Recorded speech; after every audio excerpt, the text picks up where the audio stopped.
things to cover today. Some of the things we've not discussed before, we're going to be discussing today. I also brought a new book that would also help us understand the history of Nigeria and the events of 1966. All right, so please power tap, share the live. In fact, I need to share it. Let me share it on here. There's a particular. Well, I don't know if anybody has joined on Facebook and YouTube yet. But let me just check. Please share, like, share. Hey, John, now 734 is not good though. 734 is not good. We have to get this to at least 10,000. I mean, all of us are here on TikTok. We know exactly how this works. You don't do it, you know, the live could just go off.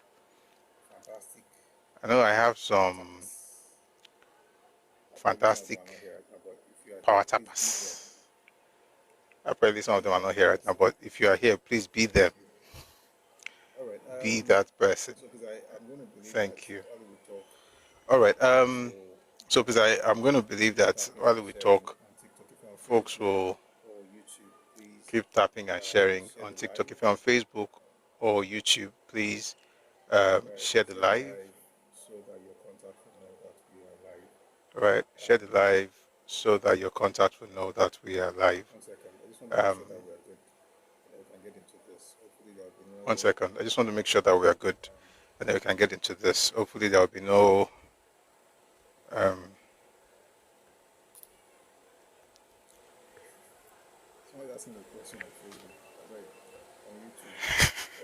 Somebody's asking me a question on Facebook. Sorry, on YouTube. Where did I get? I don't think people really understand what's happening in Nigeria with this propaganda and lies from everywhere.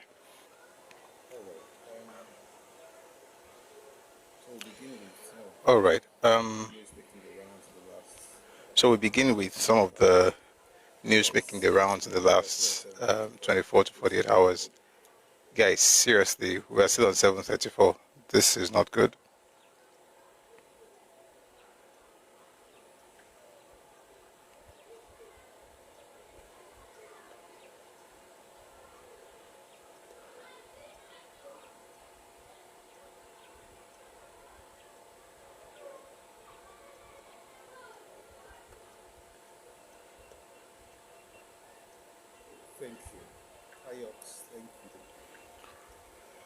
Thank you. Tyox, thank you. Thank you, Tyox. Ejo, please be like Tyox, everybody. Let's like the live. Let's 1 second. So we're going to get started with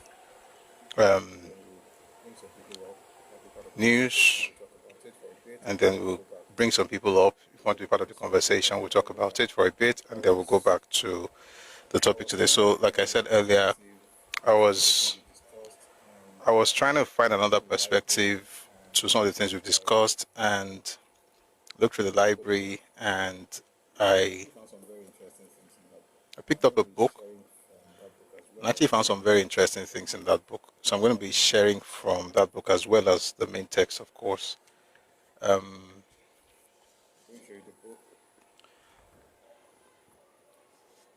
going to show you the book. It's my book, a bookmark. So if it looks rough at the edges, it's because I just marked different things. So this is the book. I think it's going to really help us, you know, with this conversation. It's by Chuks Ilegbulam. Ironsi, Nigeria, the Army, Power and Politics. Some interesting things in this book. So get it this. Price tag, sure, Lara Kinesha. She your shots, and you don't have to see the price tag, but you've seen the book. Let me cover this one. So we'll get to this in a bit. Thank you for liking the live. Thank you for sharing. Thank you for your support. We had a wonderful time yesterday. We had almost 200,000 likes. but the day before we had more than 200,000. So apparently we've set a new record. So our goal is to break the records, to raise the ceiling, to keep scaling. So please, we did it the day before yesterday, we did it yesterday. Let us did it again today. Have you heard that thing before? They say, the God that did it for me will did it for you. All right, so on a more serious note, please, yeah, get the live on the FYP. So please, if you are on TikTok, please click on the able to join the team.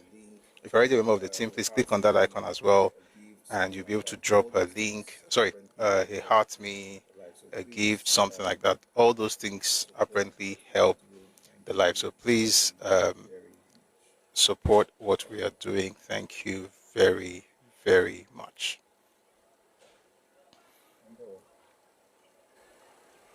Okay, so some of the things that happened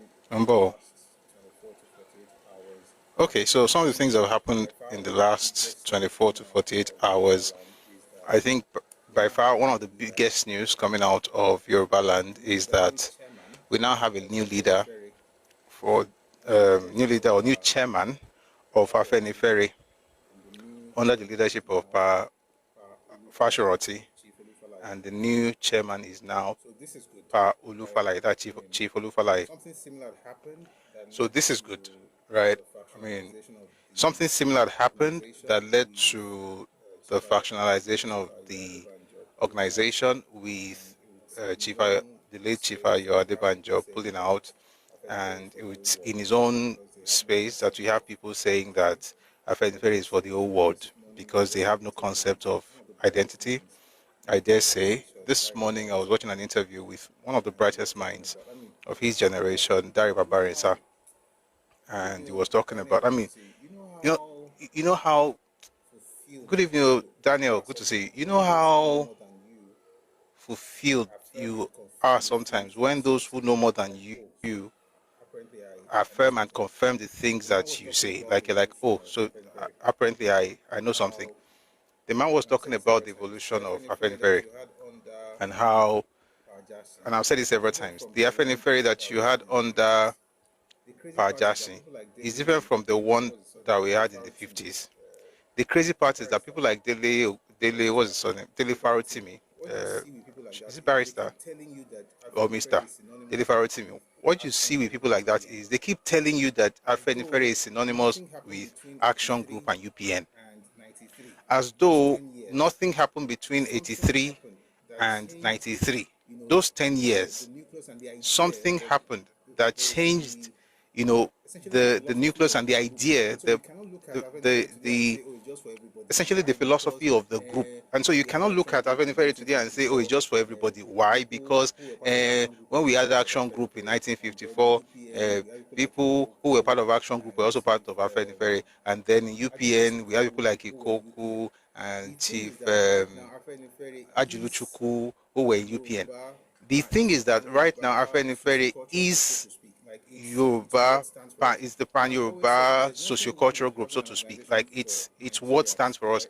And I've always said it, there's nothing wrong with having an organization for Nigerians, right? Maybe think tanks, like there used to be something called CD, Campaign for Democracy, pressure groups, those things that bring Nigerians together. There's nothing wrong with that. However, there's something wrong with taking what is yours and saying it belongs to all of us because you want to be seen as you're fighting for Nigeria. If you're really concerned about Nigeria, why not organize another organization that will face or that would bring people from different places into that without having to make it something based on Yoruba, Afenifere, which is the ridiculousness in what Dele Farotimi is saying, and he's literally rewriting history and making it look as if after UPN, which was of course after the coup of 1983 by General Muhammad Buhari, Afenifere itself morphed so that by 92, 93,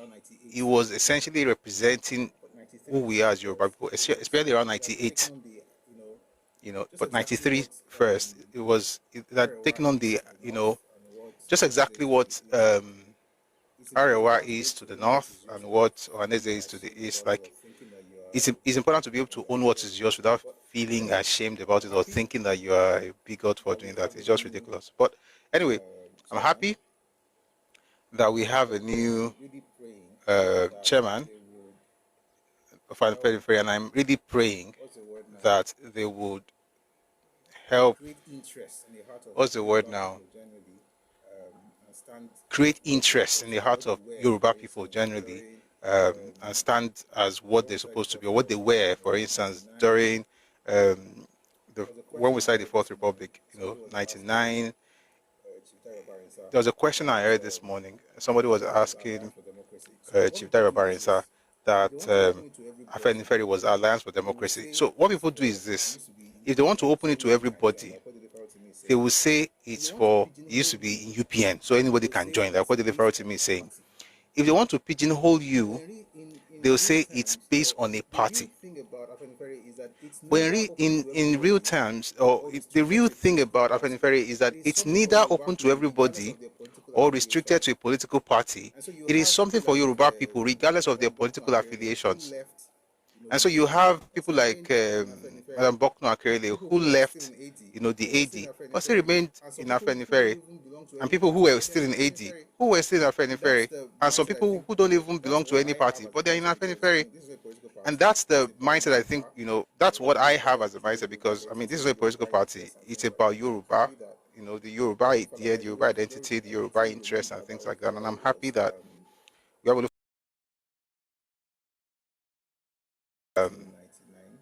was the Alliance for Democracy presidential candidate in 1999. It's now June 12, so today is, I don't know what to call it, but the president is now 2 years in office. So happy anniversary to him.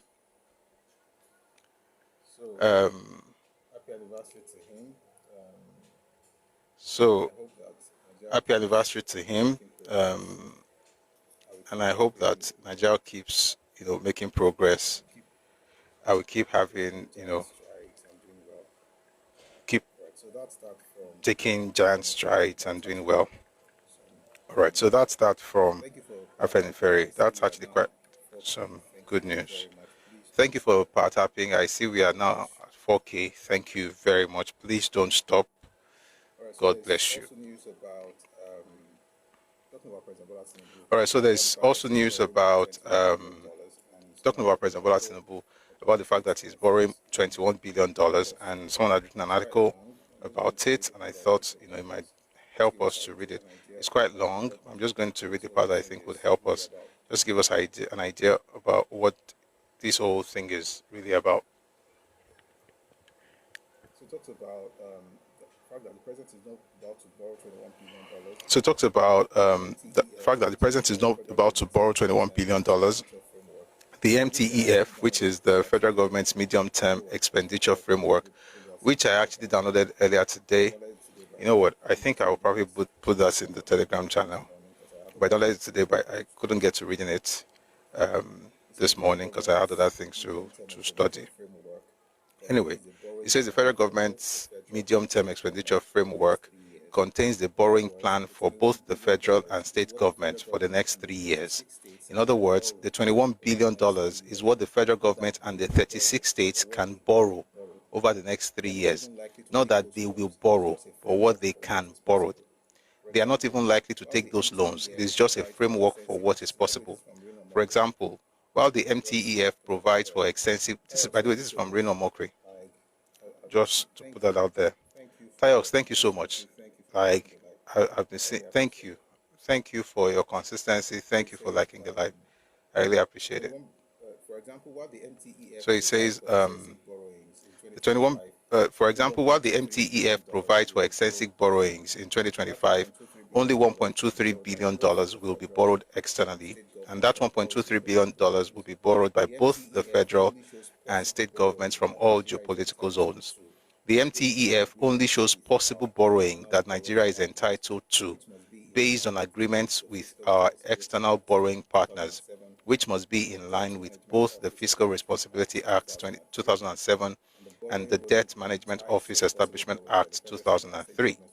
and the borrowing rolling plan ties such possible borrowings by the federal and state governments to specific projects. For actual borrowings, Nigerians should look at the budgets of both the federal and state governments. Therefore, the sensational headlines proclaiming that President Tinubu is to borrow $21 billion are both fake and alarmist. Again, I urge Nigerians to read the MTEF and the 2025 Appropriation Act and 2025 Appropriation Act. President Bola Tinubu is a first-class cum laude accountant, adept at securing finances at the best rates from the most suitable lenders and for the right purposes. Under such a skilled professional hand, Nigerians can expect the national debt to reduce, not increase. Finally, Nigerians should note that many opposition media and influencers know that many of our people sadly do not read and are therefore susceptible to manipulation via misinformation and propaganda. Thus, I urge the public to read as much as possible and verify from official sources before they make conclusions based on sensational headlines. That's from Reno Mokri, by the way. But you know what? I'm going to do something now, because if I don't do it now, people may not be able to maybe access it as quickly as possible. So let me do this. I'm going to put this. Show on Risha. No. This one is on infrastructure. No. The one I downloaded is on infrastructure. But if you can, 1 second. Let me see if I can get that document right now. I'll just put it in the Telegram channel so you can read it, just so we know exactly what it is. One of the things I always say about this whole, there's this spirit of aluta in the air, especially on social media, as far as government is concerned. Everybody's always trying to say something and get angry and stuff like that. Okay, I've seen the paper. It's from the Budget Office of the Federation.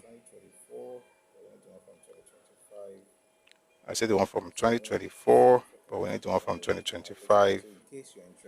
So I'm going to see if I can just quickly download it, and then I'll put it there. So in case you're interested, one of the things I've noticed is that there's this aluta spirit. Everybody's trying to fight.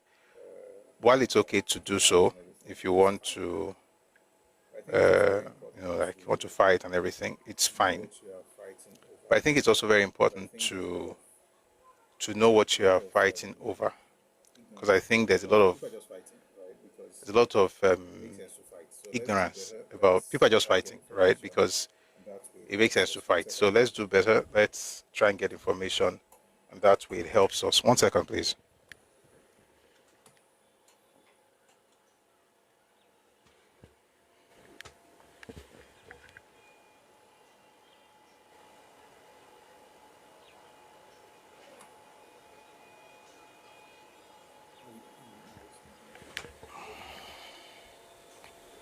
How's my eyes? My eyes, okay, they're good. Don't worry, I have. So we're putting some things in place here, and I am trying to get used to those things. So please bear with me.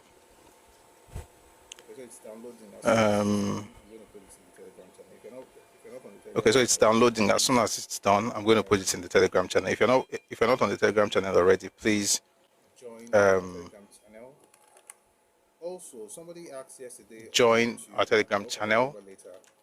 Also, somebody asked yesterday on YouTube, and I hope I'll remember later, that they would like to speak and be part of the sessions that we're having. So there's something I think we can do. I'll see if we can actually. Okay, so we have two options. Either to call on. I think there's a way you can call on Twitter, but I think that may be a bit cumbersome for most people. So you may want to consider reaching out on Telegram. My handle is at Busui Oris, so you can call me there, and then we'll be able to connect you to the live, and then people will be able to listen to whatever you have to say. So hopefully I'm going to remember to share this again. If you're on Facebook, you're on YouTube, and you want to be part of the conversation, you have to create a link on YouTube. No, not the really? Link not the link to the group. I'm saying no, not the link to the group. I'm saying to call in to the show. Somebody mentioned it on. I'm going to put that link there as well, though. I'm going to put the link there as well. But I'm saying people that want to call in, they also want to. Okay, in fact, I've pinned the link on YouTube. t.me.redomiglobal. But if you want to say call in, you could just, get through to my page, my Telegram handle, and then once you call in that way, people will hear you. As a matter of fact, even if you are here, for instance, and you don't want to come up, you can also call on Telegram, and then we'll link you. I should start using these right words now. We'll link you to the studio. It's sounding nice, pa. I'm feeling good about it. I'm calling the things that be not as though they were. Where were we? Redomic Global. So I want to put that document in the learning material section.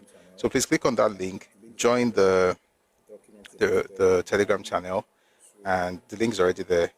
The document is about to be there in 1, 2, 3, 5 seconds. It's done. So it's there now, 2025 to 2027, MTEF and FSP FEC.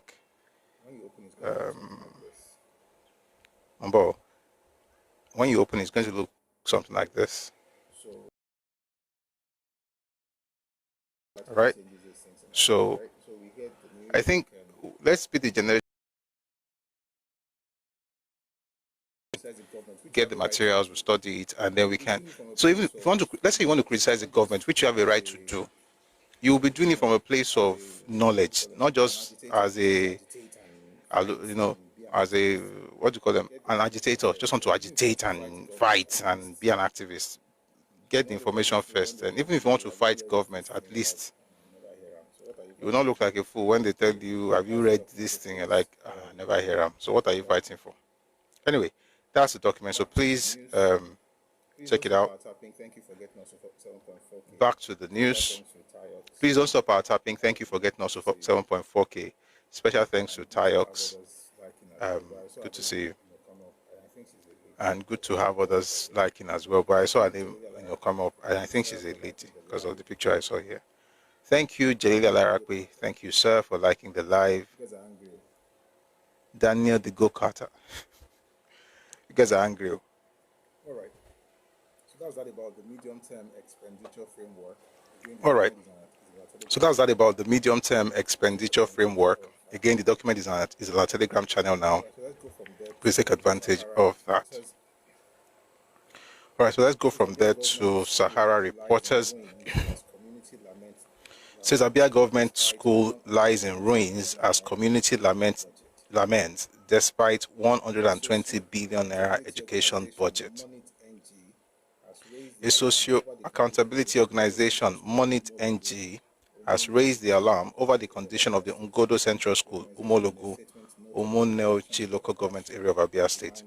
The organization in a statement noted that the condition is a harsh reminder that rural education continues to suffer despite grant policy declarations. As the only primary school in the area, its deterioration is both shocking and unacceptable. What remains of the classrooms are crumbling walls, broken ceiling boards, and exposed roofs. There are no chairs or tables. Students are forced to sit on bare floors or perch on broken window ledges just to take lessons. This is the reality of learning for young children in 2025. It was further noted that despite repeated appeals from the community, no meaningful intervention had been made. The physical condition of the school makes it unsafe and demoralizing for both students and teachers. It reflects a broader failure to deliver basic educational infrastructure where it is needed. Of its education reform, the Abia State government announced a 120 billion naira allocation for the 2025 fiscal year. This includes plans to rebuild over 200 model schools, improve teachers' welfare, and provide incentives to attract top educators. An additional 29.5 billion naira was earmarked to construct perimeter fencing in 262 public schools to improve security. The truth of the matter is that what's happening here, I think you see it in many states across Nigeria, and it's important for governors to just get serious, generally across the country. And yeah, I saw that video yesterday, children writing WAEC at night using lamp. Like, why? Like, why? These are things that I hope that government, when we say government, it doesn't mean federal government, because that's another mistake we make in this country. Any small thing, say Tinubu. Some of these governors need to actually sit down somewhere and actually just have a meeting with themselves individually and ask themselves, am I doing the right thing? How can a school look like this?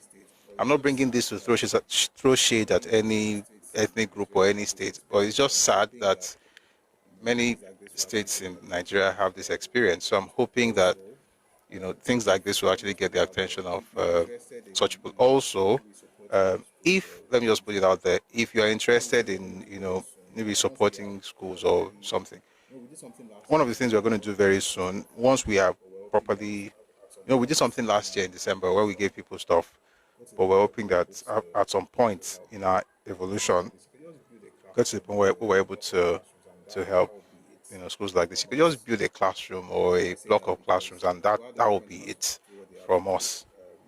Why am I saying that? Because while the government has to do what they have to do, organizations, individuals could also help. Because most of us, our kids go to private schools, but there's something I learned. Welcome, Solo 28. There's something I learned from my dad years ago. Is this thing where it's not just from him, to be honest, it's also from observation generally. Like, if you take care of your children and you don't care for other people's children, those other people's children might not be the ones to be disturbing your children, to put it mildly. So, even from a place of selfishness, which is not the right place, but even if you are selfish, it still makes sense to look out for other people. But we shouldn't even be selfish. We should do better than that. All right. I want to move on to something from FAC, the federal location. See, Awolowo said the same. What did he say? Oh, yes. Awolowo said the same. True. Let's say my papa and Awolowo, they meet somewhere. Right. So I want to go to FAC. Welcome just becoming. My moderator is there now. Anybody moves anyhow. I have to find another moderator on YouTube as well, because that YouTube, I say, all right. This is on FAC talking about how much zones benefit from value added tax. Value added tax. So Q1 of 2025, this year alone, return on contribution, Northeast had 4.13 times what they contributed. Southeast had 3.68 times what they contributed. Northwest has 2.6 times what they contributed. North Central 2.39 times what they contributed. South 0.47 times what they contributed, so they got less. Southwest 0.28 times what we contributed. So the Northeast got 4.3 times what they contributed, so they got more. The Southeast got 3 times what they contributed, they got more. The Northwest got more, North Central got more. Only South, and Southwest got less. Which is why we tell people, when they say things like you are taking things from our region, there's nothing coming from a region that is benefiting any other person in this country, unless we're just deceiving ourselves with let's all not be like it. Let's make it very clear. And so for every 1 naira that the Northeast contributed in the first quarter of 2025, the Northeast received 3 naira and 13 kobo. That's more than times. Oh boy, that's good business. So that's more than times.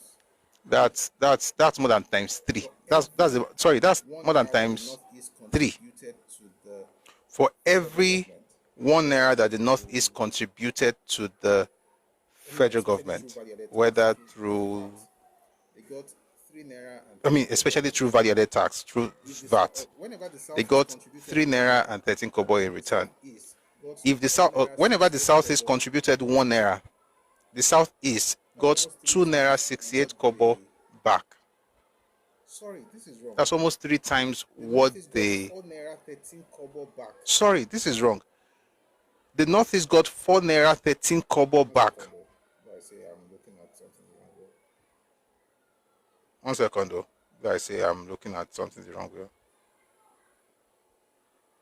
Okay, I was right. 3 naira 13 Okay, I was right. 3 naira 13 kobo is what the Northeast gets. The Southeast gets 2 naira 68 kobo for every 1 naira that they contribute. The Northwest gets 1 naira 60 kobo for every 1 naira they contribute. And the North Central gets 1 naira 39 kobo for every 1 naira they contribute. So all those 4 regions, the Northeast, the Southeast, the Northwest, North Central, they get much more than they contribute, especially the Northeast and the Southeast. And then when the South contributes 1 naira, do you know what gets back to the South as far as VAT is concerned? 53 kobo. And when the Southwest contributes 1 naira, that's not what they get. What South loses is 53 kobo. So that means that they're getting 47 kobo. For every 1 naira that leaves the South, they get 47 kobo as far as VAT is concerned. So they lose 53 kobo. For every 1 naira that leaves the Southwest, we get 28 kobo. We lose 72 kobo. And we are the ones that some clowns want to teach how to govern. Nigeria is a comedy show. People that should sit down so people can actually teach them about life. They are the ones that will tell you how to do stuff. Meanwhile, in their own regions, and by the way, people use these words, they say it a lot. Somebody is parasite, parasite. Those are the parasitic regions in Nigeria, respectfully. It's important to say it. Talking about parasites. Lagos government moving on. Talking about parasites.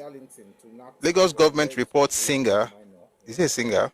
Speed Darlington to NAPTIP for alleged rape of minor in hotel. The government's action comes after a viral video surfaced to the crime during an inhibition of trafficking in persons, NAPTIP, following disturbing allegations that a singer, Darlington Okoye, more commonly known as Speed Darlington Akwi, allegedly raped a minor in a hotel. The government's action comes after a viral video surfaced online showing Darlington seemingly confessing to the crime during an Instagram live session. In the clip, the musician appeared to admit having sexual relations with an underage girl, sparking widespread outrage. The Lagos State Domestic and Sexual Violence Agency, DSVA, confirmed the development in a statement posted on its official X, formerly Twitter, handle. While condemning the alleged crime, the DSVA clarified that its jurisdiction is limited to Lagos State and noted that the entertainer did not specify where the incident occurred. The Lagos State Domestic and Sexual Violence Agency is aware of the disturbing video currently circulating online in which a popular entertainer allegedly admits to engaging in unlawful sexual activity with a minor.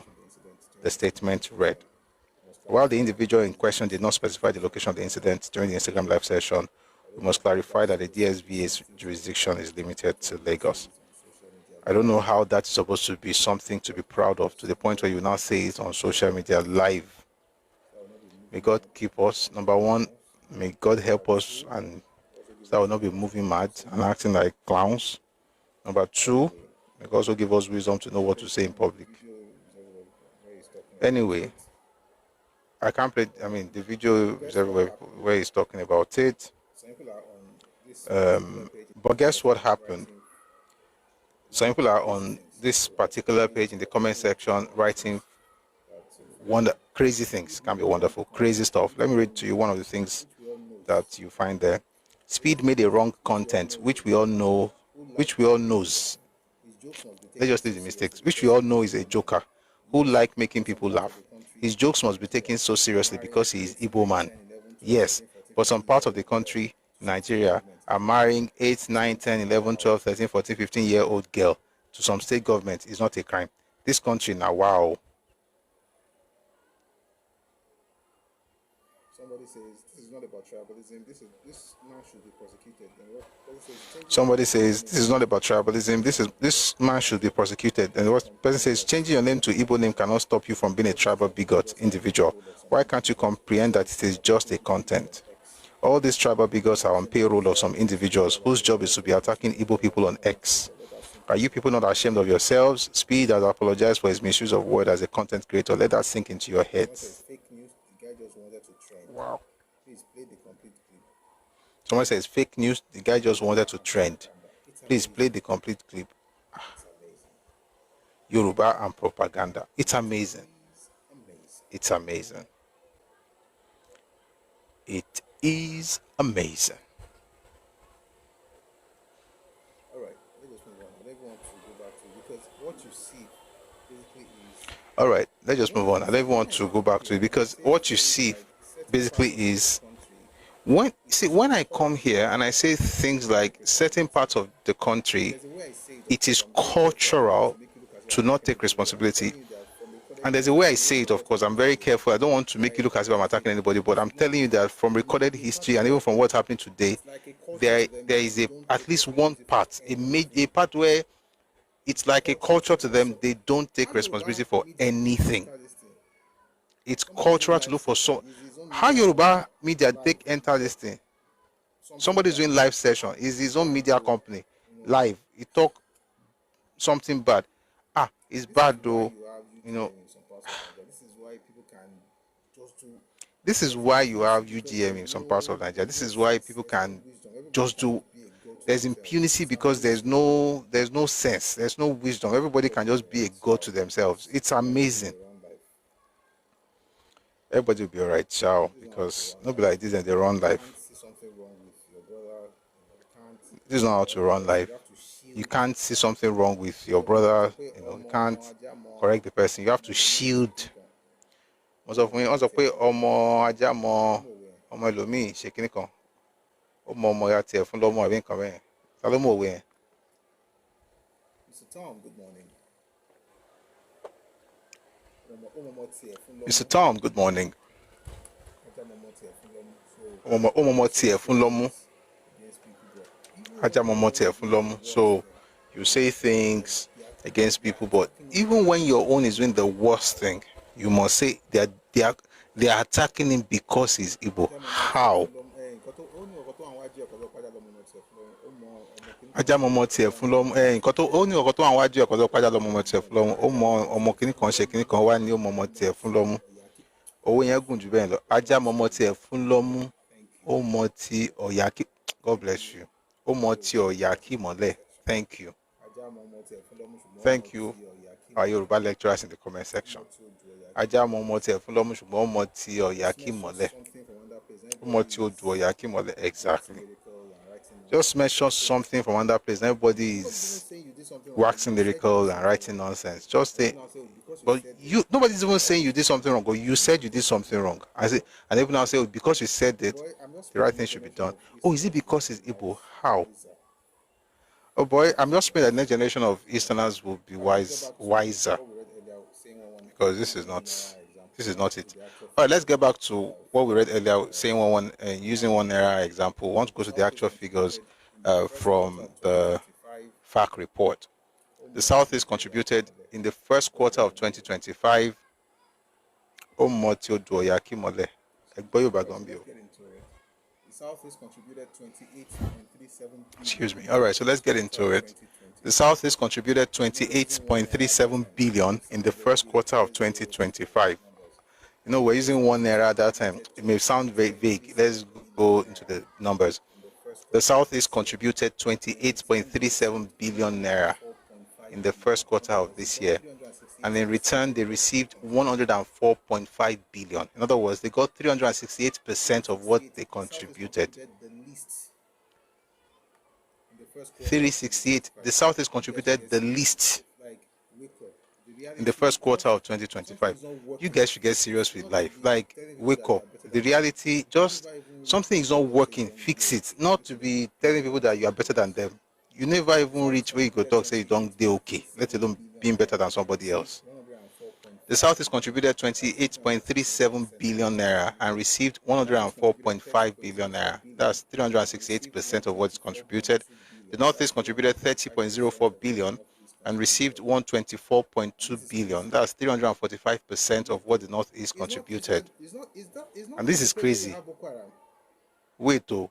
Is not this when is not this the place where you have Boko Haram? Boko Haram infested areas and the southeast. How can they have better VAT in Boko Haram infested areas than the southeast? How? Omo continue. Northwest contribution. You get as a bill. 68.05 billion. Omo continue. Northwest contribution is 68.05 billion naira, and they received 176.74 billion naira. In other words, if you multiply what the southeast contributed times 2.5, almost times 3 is what the northwest contributed. 20 times 3 is 6, 8 times 3 is 24, 24 plus 60 will be 84. So that's times 2. Times 2 plus is what the northwest contributed. Northwest got 176.74 billion in return. So that's 260% of what they contributed. North Central contributed 52.7 billion and received 126.16 billion. That was 239% of what is contributed. South contributed 364.99 billion and received 171.19. So the South contributed 364.99 billion and received 171.19 billion. So they received only 47% of what they contributed. Why? Why should they generate all this money and have to share it with people who are not even productive? And the people you are putting the money inside. This is what we talk about structure. Nigeria has a structural problem. And the people you are putting the money inside, the region where you are funneling money into, is the region that is saying that you are using their money to develop Lagos or develop Yoruba land, develop South, develop Kano. You have nothing to develop any place. You don't have enough to develop your place. They are taking money from everywhere to develop you, and I tell everybody that you are the one developing them. It's crazy. Southwest got 28% of what it contributed. I don't want to say Southwest because that one is just painful. Southwest got 28% of what it contributed. Say South at least got 47%. We got 28. We contributed 929.87 billion naira and received 258.19 billion. So we received only 28% of what we contributed. We need to restructure this country. By the way, when people say things like remove Lagos, we have to. By the way, when people say things like remove Lagos, Prof, please send me a message. Professor Lawale. I've read some of the things. Prof, please send me a message. Send me a DM. I've read some of the things you've written here a number of times. Well, I would love to actually have a conversation with you. So please send me a message, a DM, so we can chat. But thank you very much for your kind words. I really appreciate it. So even if you say remove Lagos, some people say remove Lagos. Well, Oyo State in the first quarter of 2025 alone generated more. Jesus is Lord. Guys, mathematics. 26. What is 26 point? What is 28 times 3? 3 times 2, 6 plus 2. 4 is 2. 84. 3 times 2, 6 plus 2 is 8. So it's 84. What is 28 divided by 2? It's 14. 14 all right. Plus... What's 28 times? What is 28 divided by 2? Is 14. 14 plus... 6. Wait, I'm just doing something. 14 plus 56 is 70. The South is 70. 28.7 billion as a region. In the first quarter of the Southeast contributed 28.7 billion as a region in the first quarter of this year. Oyo State contributed 79.78 billion. That's more than 2.5 what the entire region of Southeast contributed. See, I don't mind even helping people out. I don't mind helping underprivileged people, underprivileged region. I mean, what are friends for? Let's help each other and grow. What I hate, I don't like using that word. What I dislike is when people who you are helping turn around to call you parasites. I'm like, how? Even if you come on Lagos, or your state, if he help you times 3. It's amazing. Yes, the first is Lagos, then there's River State, then there's Oyo State. In terms of VAT in Nigeria. People have to be respecting themselves in this country. And you can't say remove Lagos. Remove Lagos. After removing Lagos, they'll say remove Oyo. After removing Oyo, remove Ogun. What you call remain? The sad part is not what is happening. The sad part is it's a shame. And let me tell you the sad part. The sad part is not what is happening. The sad part is people's unwillingness to even challenge the status quo and say we can do better as a people. Let me just give you the list of. Prof, remove Southwest and come out everything. Let me just give you the list of the states that generated good VAT. I mean, some states need to do better, like Osun Shao. They need to do better. Like this is not. Osun needs to do better, and Ondo, and even Ogun. How can Ogun be number 20? That's not good. Anyway, Lagos is number 1. Then Rivers, Oyo, Bayelsa, Kano, Edo, Delta, Akwa Ibom, Kwara, Benue. Jigawa is number 11. Sokoto is number 12. Anambra is number 13. Ekiti is 14. Adamawa is 15. Kaduna 16. Borno 17. Ebonyi 18.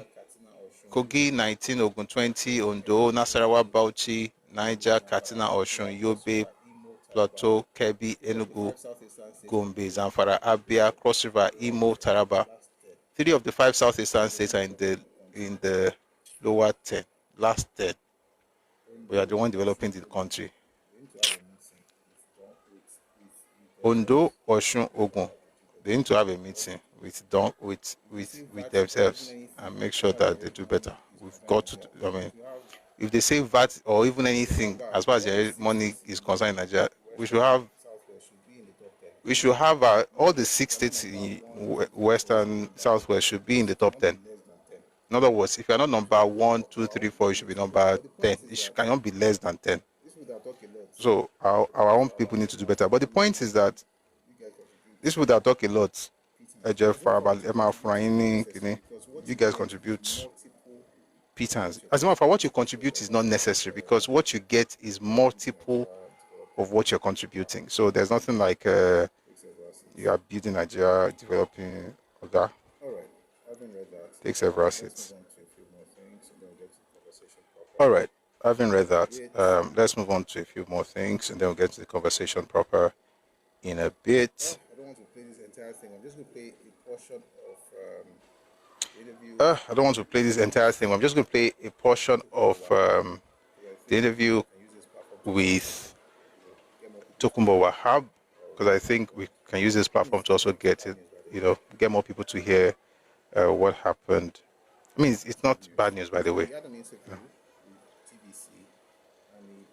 It's good news. So he had an interview with TVC and he put part of it on Twitter. I'm just going to play part of it because I think it helps to understand where we are as a people. 1 second, please.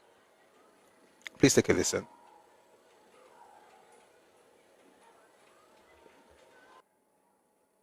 507. In this ecosystem, Lagos, for instance, does have about 3,577 square kilometers of land. A third of it is water. Yeah. So Lagos is a small, tiny state in the country. But in all this, Lagos is housing 10% of the country's population, over 20 million. Now, that's a recipe for environmental challenges. Yeah. Now look beyond that. Lagos is also below the sea level. So which means the Atlantic to the south of us, the lagoons, the creeks, when it rains heavily, for instance, there will be a lockup. Yeah. Lockup means the storm water will not be able to leave. It will hold back because the tidal level is high, about 1 or 2 hours. That is flash flooding. It happens globally in coastal cities or states. Yeah. So people will now go on social media and choose to just sensationalize one area. Oh, look at Lekki, it's flooded. They don't know what is behind that Lekki flood. For instance, it's a flash flood. And if you are a subject matter expert, you should know better. And you say, okay, for Lagosians, this is a lockup because the tidal level is up this period. Yeah. So how do you want to engage? How do you now want to engage that kind of a person? I'm not going to say Lagos is there. It's not El Dorado yet. No. I'm the first that will admit that. But Lagos has left that beginning point. We've moved on. We are working 24 hours. We are not there yet. It's work in progress. Right. Yes, because you said that you talked about this toilet. All right, so I mean that's something I think we should remember. All right, so I mean that's That's something I think we should remember. Why do I keep bringing things like this up? Because, like I said, Yoruba have a saying, if you are from a particular space or region, like I said, as Yoruba people, you think regionally before nationally. Don't even bother thinking like, oh, what's happening here? Because we are connected. Of course, we still take our state governors, into account, and take our local government chairman into account. But I say it's important for us to think, regionally. Now, the point is this: if you live in Lagos, for instance, and you're Yoruba, and you know where you are living, your state, the state is close to Okun. Into Okun Pukwasha, but Osumokun. Okay. Do you know? See, there was a construction years ago. They had to go bring land. I mean, yes, sand, not land, sand from Ogun State. Or people go inside the water and bring sand up to build. That's the kind of city that Lagos is. If you live in that kind of city and any small thing you are crying like a baby, you have nothing. There's no sense of it's our own. It's just like, what are they doing there? They have not done it well. It's a terrible place. See all these bad people. Like, you have no sense of ownership. You don't, and that's why I don't take people like that seriously. No matter how much they cry, no matter how much they own, no matter how rich they are not very smart people. You are living in a place, of course there are challenges, of course it can get better, but do you even understand where you are living? This is not, let me not mention any place, but the point is that it's close to the water. It's not far away where you can, if you have flood, for instance, in some parts of Nigeria, of course you should question it. And I'm not saying that having flood in Lagos is okay, it should be happening, of course not. But there's a way I think we have conversations about environmental issues, ecological issues, that just leaves very little to be desired. Like, you are not even trying to be, it leaves much to be desired in it. You are not acting like you are one of the people. So have you seen Dubai flood? Yes. And that one, I'm still trying to understand how. Well, I didn't really study it. I just saw it and I was like, how? That was the last thing I did. Like, how? Considering where Dubai is. But there's another one they talked about seeding the clouds or something. I think they were seeding the clouds, and that could have also contributed to it. I didn't really get all the details. But then the point is, if those ones are flood, Lagos has a lot of work to do. There's a lot of issues things that can be done, but I think also the way we engage, these things is just not the best. We should at least show that, okay, this is our home and want it to be better, not to be acting like homeless children who just want to talk. Talking about homelessness, I like to play. Speaking about homelessness, talking about homelessness, I like to link these things. Speaking about homelessness, or speaking of homelessness, there's one guy that speaks like a homeless person. I'm going to play a video. It's sad because all you have to do is listen to the way this guy is talking, his enunciation, the way his pronunciation of words, and you'd expect better. But that's to tell you that speaking English doesn't mean you have sense. But enjoy and be blessed if you can.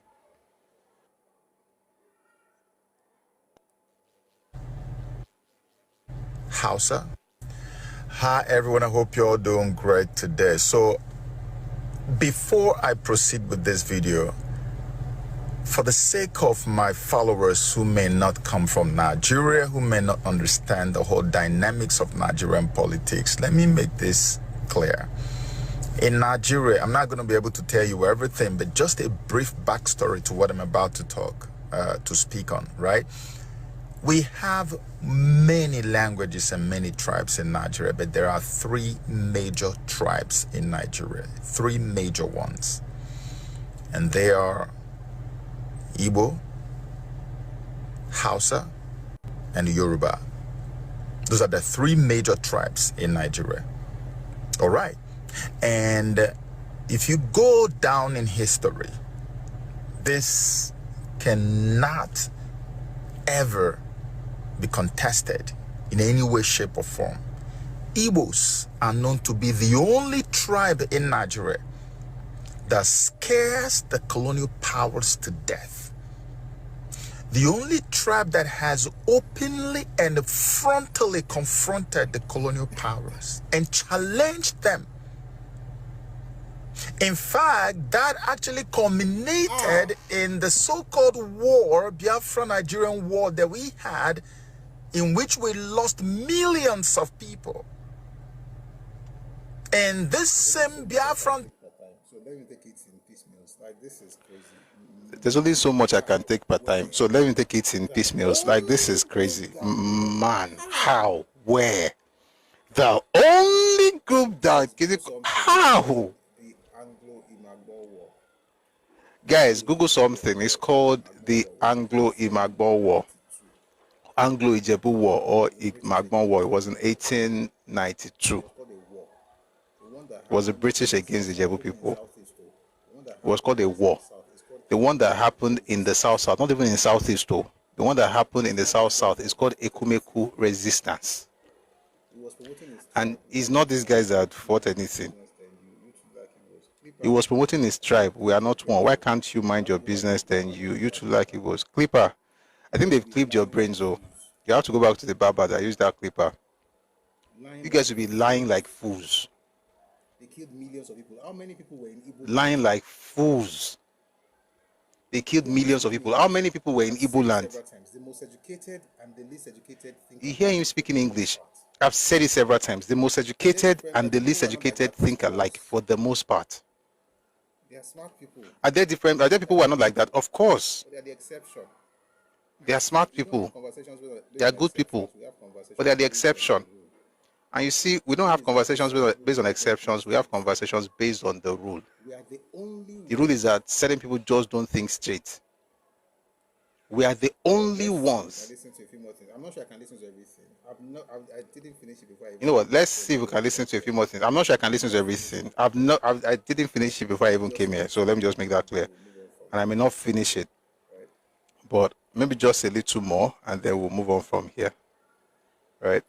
Max, don't worry. Just a little. Max, don't worry. I want to just hear what he's trying to do. Just a little. There's something that he's actually trying to get to. No, I want to just hear what he's trying to get to. Just to prove a point. Not everything. I promise, not everything. I can't even stand it. Just a little more. Ejo. Territory held Nigeria in that war for about 3 years before they then defeated them with the help of so many Western powers and weapons. And so from that moment on, every single regime that comes to power in Nigeria, with the aid or help of the colonial powers, always has some structure they put in place to make sure that Igbos are caged, marginalized, punished, severely punished, and economically emasculated.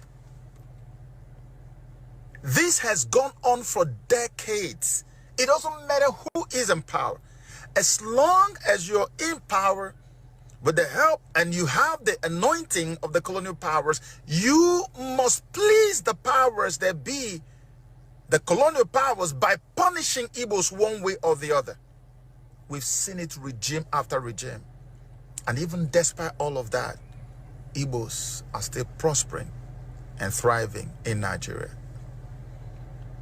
When Buhari came to power, it was almost like it was a mission. His principal mission was anything. The message is that he's saying that Nigeria is fighting them. The guy is so slow. He's not getting to the message. The message is that he's saying that Nigeria is fighting them because of the drugs. They are fighting them and arbitrarily closing shops. So he says NAFDAC is waging a tribal war on Igbo traders, and they demand arbitrary 700K to open closed shops. Meanwhile, NAFDAC has said there's supposed to be 5 million for, I think it was supposed to be to take care of something that they are done, and then the other one was 2 million, making 7 million, then they reduced it 700,000, and so on and so forth. Anyway, let me read something to you from Adam Grant. Adam Grant says, constantly claiming to be a victim is not a sign of virtue. It is a strategy for narcissists and psychopaths to get ahead. Data says people who regularly signal victimhood are more willing to lie, cheat, and to steal. Beware those who air personal grievances like every day is festivus. And you still, wisdom is How do you speak? You have gone to school and you still, wisdom is far from I mean, some people. This is 2025, isn't it? Lies. You can actually fact check what you're I mean, saying. this is 2025, isn't it? Do people not know that People can actually will fact know check that what they're you're lying? saying. Do people not know that people will know that they're lying? By the way, write it down. Let me not kick you. By the way, you're already down. Let me not kick you. It's just. Who did I quote? His name is Adam Grant. It's just. I like what he says. Who did I quote? His name is Adam Grant. He's not a very popular person, but I like what he says. It makes sense to me. So I said, I don't want to make it look as if I'm the one saying it. I want to, give credit to whom credit is due. In the eastern region, actually. And I will say this. The West hand over power to Igbo in the eastern region, actually. They had never led anything. And I will say this, that was a mistake. The Igbos could not handle it. They had never led anything. Too much. All this thing of They've never created any states. So that was too much. All this thing of Igbo worked with Nigeria to destroy Ebola. And how? Please read. Let me give you one thing, a source. I've read it here before. Please read. Letter was published. You can Google it. Robert Goldstein. His letter was published in 1968 in Morning Post. His letter to Odume Gojuku. He was a PR representative of Biafra in America. Please read his letter and then you understand what you are dealing with in Nigeria. It's lies. It's Irony. It's lies. It's delusions. And you have delusions of grandeur. You're bigger than what you could ever become. Not even what you are. not even working towards. Let me tell you why you cannot become that thing. Because you are not even working towards becoming it, because you are claiming that you're already past that level. So you have no chance. I know if you have people who are selling fake drugs, you must not touch them, because if you touch them, it means that you are waging. I know if you have people who are selling fake drugs, you must not touch them, because if you touch them, it means that you are waging a war against evils. Like, how do we run a nation like this? Why should you catch Hush Puppy? So if, for instance, you see Hush Puppy now, you should. Why should you catch Hush Puppy? Are you trying to catch Hush Puppy because it's Yoruba? So if That's the mindset. By the way, you just. So if you mention what Hush Puppy has done, by the way, you just look away from any mistake he has made. I mean, I'm hoping that, of course, the time he's spending in jail will be able to rehabilitate. It will rehabilitate him and then become a better citizen. But the point is that you're going to look away from every evil that the person has done, that is being punished for, and just jump straight to it's because it's Yoruba. You cannot grow like that. Even if they give you everything in this world, you cannot make it. And when I say make it, I'm not talking about money. No, people can have money but not have brains. You can have money, not have wisdom. You can have money, you can't develop as a society. You can have, I've said this several times, they're saying some people are very poor, all they have is money. You can be financially successful, but as far as social intelligence is concerned, it's zero. Everybody thinks you're a victim. This one is speaking Oyinbo but talking rubbish. The Fulani that fought British. Say they fought war. They are the only one that stopped British. The Fulani that fought British did not fight war. How would you even be able to? The Yorubas that fought British did not fight war. You that you didn't fight any war, how would you even be able to fight war? When you don't have a central anything. And the one they always shout, Ekumeku, it's a resistance, and it's not even in the southeast. It's not from the. You know what? More just leave up. People should listen. Let me say this way before I move on. May not be like say I want just drop things. I think that people can look for something good in their region. There's always something you can celebrate where you're from. You know, there's something you can be. There's always something to be proud of, no matter how small. It's better to capitalize on that small thing and then own it. It's better to do that than to constantly lie that you are better than you are. For instance, it's like several times. No, I won't even tell you about my personal stuff. The point is just that just be truthful to yourself, and at least to yourself first. These lies are too many, and the children are growing up. This one, for instance, is probably in the UK. Teaching his child this nonsense. The child will grow up, just begin to hate people. And the funny thing is, for what? Generational hate. For what? And the funny thing is, for The what? person that deserves to be, and by the way, I don't think anybody deserves For to be what? hated. But if you want to have any issues with anybody, The in person Nigeria, that deserves to be, and by the way, I don't think anybody deserves to be hated, but if you want to have any issues with anybody in Nigeria, primarily is the leaders of the Southeast, whatever they were, particularly Odumegwu and his band of as I'm saying, you know, whatever they were. okay. They did this to you. Possible, and if it's not But listen, I know, as I'm saying, you not listen, but it's okay. hopefully your children will hear. Shall heal if possible, and if it's not possible, They will heal. Because you keep listening. Hopefully, your children will hear, then don't come Delta resistant.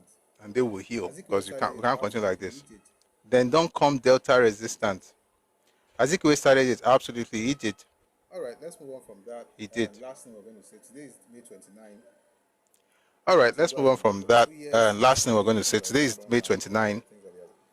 President Tinubu has been there for 2 years. Just read a few things that I found online about the things that he has achieved.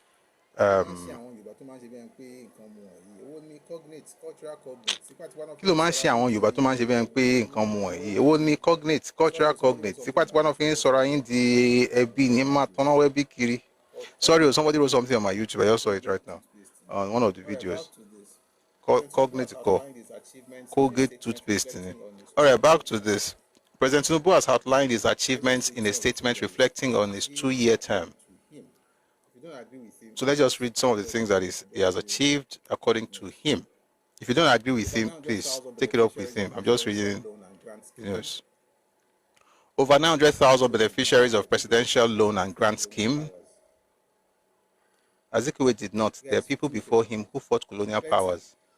Mention one name of those people. Guys, do me a favor. Plenty. Mention one name of those people that fought colonial powers with Azikiwe. One. I need one. Please, just one before I read this thing.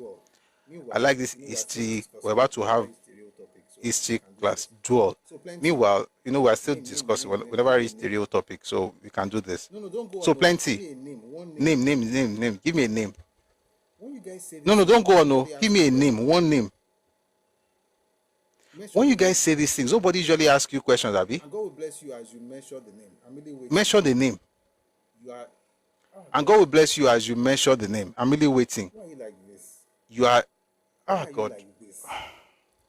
Jaja of Why are you Okobo like is this? Was not an Igbo man. Why are you like this? Jaja of Opobo was not an The last Igbo time man. He was Igbo was when he was a boy. Stop He was lying to- Ijo. Stop saying The last time he was Igbo was when he was a boy. Stop lying to. Stop saying in your region. You're looking for a Jaja of Opobo. you don't find anybody in your region. You're looking for a judge of It's Opobo. difficult for you to understand the concept of assimilation, to be honest. You will not get it. Ah! It only happens in complex It will be structures. difficult for you to understand the concept of assimilation, to be honest. You will not get it because it only happens in complex structures, which you don't have. You don't know that that person It's not if he did was not Igbo, die he as an was Igbo man. You don't know.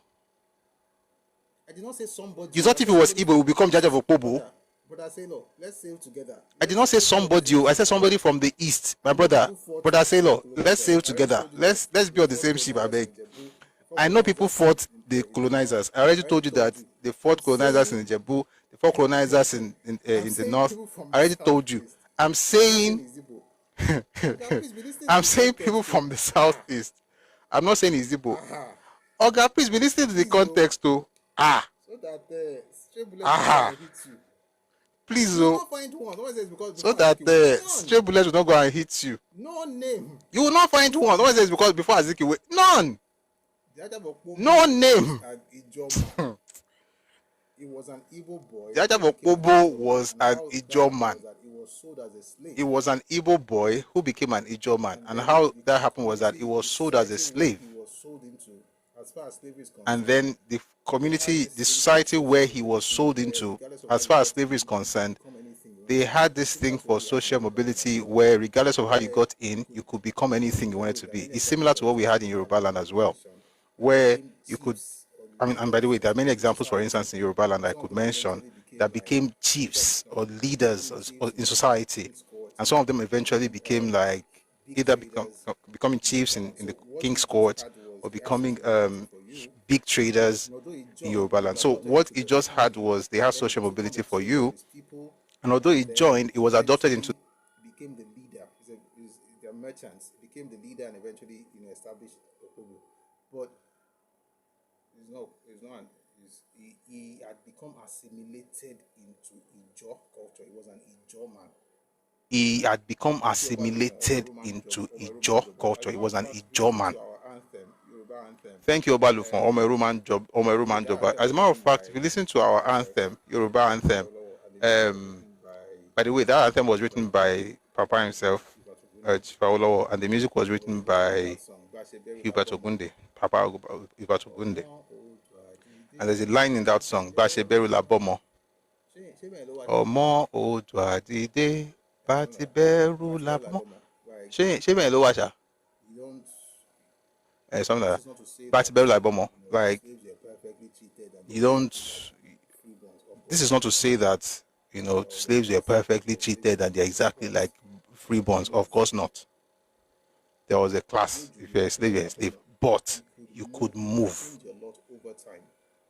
You could move, you could change your lot over time. You know, so even if you came in as a slave, over time, you could grow out of that and become something in society. It happened everywhere. In Ife, it's to history, it's in Oyo history, it's in Lagos history, it's all over the place. You know, so, yeah, but that, to be honest, that you will not find in Igbo land. Just to be clear, whether it's the Osu or the Oru, there is no mobility. You are there perpetually, generation to generation. May God, you know, heal the people who have found themselves in that situation. All right. So, yeah, all this, and that's the funny thing, just be busy throwing, you know, beating your chest over nothing. Say we fought British. Fought what? All right, let's get into this. So, President Tinubu has outlined his achievements in this. All right, let's get into this. So, Tinubu's achievements, President Tinubu has outlined his achievements in a statement reflecting on his 2-year term. Over 900,000 beneficiaries of Presidential Loan and Grant Scheme, over 300,000 beneficiaries of Students' Loan Scheme, over $10 billion FX debt cleared, over 440 ongoing road projects, including over 2,700 kilometers of super highways, 3.84% GDP growth in Q4 2024, highest in 3 years, 70,000 naira minimum wage payment, over 13,500 terrorists eliminated. I hope they're not doing those ones that they're always saying they're changing them. Over $50 billion in new FDI commitments, net foreign exchange reserves up from $3.99 billion in 2023 to $23.11 billion in 2024. That is a feat. To go from 3.99 billion to 23.11 billion in 1 year. Over $8 billion in new oil and gas investments unlocked, 4 new landmark tax bills, 5 new regional development commissions, which is what delights my heart. Over $800 million realized in processing investments in solid minerals in 2024. So this is nice. The student loan scheme has reached 300,000 beneficiaries. So this is fantastic. But I hope they actually do better. The government, I pray for him that he will do better. Plenty said he could go one. I couldn't mention none other than Jaja. I've said several times, this country, people just throw words around, but we don't ask questions. So everybody just say, hey, okay. Ask the question, mention one person. No, none. All right. Wonderful. Let's bring people up now. We'll hear their thoughts. All right. Wonderful. Let's bring people up now. We'll hear their thoughts and then we'll go to the conversation after this section. I'm waiting so you talk about Igbo as your father doesn't have sense. I'm reading what you said though, and that's for your dad. And to be honest, it's not just your dad. I think your entire lineage is just a bunch of clowns. So once you come, I'm saying it because some of you concept, if you really look at it, and I'm not being, so I'll be sending you to your parents straight up. You come from a place that's uncultured. You are uncultured people. Since they forgot to raise you properly, and you come from a place that's uncultured, you are uncultured people. So once you talk, I'm sending you back home. Go and ask your daddy about it. God bless you. So let's bring some people up. If you'd like to be part of the conversation, please send your request. I'm going to bring some people up for now, and then we hear their thoughts before we get into the conversation proper. So is anybody trying to come up? If no, I might as well just dive into it. Anyone want to speak about anything we've spoken about, shall? It has to be about the news. We've read about many things.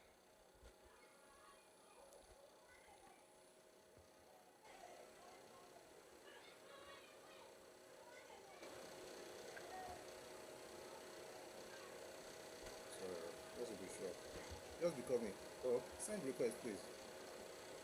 Sorry, just to be sure. Just be coming. Oh, okay. Send request, please. I can't see your request, though. I can't see your request, though.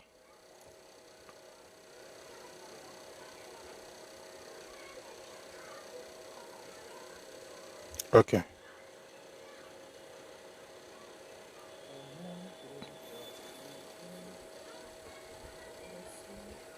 Ọmọ Oòduà dìde, bọ́ sípò ẹ̀tọ́ rẹ, ìwọ ni.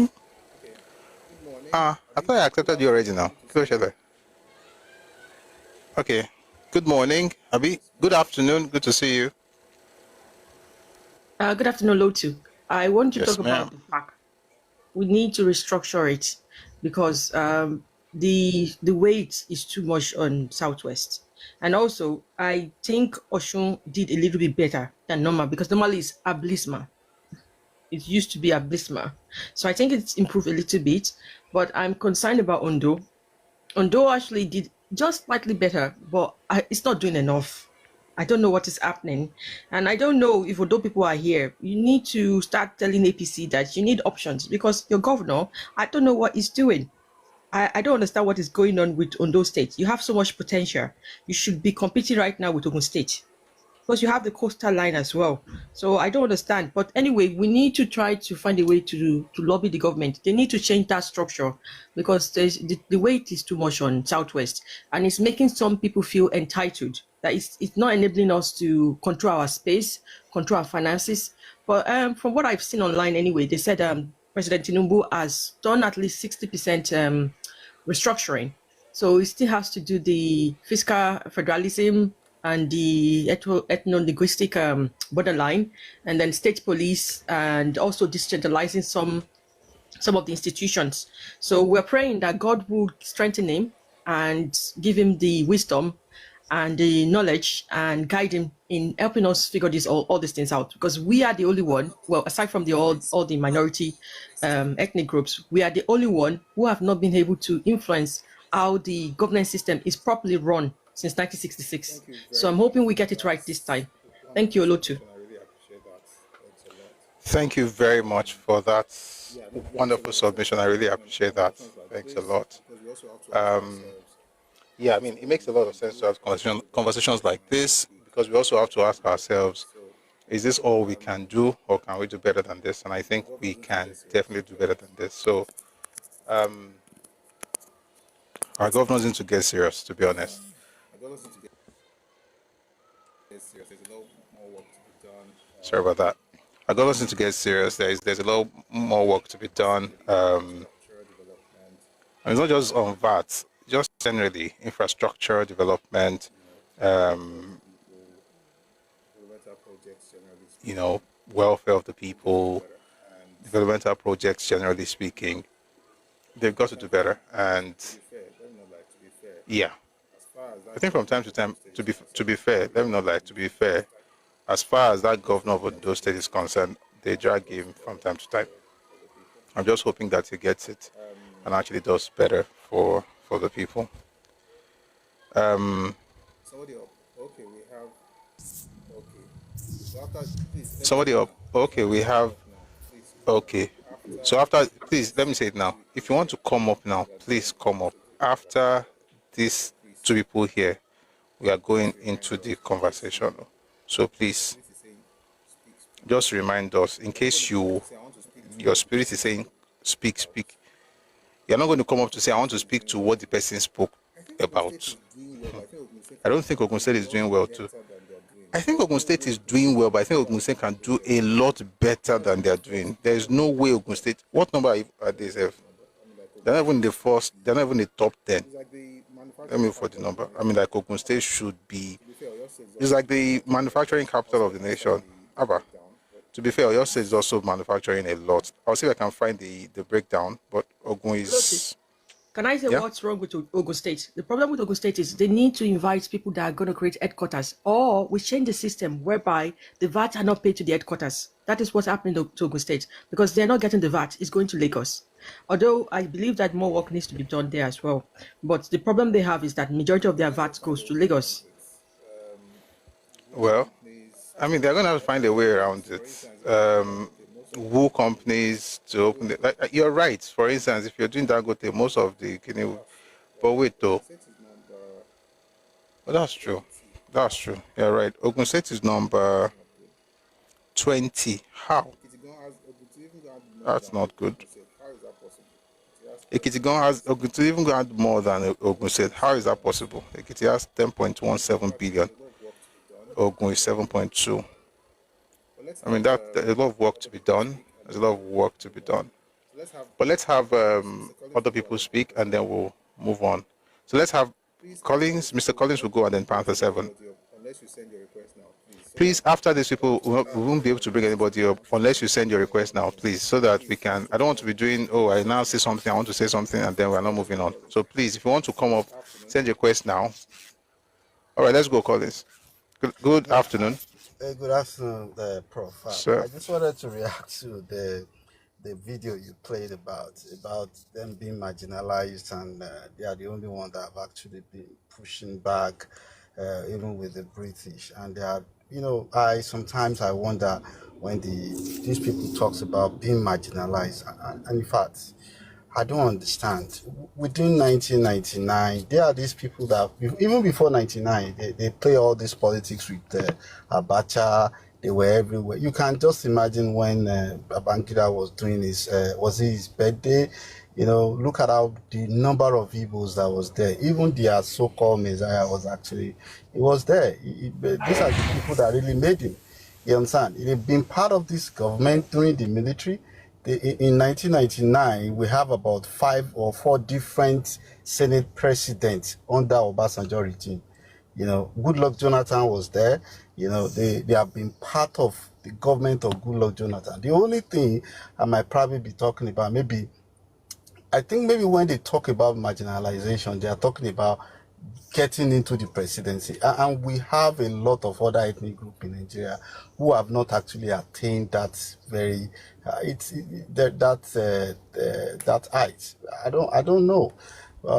I think they are using it as a tool. There was this thing that was out that I read from David Udeyin, how they were manipulating some kind of foreign press to actually talk about the Igbo being marginalized and how the Fulani are threatening them, that the whole of the insecurity that is happening. I read that that press from a foreign I think it's AIE, something like that they was talking about how they were using it as a tool of victimhood, so that they can actually be, maybe I will send that to you so that you can see what I'm talking about. And I read that most of those news that was inside that very stuff, and it contained lies about this set of people. And in fact, it's really crazy that the way they are going, I don't really understand what they actually really want, because even if they have the presidency, these guys will still continue to say that they are being marginalized. If you give them the presidency for 40 years, these people will still come out and say they are being marginalized. So I don't think we should satisfy their whatever. Thank you. Thank you very much. To be honest, anybody can cry for presidency. When they are ready, they'll play the game. They'll do the work that everybody does. What Buhari did, what Tinubu did, they did the job, they did the work. They're not shouting, marginalized. If you like, cry. By the way, I mean, Jonathan marginalized Yoruba people like crazy. Europe were like, oh, you are marginalized. And they went to re-strategize. Like, leave the tears. It's boring. Thank you very much. Yeah. Everybody will be all right. Let's go to, thank you very much, Mr. Collins, for that submission. Let's go to Panther 7 now, please. Good afternoon. Good afternoon. Okay, it's morning my time, but good afternoon to you. Oh, okay. Morning to you. Yeah. Regarding Ogun State, that's my state, and sometimes I get pissed off because that state is not even operating at half its potential.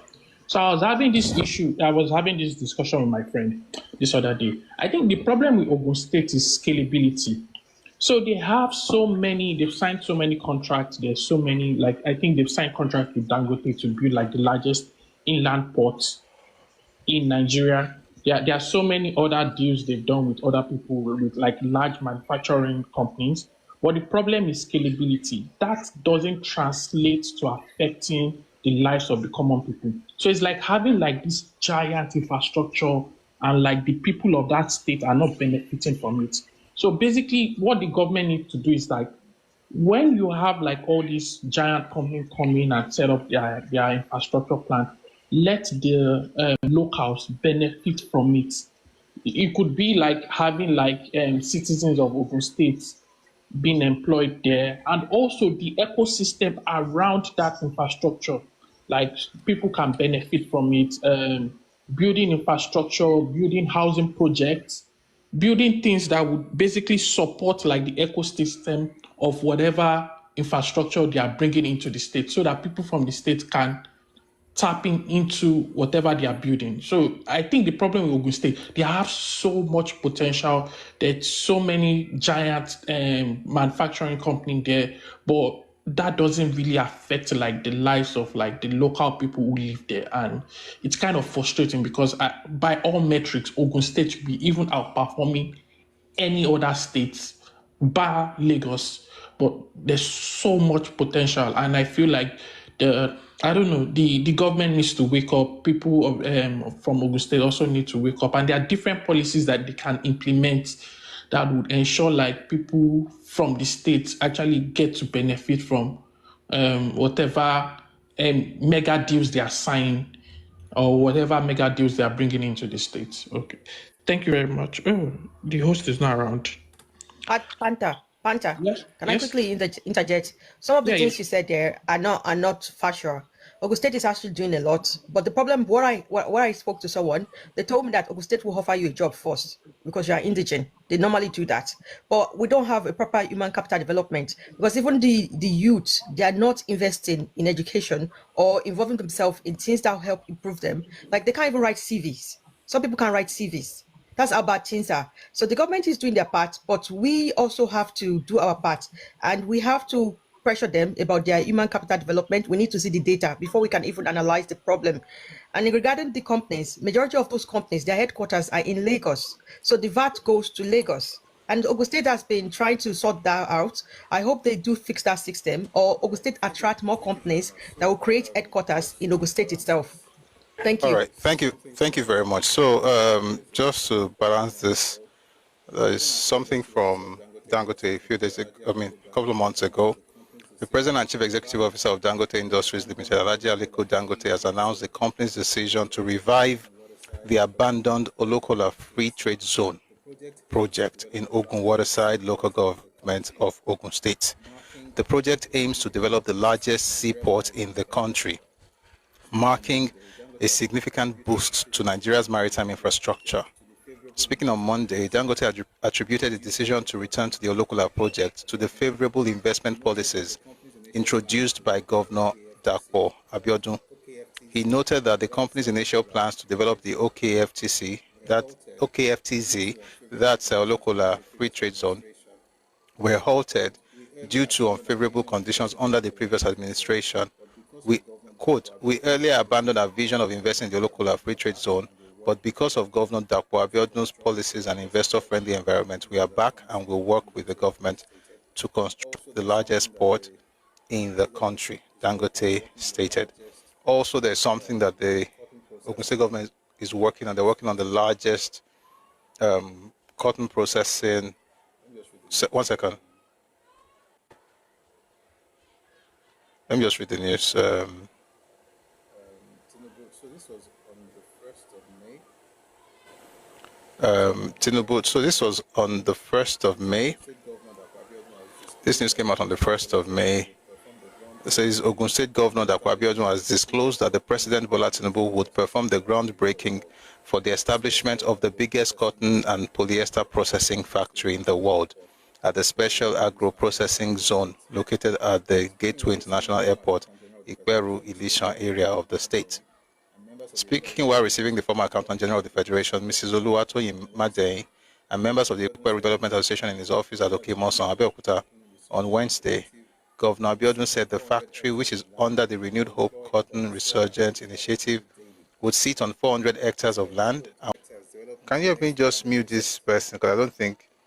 He said he wanted 500 hectares developed next to Dangote site. This is the crazy thing about you guys just writing things. If you ask for source now, somebody will say, I don't feel like give you.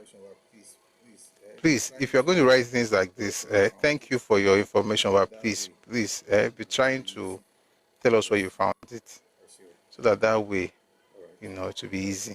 God bless you. Sure. All right. And guys on YouTube, thank you very much for joining us. I'm glad you're here. And we have one or two more people to speak, and then we'll get to the conversation proper. Today, we're continuing with our conversation on why we struck. We're discussing Nzeogwu and Ironsi today and how they met. Please research it yourself. That's not how you have conversations in public. The burden of proof is on you. I'm not saying you are lying. I'm just saying the way to have conversations. So I found something. How do people have conversations? You make a statement, they ask you, how do you know? You tell the person, go and research yourself. Like, why not just keep it to yourself in the first place? That's not how to have conversation in public. And we're just asking, if you make a statement, please just tell us, how to get it. Say, go and research yourself. Abba, when is one if you're talking to your children?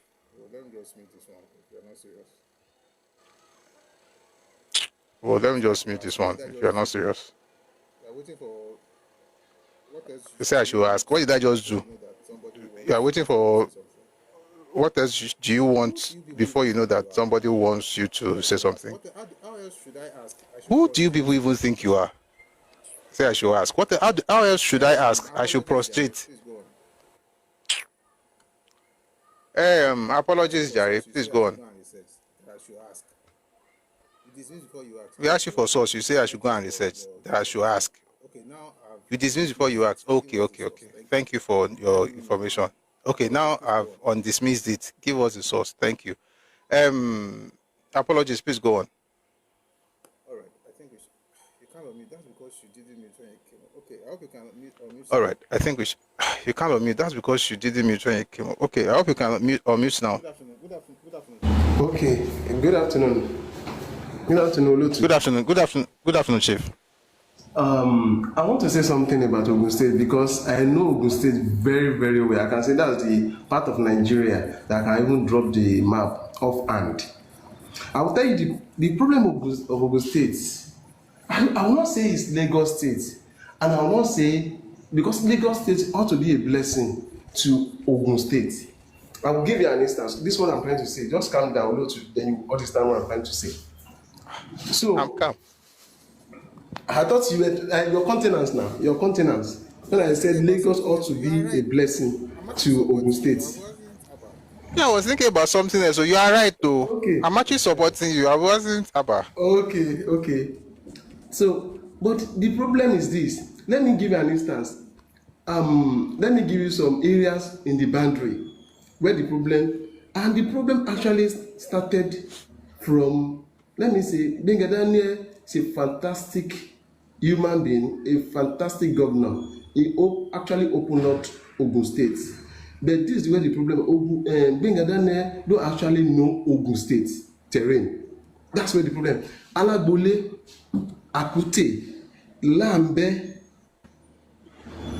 Okearo, Giwa, all those areas, all the people living in that area, they work in Lagos State and they pay their tax in Lagos State. Even there was a time, I will tell you there's a place in Akute, they call that place Akute Odo. In that area, they have I'm telling you, they have something that's similar to a dam.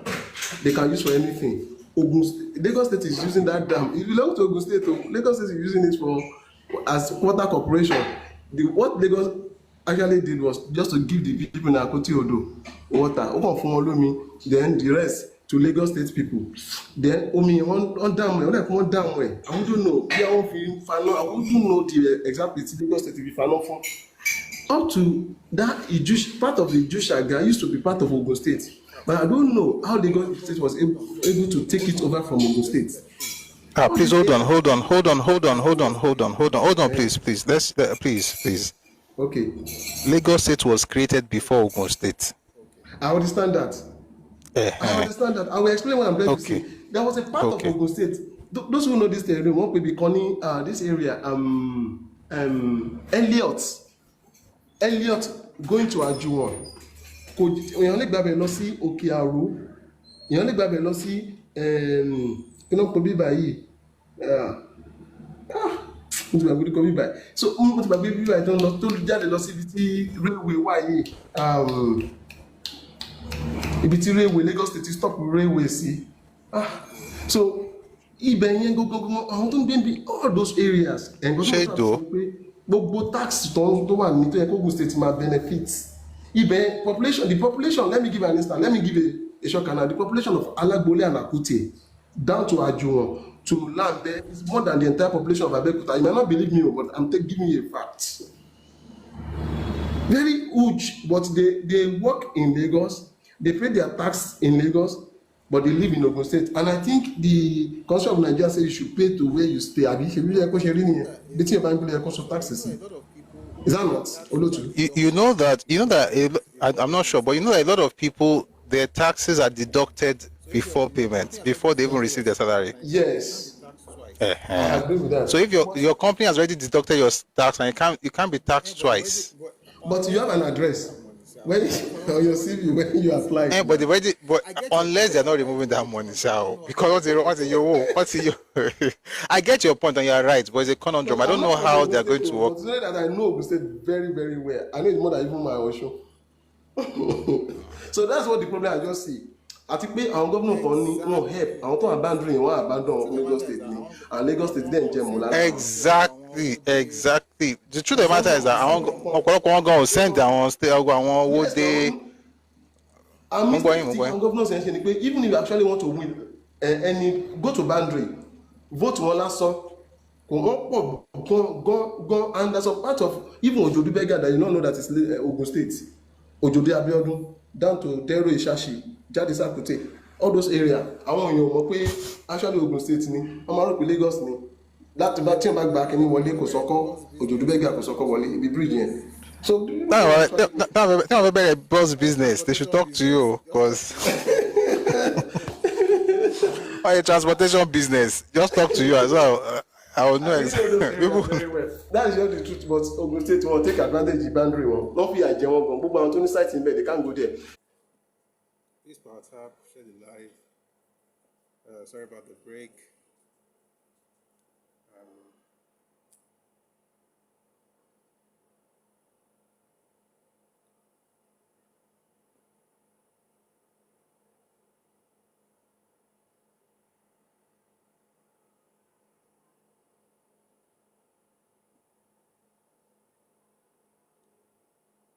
Thank you very much. Thank you. Please, we're on 21.6.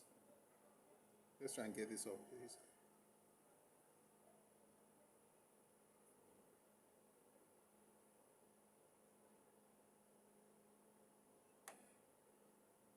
If you can hear me, let me see in the comment section, please, just to be sure that I'm being heard, because just trying to grapple with a few things here.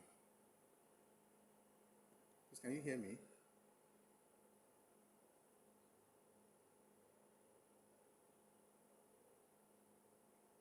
I am heard. And you're also involved. Thank you for heading it.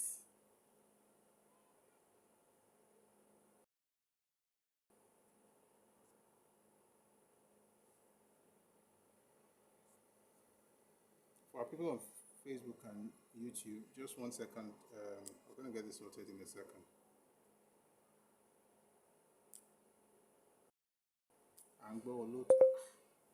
Yorùbá ìdùn o, Yorùbá dùn lédè, ṣé wọ́n máa sọ́kọ́ nìyẹn?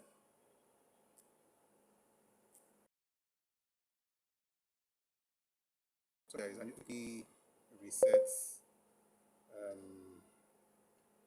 for the guys on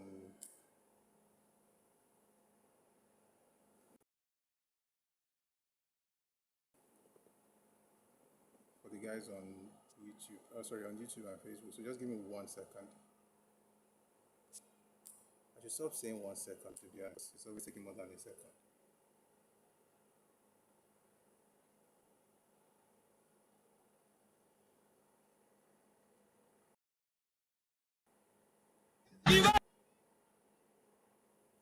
On board, please.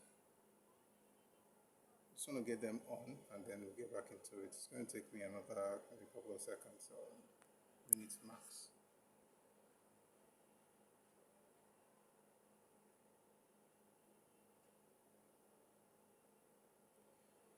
Okay.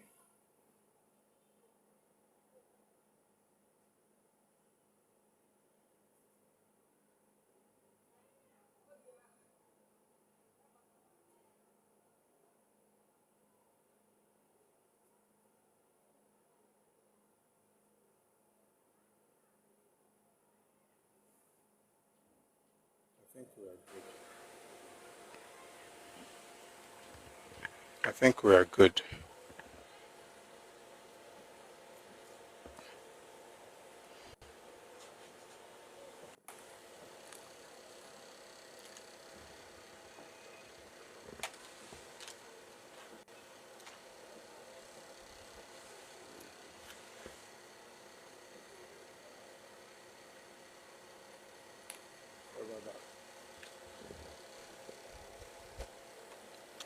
Sorry about that.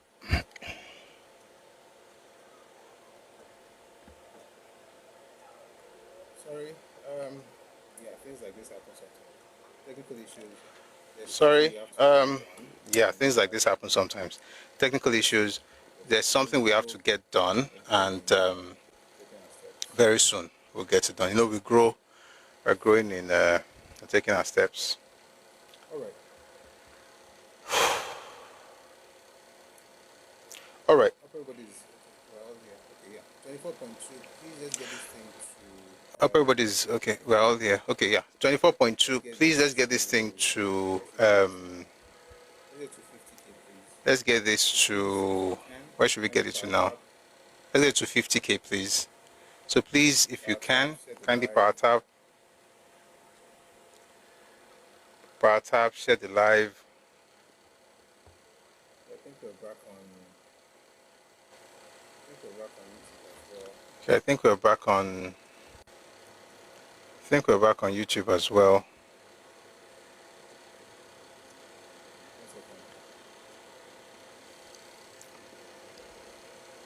One second.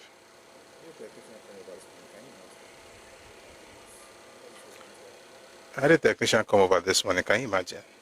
And I didn't know this was going to happen again. It is well, it is well. So, again, good afternoon. Thank you everybody for coming up earlier.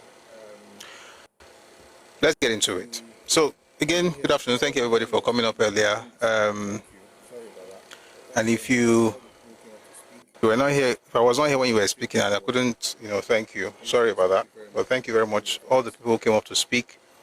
I appreciate your contributions. Thank you very much for sharing your thoughts with us.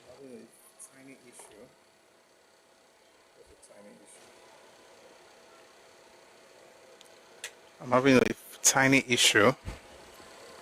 Just a tiny issue. Would anybody want to share something? You know what? Would anybody want to share something? Maybe we'll just take this for like, I need two more people to, maybe one or two people to speak while I sort this thing out, so that I'm not just gonna keep you, waiting. Just becoming, could you come back, please? All of this will take me just a couple of minutes, just to be sure what's happening to. Okay.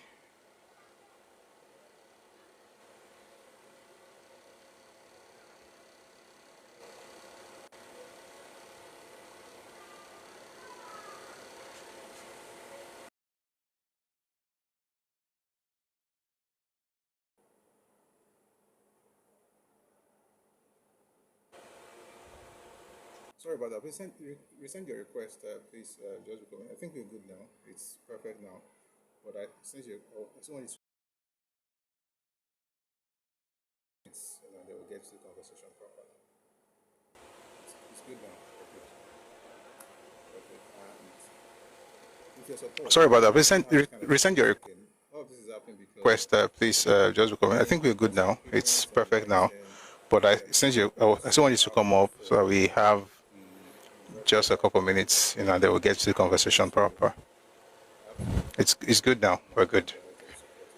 We're good. And with your support, we won't have this kind of breaks again. All of this is happening because, again, we bought some equipment, some lighting.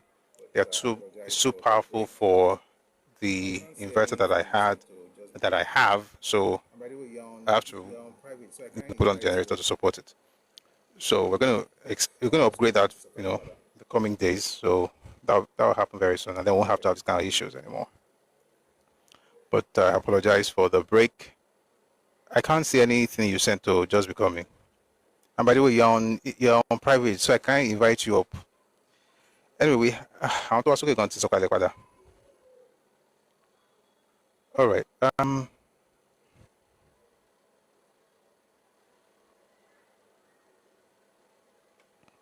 hello. Yeah. Okay. I can hear you.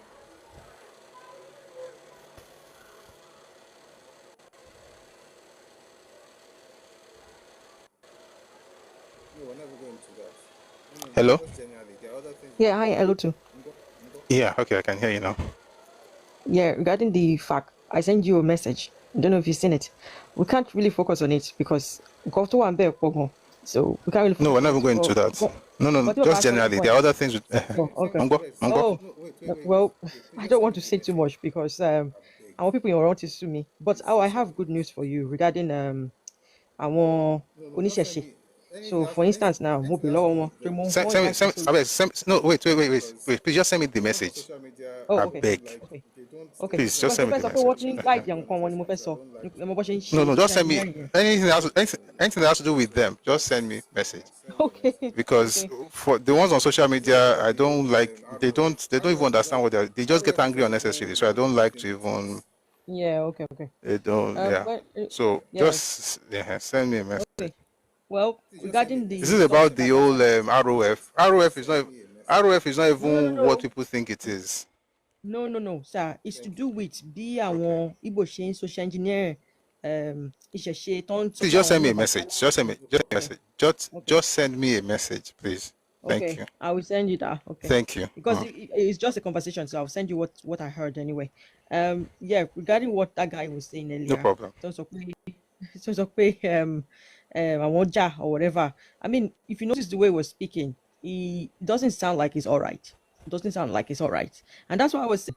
And you want you want everything to be about you, and it's not about you because it's been a time now that we've been going through a lot, and we're starting to see that has been happening since before the First Republic. So it's very unkind for you to tell us to not express ourselves or not to talk about things because you've had the opportunity, you've had this passed on from generation to generation. We did not have that. No one has told us anything about the war. Well, me in particular, I can speak for myself. I heard about the war when I was I was already an adult before I heard about the war. I didn't know that such thing happened, and I didn't even know it in details. And now you are getting us to read about it, to learn about it. And the more we read, the more we learn, we see that we have been at the other end of the stick. We have been marginalized. You keep saying you are. For instance, now you complain about the governance, and if we look through the history, you've always had relevance in government for years. The only time I see that you didn't have a prominent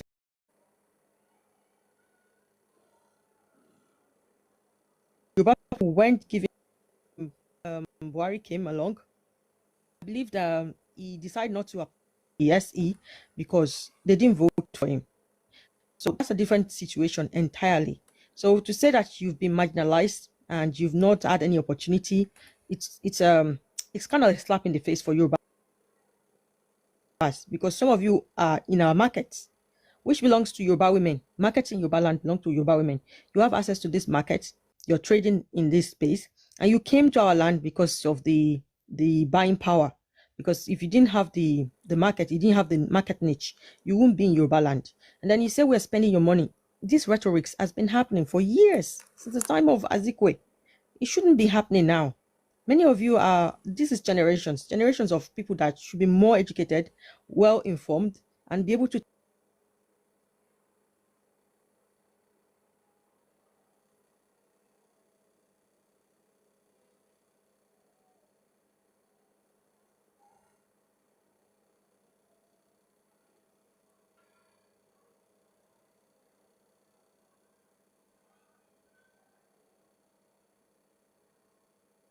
who are fed up. We want more for ourselves now. We want to control our civilization. And I pray to God. Thank you, Oluchi. I mean, thank you very much for that. And thank you for standing in while I grapple with this whole technical stuff. Thank you so much. Let's help one of the people in the comment section. Let's help him get back to his mates in the nursery.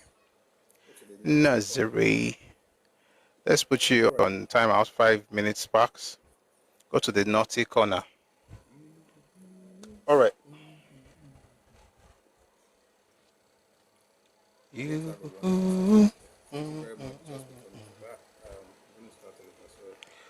We're going to have a wonderful session today. Thank you very much, just be coming for that. I'm going to start all over, so I'll take you down now. Thank you. All right. Thank you very much, everybody, for being here. And also thank you guys for participating on 27.5. Thank you very much, everybody, for being here. And also thank you guys for participating on 27.5K. But to be honest, with this number, we should have more likes than this. So please, please, power tap. All right, I want us to have a great session. I don't want us to be stopping from time to time to say, yeah, power tap, power tap. So let's just do as much as we can. Let's. Who is this person? You know what? I'm going to have to mute you. You are just moving all over the place. I don't understand what this is all about. So you're not a child. You're behaving like a baby. You said, I can't even find what you said you put there. I decided not to talk about it. You just kept typing. So you're not a child. You're behaving like a baby. You said, I can't even find what you said you put there. I decided not to talk about it. You just kept typing. You're not a child. Talobere. I can't see it. You said you just went on just writing different things. You said you put a link. I can't see it. You said you just went on just writing different things. Are you going to collect award? Sincerely, even the point you brought up, in which I've forgotten, I don't even know what the point is. And I'm not even joking. Sincerely, even the point you brought up, in which I've forgotten, I don't even know what the point is. And I'm not even joking. I don't even remember what you said. That I don't know. It wasn't meant to be disrespectful. Just source. It's not that deep. Source. Oh, this is the source. I didn't even ask for a link. Source. It's just source. It wasn't meant to be disrespectful. Just source. Source. Oh, this is the source. I didn't even ask for a link. Source. It's just source. Read this. I'll check it and I'll find it, and that's it. I know people just like to find offense in everything. Abba, thank you for coming, but please just relax. Nobody's fighting you. If you want to share your thoughts, share it. Anyway, thank you for coming, but please just relax. Nobody's fighting you. If you want to share your thoughts, share it. If somebody asks for source, provide it. Nobody's fighting you. Don't be acting like somebody's, you don't believe me. That means that you think I'm lying. No, just source.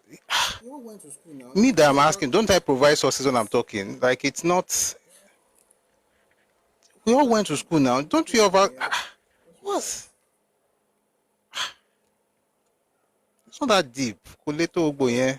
Just relax. Yesterday we stopped at where my Debo met Nzeogwu. Today we're going to. All right. So yesterday we stopped at where my Debo met Nzeogwu. Today we're going to be reading some new books. There's a book I brought today that I haven't brought here before. It's a book by Chuks Iluegbunam. It's called Ironsi, Nigeria, the Army, Power and Politics. This book, I think it shed some light on some parts of the history, so we'll get to this today as well. Right? We're going to have a fantastic session today. So please, let's power tap, let's share the live, let's get people in. people, let's get the live on the FYP on TikTok. And if you're on YouTube, thank you very much for joining us on Facebook as well. Please share the live with your friends. We're going to have a fantastic session today. We've started already having a great time. We're going to have an even better time. Just to be sure that we're good on YouTube and Facebook, just give me. That's the funny thing about this. And once everything but that rule, like I'm having to start over again. Somebody's there fishing for apologies. Me that I don't even know what's happening with all this network around here.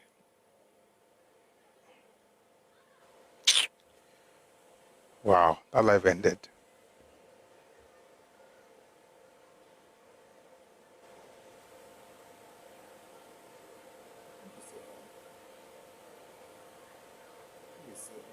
Sorry guys, I'm just trying to be sure. I think it's still on. All this running around sometimes affects it. I think it's still on. Sorry guys, I'm just trying to be sure. Be like say all this running around sometimes affects it can scatter everything. Please, if you're on YouTube and you can hear me. So I apologize for the breaks, for the many breaks. Please, if you're on YouTube and you can hear me like live, you can hear me right now, but just say hi. I just want to be sure. Hello? I think YouTube is fine. Thank you. Sorry about that, guys. I think YouTube is fine. I just want to be sure that we're good. I apologize for. Thank you. Sorry about that, guys, on TikTok. I just want to be sure that we're good. I apologize for the old technical glitch. I have to rearrange everything. Back to the book. Again, we're looking at. I think we're good. We're good. All right. Back to the book. Again, we're looking at Why We Struck by Adewale Ademoyega. This is the main book. And then from this one, we'll go to other materials as well. As was pointed out above, it required the exertion of only a little pressure for the revolutionary child to capitulate. Oh, thank you very much, Femtech. I really appreciate that. Thank you for the feedback. It's much appreciated. You don't know how much that means to me right now. I just need one person to say, oh, we're seeing you, and you did it. So thank you. I appreciate it. Facebook, I think Facebook is for just quiet. It's not even streaming on Facebook anymore. But you know what? Let's just continue like this. If you're on Facebook, please go on YouTube. God bless you. Or here. All right, so let's get back to the book. We're reading the book. There was a Why We Struck by Adewale Ademoyega. As was pointed out above, it required the exertion of only a little pressure for the revolutionary child to capitulate. This last pressure was exerted by Madiebo later on the 17th, after the Kano operation had been called off.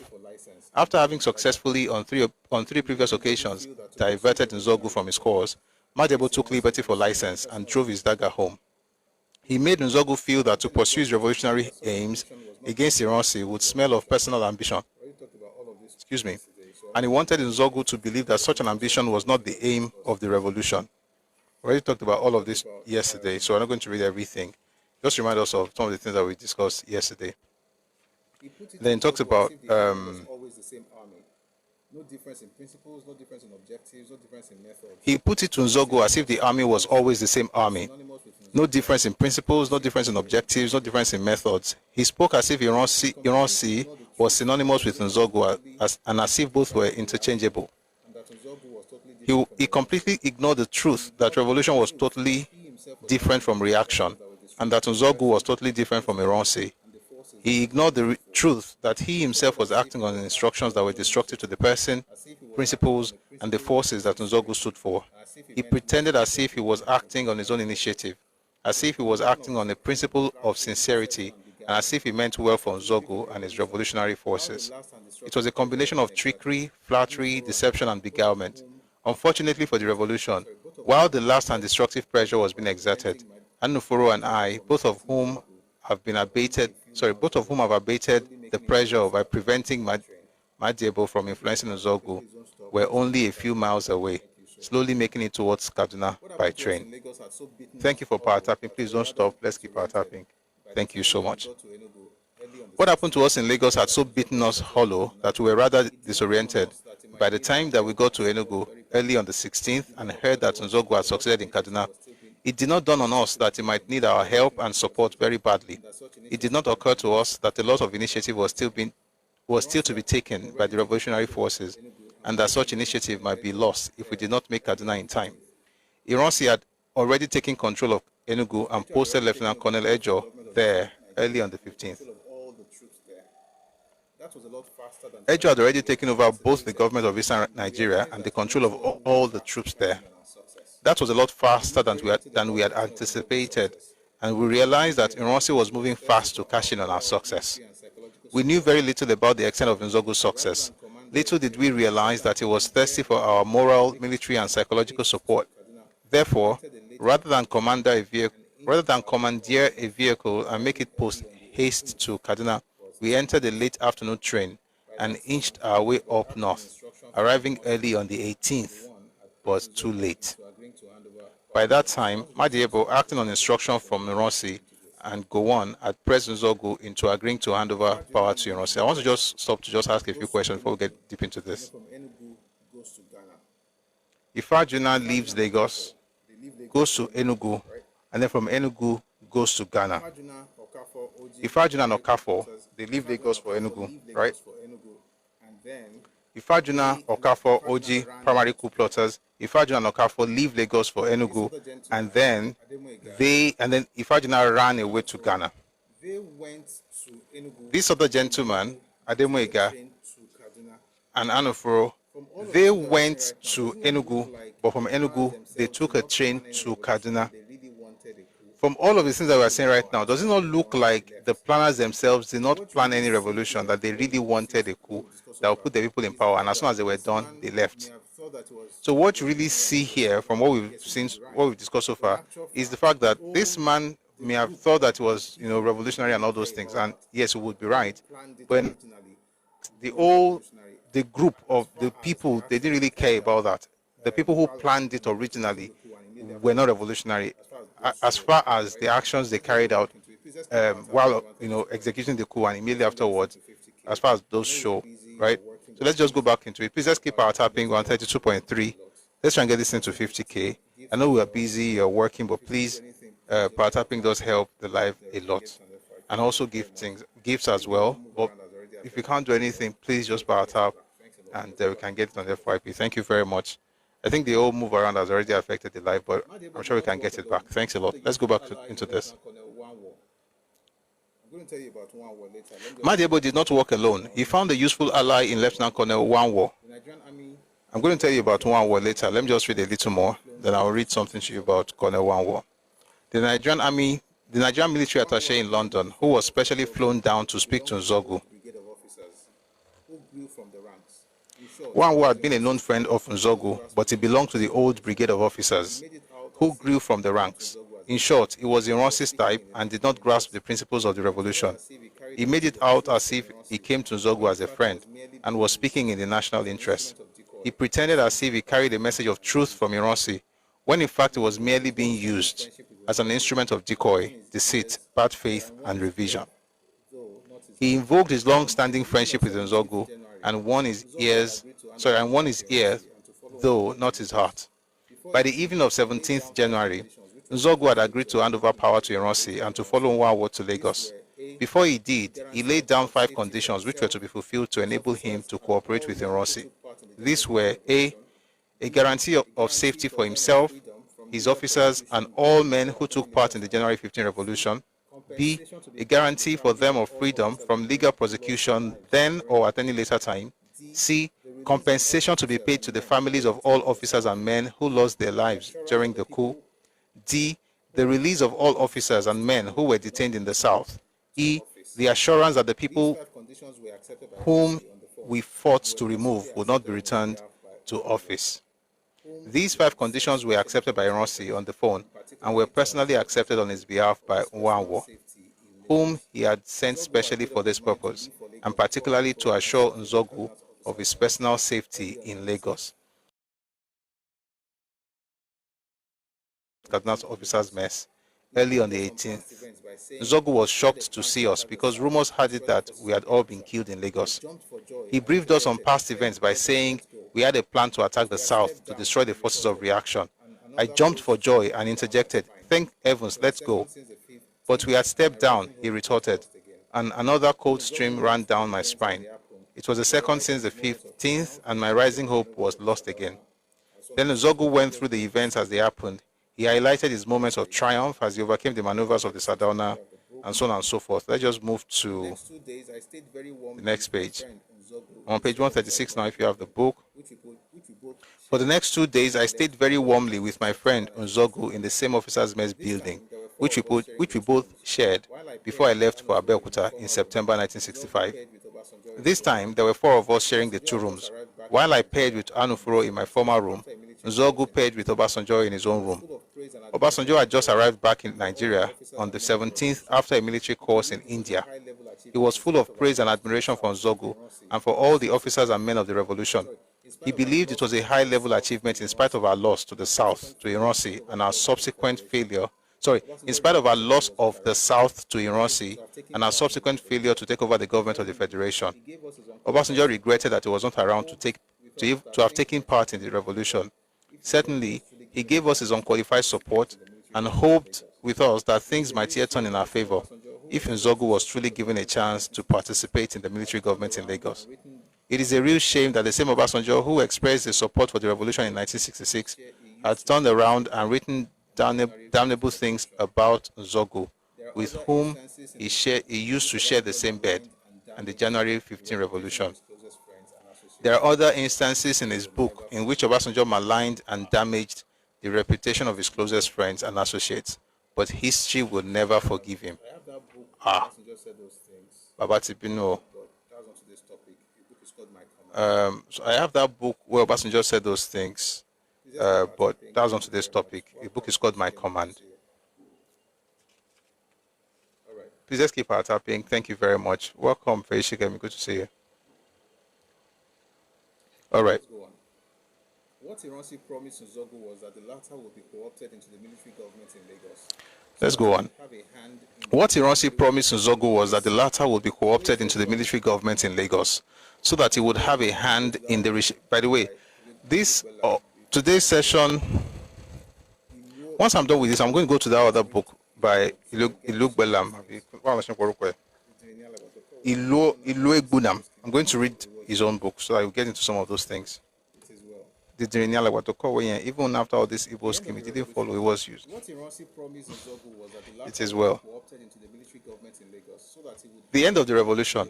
What Ironsi promised Nzeogwu was that the latter would be co-opted into the military government in Lagos so that he would have a hand in the reshaping of the destiny of Nigeria. If this promise had been kept, Nzeogwu would have seen to it that all of us regained our positions in the army, and that we also took part in bringing revolutionary ideas to the government. In such a case, revisionism and reaction would have been curtailed, and the repercussions of inaction that occurred under the regime of Ironsi would have been staved off. But Ironsi had Ironsi had no intention of keeping his promise to Nzeogwu, and he never did. So there are 2 things I want us to take out of this. Number 1 is to understand why Ironsi did not court-martial these people. There's always going to court-martial them. And the reason, of course, is because all of these things happened according to plan. And if you listen very carefully, you don't hear about Anufuro again. About Ifajuna for now. You've not heard about him since he went to Enugu. He killed the Prime Minister in Lagos, Memalari also in Lagos, and then Okotiebo and the rest of them. He traveled all the way to Enugu, had a meeting with Michael Okpara, did not do anything to Michael Okpara, then traveled from there to Ghana. My question is, from everything we see, it's as though the whole revolutionary thing was just, they were just paying lip service to it. The real idea was for them to actually get their man in power. Now, let me read something to you here from Olusegun Obasanjo's book. So, if you have this book, it's called Nzeogwu. By Olusegun. So, if you have this book, the book is called Nzeogwu. Nzeogwu by Olusegun Obasanjo. says, Ifá Thank you, but you know exactly. both at the Dennis Memorial Grammar School in 1951. It says Ifajuna had a fair record of rebellion, both one and the University College Ibadan in 1957. In an unpublished work, Ifajuna had this to say: "It has been my fate to be personally entangled in some stormy, if significant, incidents. At Dennis Memorial Grammar School, Onitsha, I was involved in a student protest against authority. That was in 1951. It was the most serious incident ever in the history of the school. The senior class had been sent down in the hope that students' protests would stop. It fell on us next in line to take over command and see the action through to a worthy close. The school was shut down for one term, but we had made our point. From that event, I learned that if you are prepared to lead, others will follow. Later, my military training confirmed the lesson. At the University College Ibadan in 1957, I found myself once again in an institution that was to be closed down for the first time in our history. A complete lack of trust had come between the students on the one side and the administration and the staff on the other side. One evening, the food was bad, very bad. That evening, I found myself standing on the dining table making a speech, proposing we form a procession to the principal's house and make there a last protest. From Kuti Hall, we marched out. Bands of students from the other halls of residence soon joined forces with us, swelling the procession to 100, 2, 3, and several more. I was at the head of the march, but we had no clear line of action. Looking back later, I realized one thing. There had been no clear-cut aim. We had acted on impulse, embarking on a project we had not fully understood."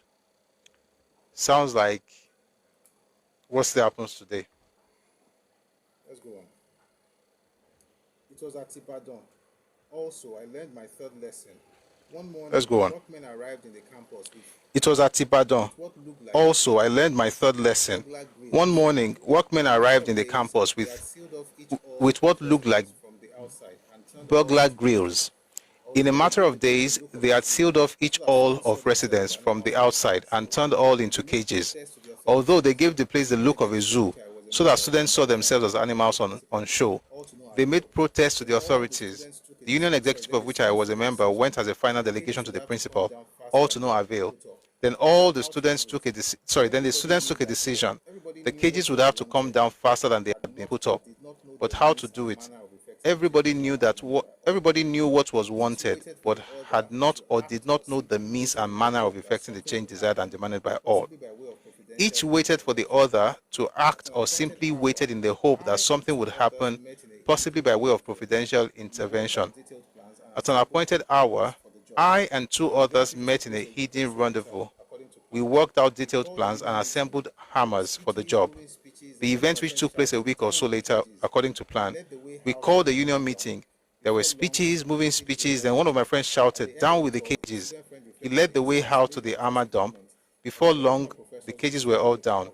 At the end of it all, a student friend reflecting on the incidents made the interesting comment that a collection of professors will still be a crowd.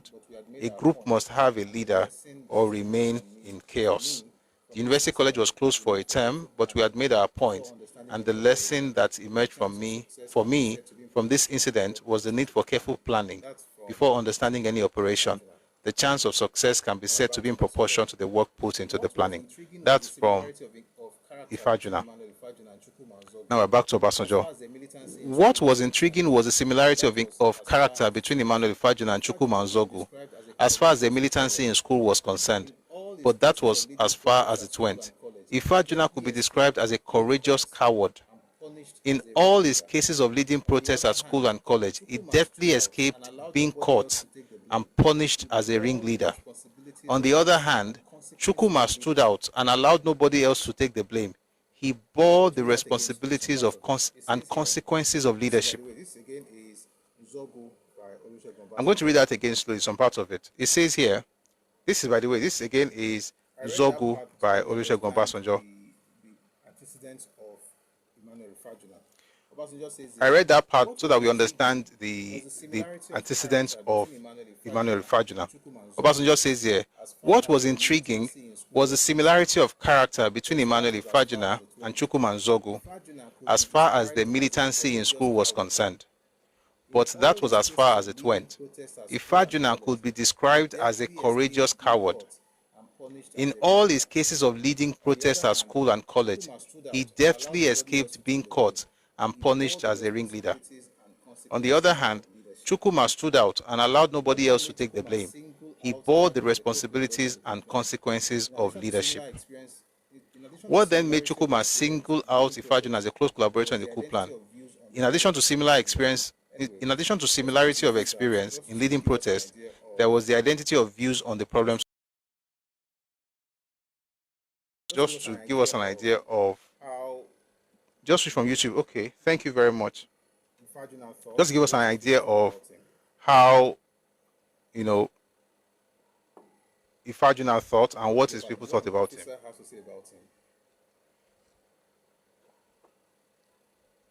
Beg your pardon. What an officer has to say about him. So let's continue with Obasanjo's book. We're going to come. Adura Miti Oluwa. Good afternoon. Ekpeleo. I'm going to read here, and then we'll go back to some other books later. So I say with Obasanjo. It became clear to the officers during the planning stages that they had to strike at the center and the regional capitals. They opted for a bloody coup from the onset. Now, when you listen to Bengbule, he kept on saying that they didn't plan to kill anybody. And there was even, they didn't plan to kill anybody at all. When you read the special branch report, it says they said, okay, they were not going to kill anybody who did not resist arrest. In other words, the idea of killing people was already part of it from the word go. Because a lot of people that were supposed to arrest eventually were killed, even the ones who did not resist arrest, e.g., Tafa Balewa, Okotie, but they did not resist arrest and they were still killed. So it says the issue of winning more support from other officers was pursued relentlessly by both Chukwuma and Ifajuna. Chukwuma threw caution to the winds. By the way, whenever we hear Chukwuma here, we're talking about Nzeogwu. Chukwuma threw caution to the winds to the extent that one of the officers with him in the Nigerian Military Training College, Captain Udo Ward, please listen to what I'm about to read, just to give you an idea of what's going to happen before. Please stick around, stay with me. It says, Chukwuma threw caution to the winds to the extent that one of the officers with him in the Nigerian Military Training College, Captain Udo Ward, wrote a letter to the brigade commander accusing him of brainwashing officers against the government and planning a coup. Captain Udo Ward quoted Chukwuma as saying to junior officers, quote, "Wait until the day you will look at the senior officers through the sights of your rifle," end quote. Brigadier Ademulegun, who was a victim of the coup, received the letter and referred it to Colonel Shodeinde, another victim of the coup, and Chukwuma's commandant, for his comment. Shodeinde wrote an assessment of Chukwuma which was not adverse, but ended on the note of caution. Quote, there is never smoke without fire, even if it is smoldering fire, end quote. Brigadier Ademulegun reported the case to Army headquarters in Lagos and described Chukwuma as a, quote, young man in a hurry, end quote, who should be, quote, be closely watched. Meanwhile, Ifajuna kept scouting for and recruiting accomplices or associates in Lagos and throughout the South. He recorded astonishing success, especially among Igbo-speaking officers. Chukwuma was making no less a headway in the North. The picture painted by some of the participants after the coup described the situation as one of enthusiasm mixed with fear. The issue of date had to be settled. Please listen to this. The period of army weapons meeting in Enugu was considered and discarded, as the coup was designed against the civilian government. All right. There are still more things, but I think this is enough. What I wanted to do from this book really was just to show you two things. Number one, what Ifajuna had written, the little he wrote that was published by Obasanjo, and also what Obasanjo had to say about him. And then number two, what Ademulegun and Shodeinde had to say about Nzeogwu. Because what you see here, thank you very much, Mr. Yemi. What you see here is a very passionate young person who wants to change. And the reason I'm spending time to talk about this passion is not because there's nothing else to talk about. It's because I know I'm on social media, and a lot of young people would hear this, whether now or in the videos that we are posting out on YouTube. And also, by the way, you can rewatch the live, after every session. Don't worry, very soon we'll make sure that there will be no breaks, when we're having sessions. But the reason I spend so much time talking about passion and young people is that, you see, when young people have ideas, it's like you want it to happen there and then. If you don't understand Like, it has to happen now, because as far as you're concerned, there is no time. And the thing about that is that if you don't understand process, you might get yourself into more troubles than you're trying to solve. And for the most part, even in politics in Nigeria, we talk like process is a waste of time, not knowing that process is actually what helps you cement the structure that you're building. In many instances in life, process sometimes is as important, if not more important, than the destination. Your journey in life is as important, if not more important, than the destination that you're looking at getting to. So the idea of, oh, I have a plan, politics is bad, let's change it, let's break it, no be like that. Because in your passion, in your zeal, as important as it is, you are not considering the repercussions and the consequences of your actions. And for the most part, you should use your passion, but you should use wisdom as you are using passion, essentially, right? So that's why I'm spending some time talking about this. So let's go to the book by Chris Idogbola. We're coming back to this later. I'm just going to read the book by Ironsi. I've had some fascinating things in this book that I had never seen before, but I wanted to get to Ironsi before I brought it out. No man knows it all. Of course, no man knows it all. Absolutely nobody. We have to relax and learn and grow. So this book is called Ironsi. So this is The Army, Power and Politics. This book is called Ironsi, Nigeria, the Army, Power and Politics. All right. I'm reading page. Don't read like 30, 40 pages, but on page 3. All this one are XXX, XXV, X, Kiniko. Let's read this. Page 3. Anyway. Exercise Damisa. Please don't stop our tapping on. Let's read this. Page 3. Exercise Damisa. Please don't stop our tapping on TikTok. Thank you very much. And on Facebook and YouTube, please share the live with your contacts. Thank you so much for your support. Also share on TikTok as well. Let's get this on the FYP. Please power tap and share. Thank you. In the name of the Supreme Council of the Revolution of Nigerian in the name of the Supreme Council of the Revolution of the Nigerian Armed Forces, I declare martial law over the northern provinces of Nigeria. Major Patrick Chukwuma Kaduna Nzeogwu. That's his speech. By noon, when he declared martial law over Radio Kaduna, Major Nzeogwu's 10-hour revolution had recorded overall success in the entire northern region. Action had started days earlier by stealth in a series of night maneuvers he codenamed Exercise Damisa. Damisa is the Hausa word for leopard. In African folk tales, the leopard could change the color of its skin, and this was what the exercise was about. The continuous training of officers. One second, though.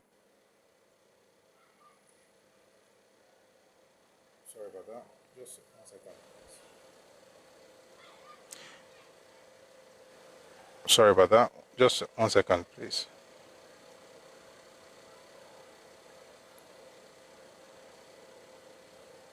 Okay. The continuous training of officers and men had always been a feature of life in the armed forces. Okay. What made Exercise Damisa special? The continuous training of officers and men had always been a feature of life in the armed forces. What made Exercise Damisa special was not that it was a night exercise, that was normal, but that it was also designed to serve an additional and peculiar purpose. That purpose was not explained to the majority of the officers and men taking part in the exercise until D-Day. As far as the officers were concerned, they felt that they were involved in night exercises, an integral part of the continual regimen of the military. However, on the night of January 14, live rounds were issued to the soldiers. Just before 100 hours, Major Nzeogwu addressed the officers. He spoke to them on the need to rid Nigeria of corruption, nepotism, and all other forms of wrongdoing, to revive the nation and restore fundamental human rights far removed from the issues of creed as well as sex. He stressed that Nigerians had long been yearning for a new leadership and so on and so forth. Let's just jump from there For all their to seemingly thorough planning, obvious resolve and considerable achievements. last which have paragraph. variously Yes, for been all their described seemingly as thorough diverse planning, extremes of obvious resolve and considerable achievements, which have variously been described with the adjectivous extremes of dastardly and valiant. The majors of January only succeeded in ensuring the collapse of the First Republic. They could not appropriate political power. Why was this so? Now, please tighten your seatbelts. I'll be jumping from page to page. Operation Um, Immediate. but please, we're going to get some very, very interesting One knows things very well from that this it was book. my company, D Company, 2nd Battalion, Operation Immediate. which occupied Lagos for Ikeja as spearhead of the Gowon of January 15, 1966 was Major General J.T.U. Ironsi, the General Officer Commanding of the Nigerian Army. When Major Donatus Okafor and his men got to Ironsi's official residence, they discovered that the GOC was not there. This tense dialogue between Majors Ademoyiga and Okafor underlines the fact and explains its consequences. Ademoyiga, what has just, by the way, we read this from his other book earlier. I'm just going to read it again just to get into something. What has happened to you and what have you achieved? Okafor says, I have just lost my command. Ademoyiga says, oh no, what have you done? What's all this? What have you done wrong? What's all this about? Okafor says, I spoke to my RSM just now and he nearly shot me. No, I think we read this from that book, so there's no need. Let's go to page 6 of this book. Pushed on to Ikeja and into the 2nd Battalion barracks. He knew that if indeed it was a coup attempt, General Aguiyi pushed on to Ikeja and into the 2nd Battalion barracks. He knew that if indeed it was a coup attempt, some of the things inside here, it had to be officer-led. By the way, these guys, some of the things inside here, you know that some of those things are not true. For instance, when you read Bengbuli's book, he made it very clear, Captain Oji had reached out to this man. Must have reached out to him because he called it an act of treachery from Okafor and Oji. So this idea that, they went to his house, they didn't find him there, it was just a joke. Let me read something to you, for instance. He says here, fortuitously, Ironsi evaded all but one of the checkpoints being mounted on Major Ademoyiga's orders. The one checkpoint where his car was stopped was commanded by Captain Ogbo Oji. The soldiers pointed their guns at him. Ironsi climbed out, stood up straight, and roared, "Get out of my way!" They moved. How does this make sense? how does it make sense? And I'll tell you why it doesn't make sense. Says Ironsi go there and say, "Get out of my way," then the people left. How does it make sense? And I'll tell you why it doesn't make sense. When you read the special branch report, 3 people planned the coup. One of them is the one that he just mentioned here, Captain Ogbo Oji. His job was to do something about Ironsi. He's from the same hometown as Ironsi, Umaya. He was against Ironsi being touched or anything. Now that Ironsi is going through that checkpoint, you don't say the guy just said, "Get out of my way, I want to go," and you're supposed to do something about it and you just let it go. And you think that there's no treachery or, by the way, Bengbili already helped us with that. Anyway, let's continue. General Ironsi pushed on to Ikeja and into the 2nd Battalion barracks. He knew that if indeed it was a coup attempt, it had to be officer-led. Thus, they were the group to be most careful about. So once inside the barracks, the GOC drove straight to the quarters of the battalion's RSM. He had risen from the ranks himself and was convinced that this was the wisest thing to do in order to thwart the devices of officers whose loyalty was at the material time in grave doubt. Rousing the astonished RSM from sleep, the GOC ordered him to turn out the troops. It was about 500 hours. Then he telephoned Lieutenant Colonel Ilarin Njoku, the battalion commander, firing off an insert question once Njoku picked up the receiver. Please listen. Are you with us or against us? That's Ironsi. Njoku says, what is wrong? Ironsi goes, some officers have taken up arms against the government. The Prime Minister and Okoteba have been kidnapped. If you are with us, turn out your battalion and report to me now. Njoku says, where are you speaking from, sir? Ironsi goes, from your regimental sergeant major's house. Colonel Njoku dressed up and reported as was ordered. He found himself covered by the GOC's pistol and therefore tactfully established his loyalty. The same pistol that David Ejo talked about when he got to Ironsi's office, that Ironsi was pointing the pistol at him. Njoku then asked the GOC if they could move to his office, which they did, As Nzeogwu got ready for Operation Immediate, Lieutenant Colonel Gowon walked in. You know, this is the same scene that Gowon mentioned, and that Gowon mentioned that in the book Gowon, the autobiography of Gowon, the autobiography of a soldier statesman. This meeting was mentioned there. Nzeogwu also mentioned it in his book, A Tragedy Without Heroes. This is the third person telling us that they met and that they had that meeting. A few hours earlier, that's Gowon, and Miss Edith Ike, his girlfriend, had returned from Imalari's party. Immediately, Gowon learned of Ironsi's presence at the barracks. He did the most professional thing by dressing up and placing himself at the general service. With Nzeogwu, Gowon, and a few other officers now present, Ironsi issued orders on how the coup should be put down. But who was to lead the troops? Gowon had no command. Major Hans Anago, a Cameroonian, who was picked to do the job. He was the commander of the D Company of the 2nd Battalion. We don't have to go through all of those things. Let me finish. Excuse me. He was the commander of the D Company of the 2nd Battalion. Anago had only returned from Enugu the previous day. Having been at the Eastern Regional Capital supervising the handover of equipment of the 1st Battalion from Lieutenant Colonel Francis Adekunle Fajuyi, the outgoing commander, to Lieutenant Colonel David Akpode Ejo, his successor. As a matter of fact, Anago had mostly been away from Lagos during the preceding 7 months, involved in the internal security operations in the province of Ondo, so he was happy to be back with his family, friends, and colleagues. Please, Paatapo, thank you. That night of January 14, he decided to give his wife a treat. Thus, the couple went to the cinema where a new James Bond film was showing. Returning rather late, they went to bed.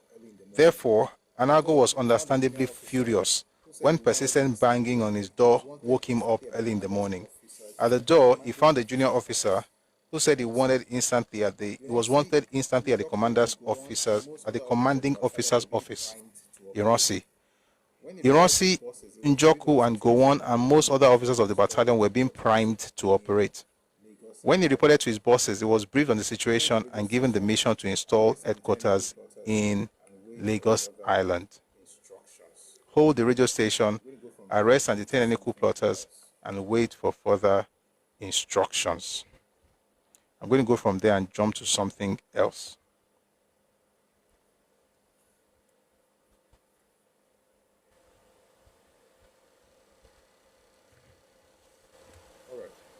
Let's read something from the speech that Nzeogwu gave on the 15th January. What I'm trying to do right now is I'm trying to plug some holes. Let's read something from the speech that Nzeogwu gave on the 15th January. What I'm trying to do right now is I'm trying to plug some holes. Well, not plug some holes, just to explain certain things that we left unexplained when we're discussing how Ironsi became the head of state. Once we're done with that, we'll now move to other things. I have tonight been advised by the council. This is the speech by Ironsi, by Nwafo Rizu. I have tonight been advised by the Council of Ministers that they had come to the unanimous decision voluntarily to hand over the administration of the country to the armed forces of the Federal Republic with immediate effect. All ministers are assured of the personal safety by the new administration. I will now call upon the General Officer Commanding, Major General Agui Ironsi, to make a statement to the nation on the policy of the new administration. It is my fervent hope that the new administration will ensure the peace and stability of the Federal Republic of Nigeria and that all citizens will give them their full cooperation. Does this sound like... I said something yesterday. I'm going to put out a video once we're done here. Maybe later tonight, sir. I've said it several times. This coup was not just Igbo coup because a lot of Igbos were there. You know what, even beyond the old three things that we're always mentioning here, the planners, the victims, the beneficiaries, beyond those three criteria, is also the things that were done, which of course will fall under beneficiaries, after the coup. And I've said it several times. It was a two-factor authenticated coup. In fact, maybe even three factors have. But you can see those two factors. They wanted either to have a civilian prime minister or a military administrator, but either of them must be Igbo. That's one. Number two, the speed at which they even came up with those things showed that those things happened before that day. It wasn't that day they were just making that decision. Number three, when you read Shehu Shagari's book, what he was communicating was the fact that these guys wrote their stuff on the same day, at the same time, and that they already spent 40 minutes meeting together. That's one for Rizu and Ironsi. Number four, Akinjide mentioned that they did not hand over power voluntarily. They were threatened. Shehu Shagari also mentioned the same thing. The house was surrounded by soldiers. So the question is, why would they want for Rizu, who was the president of the Senate at the time, say that the people unanimously decided to voluntarily hand over power to the military?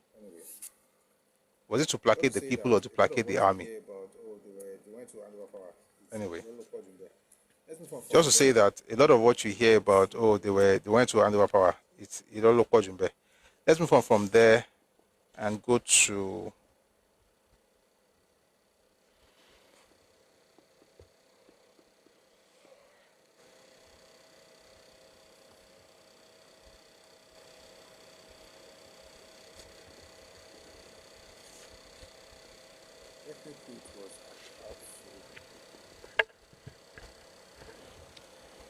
ethnic coup. It was absolutely. Why? There's something I'm not reading. I'm trying not to get into it because this man. You know what? Why? There's something I'm not reading. I'm trying not to get into it because this man, I discovered that he's also one of the sources where people get the things they say. Let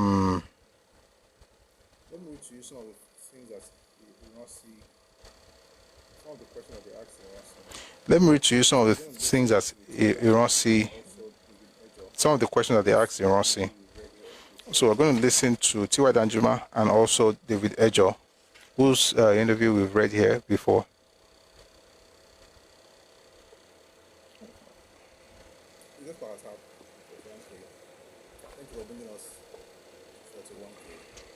Please just power tap on 41K.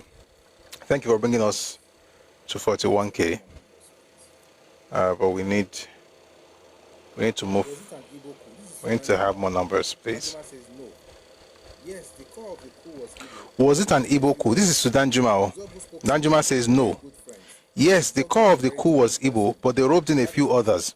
Nzeogwu spoke to me. We were very good friends. Nzeogwu was a very charming person. He had his method. He would start by criticizing the government and then watch your reaction. Well, it wasn't any of my business, so I had nothing to say. If you joined him in criticizing the government, as the investigation revealed later on, then he would say, well, we would fix them one day. That's how he recruited a few people. But at the center of the coup was Igbo. How come that someone in my battalion headquarters was busy feeding information to Sir Francis Ibiam, governor of Eastern Nigeria? How does one explain Major Okonweze's behavior and advice to me? One cannot answer these questions without reaching the conclusion that the coup was partisan, that it was carried out in order to install Igbo domination both politically and in the army. That's from Ejo. This situation clear. Sorry, this is from Ejo's own book, by the way. That statement was made by T.Y. Danjuma, but Ejo utilized to carry out. This situation. So that statement was made by T.Y. Danjuma, but Ejo utilized to carry out.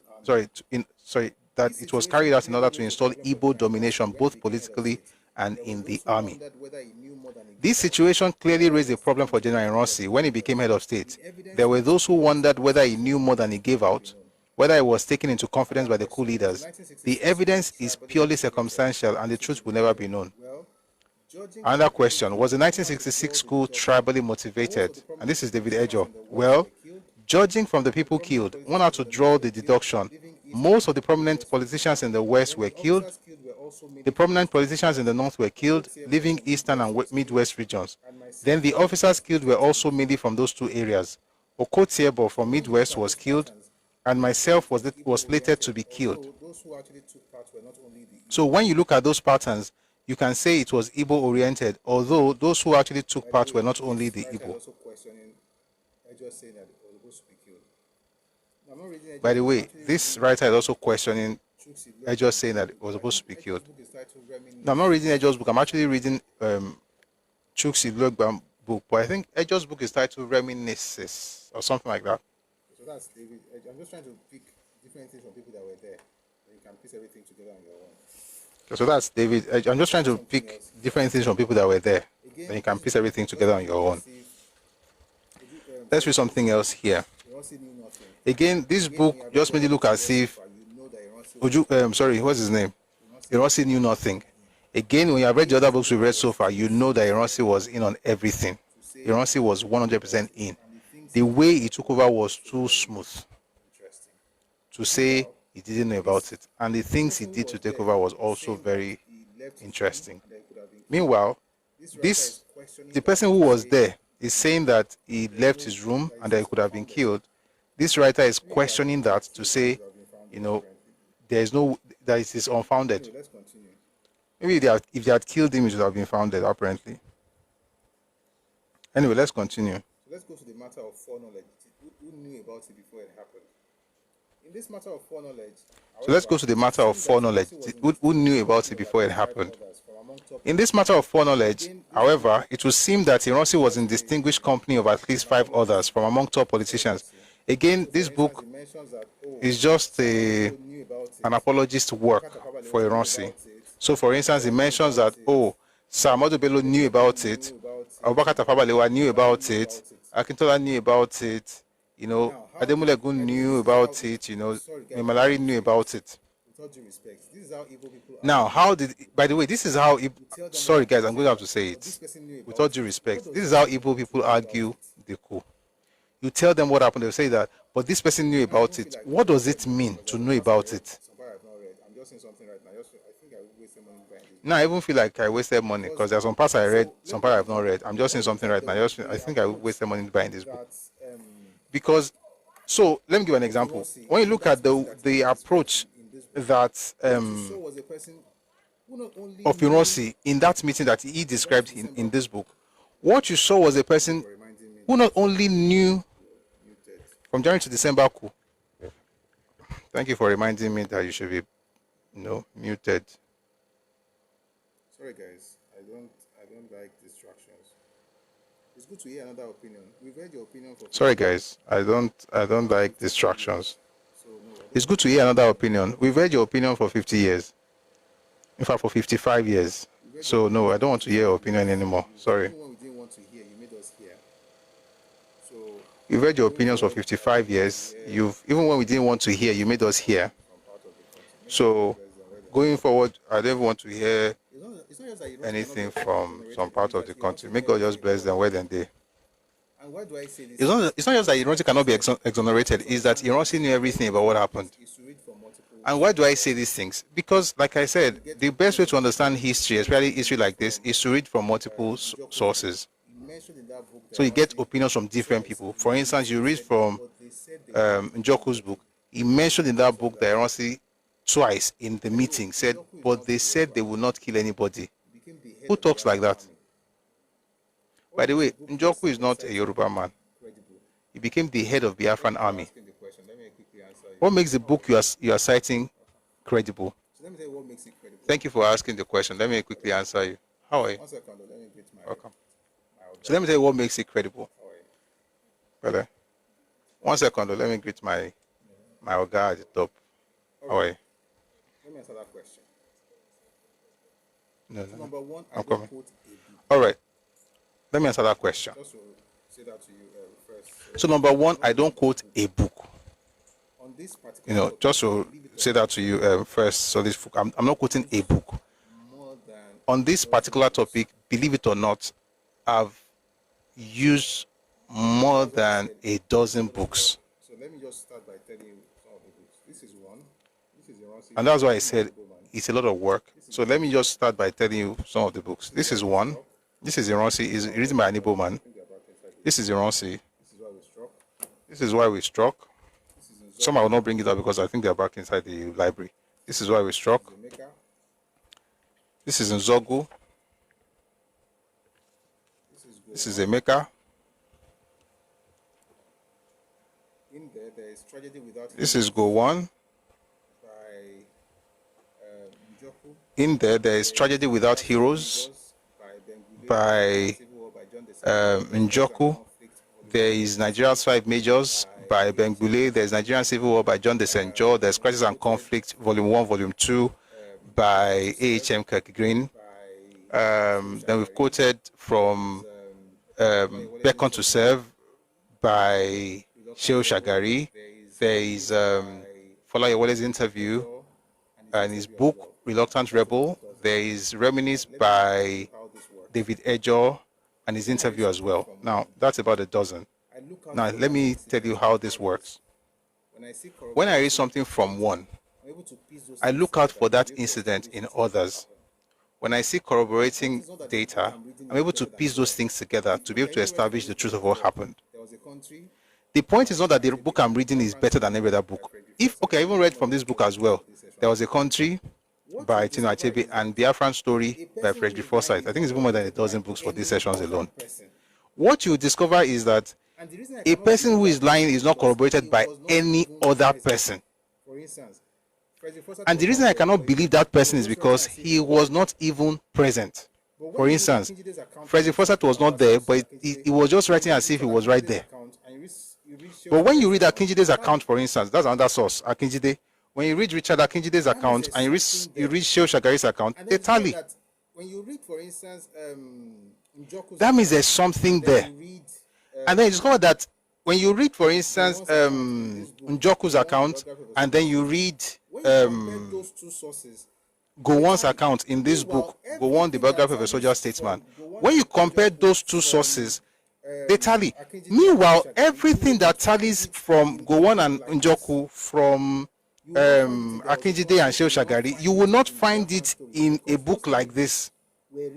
You will not find it in There Was a Country, and you will not find it in Biafran Story, because those three books were written from an Igbo perspective. But the closest you would come to seeing the closest, even that one is not very objective, but the closest you would come to seeing somebody actually telling you stuff is Nigeria's Five Majors. But even he was still trying to glorify Ironsi. The ones who destroyed the coup itself. But at least he mentioned that the people that were supposed to kill him were the ones who destroyed the coup itself. What he didn't know, in fact, I just remember another source right now. Oh boy, how many books have we read yet in the last few days? There's another source I just remember. I quoted it we read it last week. It's called the Special Branch Report of April 1966. What you will see from the Special Branch Report, for instance, is that the people who planned the coup are the same people that Bengbule is saying they were treacherous and betrayed the other officers. So what does that tell you as a human being? The point is not that which book is telling me that. No, is that I can put all these things together, sit down as a person who goes scuba, and say, okay, you can recreate the scene based on the account of everybody, especially the eyewitnesses, and even those who have written about it. And then you can decide what the truth is. And this is what I'm going to tell you. Having read all the books I've mentioned and more on this matter, interestingly, I was going to order another book I found another book yesterday that I'm going to get on this same matter. Well, if I finish early, I'll probably drive down to a new library I just found out online. Here's the point. When you sit down and study these things, let me tell you the conclusion you will come to, unless you are deceiving yourself. This is the conclusion. Number one, 1964, there was a political crisis between Balewa and Azikiwe. And it was becoming a tug of war between both of them. Excuse me. If you read this book, which one? This one. If you read this book, you see. So it's becoming a tug of war between both of them. And if you read this book, which one? This one. If you read this book, you see what Ojukwu did in 1964. Ojukwu gathered a group of officers and started asking them, wait guys, if we have conflicting orders from the president and the prime minister, who would you listen to? That was his question to them. Now, when he asked the question, according to this book by Frederick Forsyth, who is Ojukwu's pal and who is a propagandist on behalf of Biafra, because he worked for Biafra. And that's why when you read this book, you lie. You will just be laughing because that just makes everything up. A broken clock is is right twice a day. But again, even if there's a saying, a broken clock is right twice a day, right? Even if it's broken, it will be correct twice a day. So that's why I read even from sources I don't like, because I think that there might be something to pick from there. So let me tell you what I picked from this book. 1964 political crisis. Around that time, Ojukwu, asked officers, if we have conflicting orders from the president and the prime minister, who would you obey? Then according to this book, And then they started saying, oh, who are you going to obey? They didn't have the answer to that kind of question. Then according to this book, Gowon went to ask the GOC at the time. His name is Welby Everard. And Welby Everard called Ojukwu. Then according to these guys, Ojukwu now had a meeting with them and now asked the same question. Welby then goes ahead to talk to the Attorney General. The Attorney General then told him that, listen, if something like that happens, you are going to, if I let me read to you what it says here. I want to recreate everything again, like we've done before, just in case you were not here. The general consulted the Attorney General and got the It says, it was clear. no. The event of conflict. The general consulted the Attorney General and got the ruling. It was clear. In the event of conflict, the officer corps should obey the democratically elected political leader of the country, the Prime Minister, or his subordinate, the Defense Minister. So that's what he said. After hearing this, now go and read Reminisce by David Ejo. What would you find there? You will find that Ojukwu did indeed plan a coup in 1964. And he mentioned the names of the officers that they planned the coup with. It was Bassi. Then he went to reach 3 more people. He called Victor Banjo. He called David Ejo. He called Yakubu Gowon. Banjo agreed to work with Ojukwu. This is from Reminisce. Then Ejo and Gowon reported to Foster. So what are you seeing here? You are seeing that the reason for this must have been because of the question that Ojukwu asked in Frederick Forsyth's book about who people would follow, and knowing now that you cannot expect the soldiers to follow the president. They will follow the prime minister as per the law. Your person is the president. Meanwhile, there is another document. I did not refer to that earlier. It's called The Forgotten Document of the Nigerian Civil War. It's by Odia Ofemom. In that book, Odia mentioned that in 1964, there were rumors that Ojukwu had met with Azikiwe. Oh boy, this is, I didn't know we have gone through so many books in the last few days.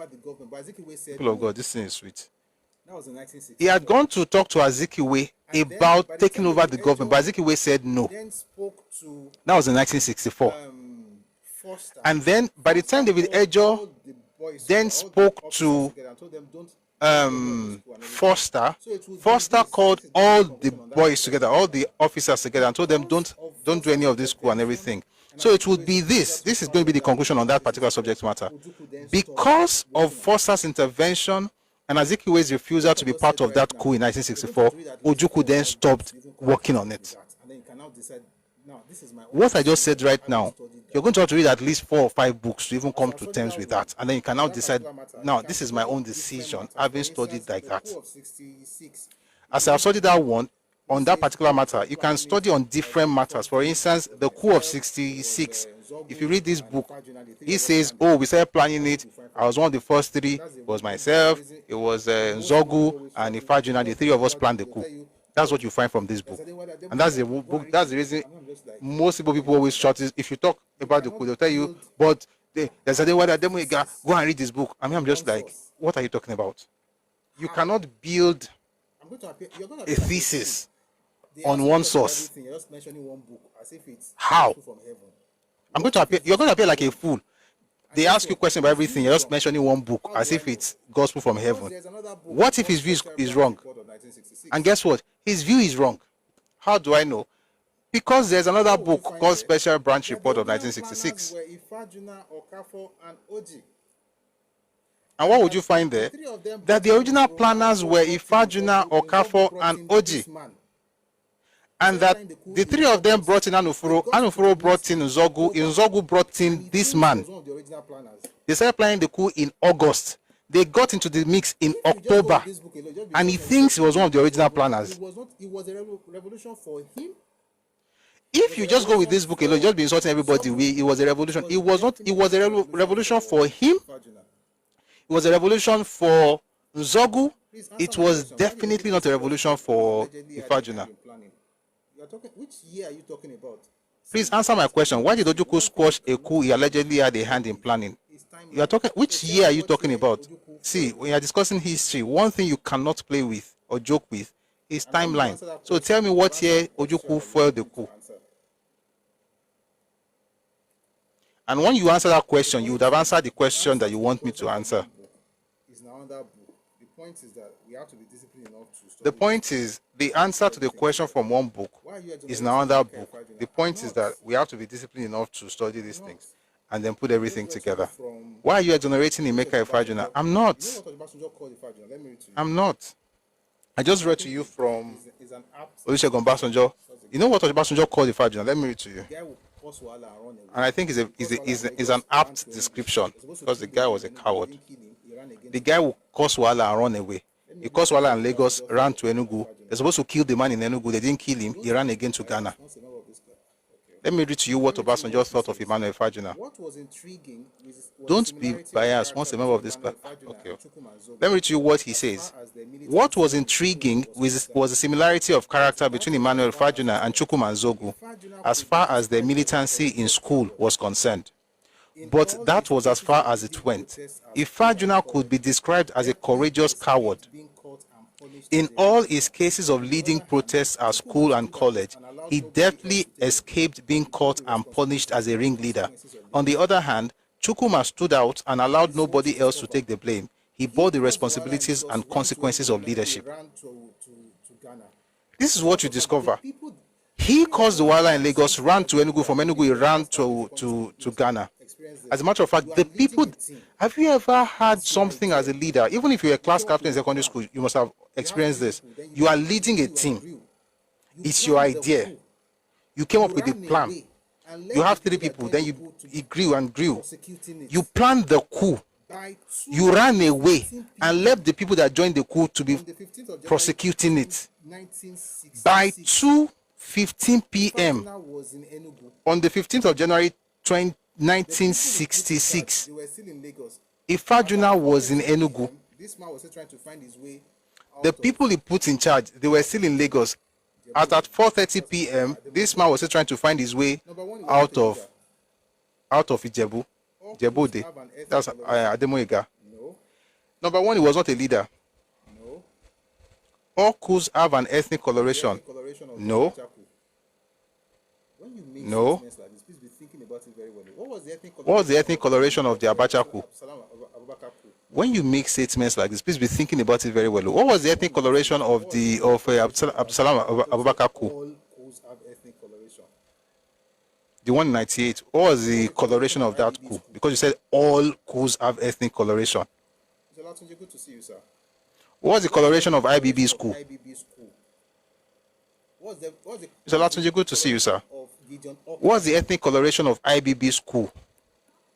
What was the coloration of Gideon Oka's coup? Okay, I can tell you it's colored. Number one is the 1966 Let me tell you the one that I can really tell like, okay, I can tell you it's colored. Number one is the 1966 January coup. It was Igbo coup. Not because of the planners alone, because of the activities and the things they really wanted to achieve. And I'm going to say it again today, once I'm done with this. Number two was the Northern Counter coup of July 1966. Those 2 coups had ethnic coloration, and nobody would even argue with anybody, unless you're just joking. January coup was Igbo, July coup was Northern. Fact. And by the way, the people who planned the Northern coup, they don't have any issues admitting it. You won't see T.Y. Danjuma tell you that it wasn't Northern, or you see Murtala Mohammed saying it wasn't Northern coup. It was Northern coup. It was a revenge coup. And it's fine. I'm not saying it's fine that the coup happened. I'm just saying that to acknowledge it is fine. There's no other coup in Nigeria that you can tell me is ethnic.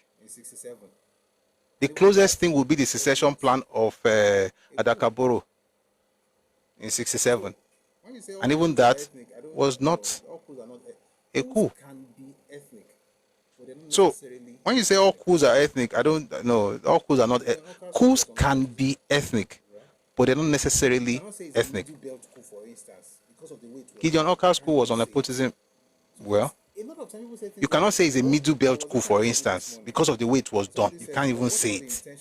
So it's a lot of times people say things like, oh, but I was watching an interview this morning, and somebody says, but what about the intentions of the coup planners? And I was like, what? Who cares? The world does not judge you by your intentions. It judges you by your actions. I don't care. You know what they say? The highway to hell is paved with good intentions. The highway to hell is paved with good intentions. Oh, I really wanted to do something good, though. What did you do? That's what they're going to ask you. Not what were you thinking of. Meanwhile, when you talk about intentions, what were the real intentions? That's the question. And I'll tell you there were two. And that's why I feel very sorry for this man that wrote this book and this one whose face is here. These two people, I feel sorry for them. Because as far as they were concerned, their intention was to have revolutionary. Read his speech. Read Nzeogwu's speech that he delivered on Radio Kaduna. Read this one's book. It's like a manifesto of sorts. What you see is that they just wanted change. Now let us go and see what happened with Captain Oji, Ifajuna, and Major Don Okafor. Okafor was the only one who went back to Ademoyega to say, I have lost my men. How could you lose your men? How could you lose your position? And thankfully, thank God, see, books are good. Thank God. When you reach, is it the highway? The highway to hell are paved with good intentions. That's what they say. When you read Bulie's book, Bulie said Okafor and Oji were treacherous because Oji was from Umuahia, just like Ironsi, and he said no harm must come to Ironsi. But he was one of the original three planners, which tells me that when you now put it together with what Gowon said, that on the 9th or 15th, in the middle of the night, when Ironsi met him and his girlfriend, which is who this guy also referred to, Edith Ike, Ironsi said to them, have a great time, said some vulgar words, and then said, nobody knows tomorrow. So you admit Nzeogwu was not the villain they made him out to be. Gosh, I misunderstood you. Maybe you are just listening to me for the first time. On Rossi, the only terrible thing about Nzeogwu was that the way he killed the Sardauna and the way he talked about it. But I'll tell you this, it was a terrible thing he did, but his heart was in the right place. He was a revolutionary, just like Ademoyega. Just wanted to change the world. They were just idealistic nationalists, turn things around, but they were naive because they were being used. When you watch the interviews that he granted to BBC, for instance, you would think he's the one that planned the whole thing. He didn't. He wasn't. He was brought in later, around October, and the thing was executed much later. God bless you, Babatunde Ganiyu. He was an activist with guns. Let me tell you something. The more you read, the real culprit of this coup, in fact, let me tell you something. The more you read about these things, the things you cannot say, there are more than the things that you can say. Because if they talk, and I think that's why our fathers don't talk. Because if they talk and people hear, but I will say some of those things, and I'll tell you the reason I want to say those things. It's not because I want to say, I know something. No. It's because the ignorance of this thing is destroying Nigeria. It's making people think that they are victims of something that they're not even victims of.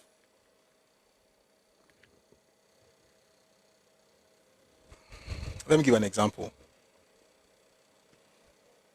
Surface level, right? Surface level, not going deep. We can say surface level, right? Surface level, not going deep. We can say Chukwudi Anthony is on YouTube. He says you are just trying to cause division in the old Eastern region. There's no old Eastern region. It ceased to exist on 27th May 1967. You are living in the past. If you are seeing my face right now, I'm talking to you. There is no old Eastern region. The things your people did in the old Eastern region will never happen again. The way you kill people the way your people killed people in present-day Akwa Ibom State, Cross River State, Rivers State, and Bayelsa State will never happen again. And I can tell you more books to read. Everything I just said right now, you won't find it in the books I mentioned right now. There are other books for that. So please, don't come here and be telling me that somebody is trying to break your region. Your region You broke it. And one day, you know what? I've done a session on it before. I'll do it again. Since we are now new on YouTube, so we'll do some of those things again on YouTube. I'm trying to tell you that you are a human being. One of the things that this thing will help you to understand is not, you will see that I'm not trying to vilify you. I'm trying to tell you that you are a human being. Of being hurt. You are a human Susceptible to being. being hurt, but you're also capable of In other words, you are capable of being hurt. Sorry, you are susceptible to being hurt, but you're also capable of hurting others. You will read it. Okay, let me Once tell you get that, you will stop being a want victim. to understand what happened. Please power tap. This thing is showing that there's You will read it. Okay, let me tell you the books that you can read, Paul. If you want to understand what happened, please power tap. This thing is showing that there's no engagement. I'll go back to reading in a bit. So guys, just I'm already tired of reading. Like, so I'm taking a break from reading. I'll go back to reading in a bit. So guys, just humor me. please let's power tap. This thing is showing that there's no activity. So if you're on TikTok, please let's get this to 100K. Thank you. Please, let's power tap. This thing is showing that there's no activity. So if you're on TikTok, please, let's get this to 100K. Thank you. Stop drinking a little bit. Chukudi, let me help you. Want to drink responsibly. Drink something. Number one, stop drinking Ero beer. Anyway, Stop. If you want to drink responsibly. Drink something. Well, I don't know. Anyway, stop with the Euro beer parlor conversations. Relax on that for a second. Just help yourself. Number two, But I hope you don't hold a grudge. I'll answer your question. No? you guys divided So just calm down a bit. Number two, don't know what that's your ancestors' plan to divide the old Eastern region. You guys divided the old Eastern region without anybody helping you. You don't know what Ojukwu did. Jesus Christ. The day the South people will speak up, you guys will hide your face. you know what Chukudi, your 5 Because what you see here is it's always everybody else's fault but your leaders. because I don't think you want to hear anything. You know what, Chukudi, your 5 minutes of fame, your 5 minutes of fame has come to an end. I'm not responding to you again because I'm not think you want to hear anything. I hope you don't hold. Paul, you are Edo, not Igbo. Oh, okay. So you asked me a question, Paul. You said, let me say, Why would I hold a grudge against I hope you don't hold a grudge against General Igbos. I don't hold a grudge against anybody. Igbos are victims I of don't. propaganda? Why would I hold a grudge against Igbos? Let me tell you something. For the most part, Paul, And this is why they don't. Some of them don't. Igbos are victims of propaganda. The problem with propaganda is And here is the problem with that propaganda. And this is why some of them don't like me. listen, it's not me that you tell to let's reconcile. Me, I don't have a problem. The problem with the propaganda is this. It has become, The issue is Paul, you're not listening. It's not me that you tell to let's reconcile. Me, I don't have any problem with reconciling. I don't hate anybody. what I'm saying The issue is this. synonymous with hate. For the average Igbo man, That is because his what entire I'm saying identity is synonymous with hate.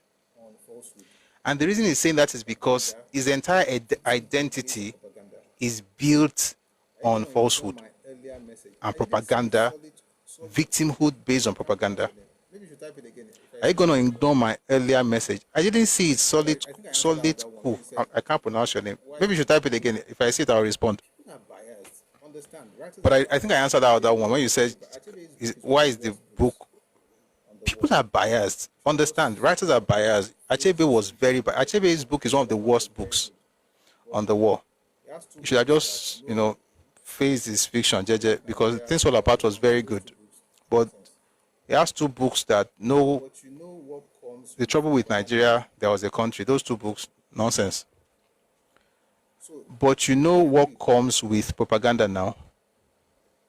Let me tell you the difference between. Let me tell you why So I disagree. I agree, Paul. When But let me tell you the difference between. Let me tell you where I disagree.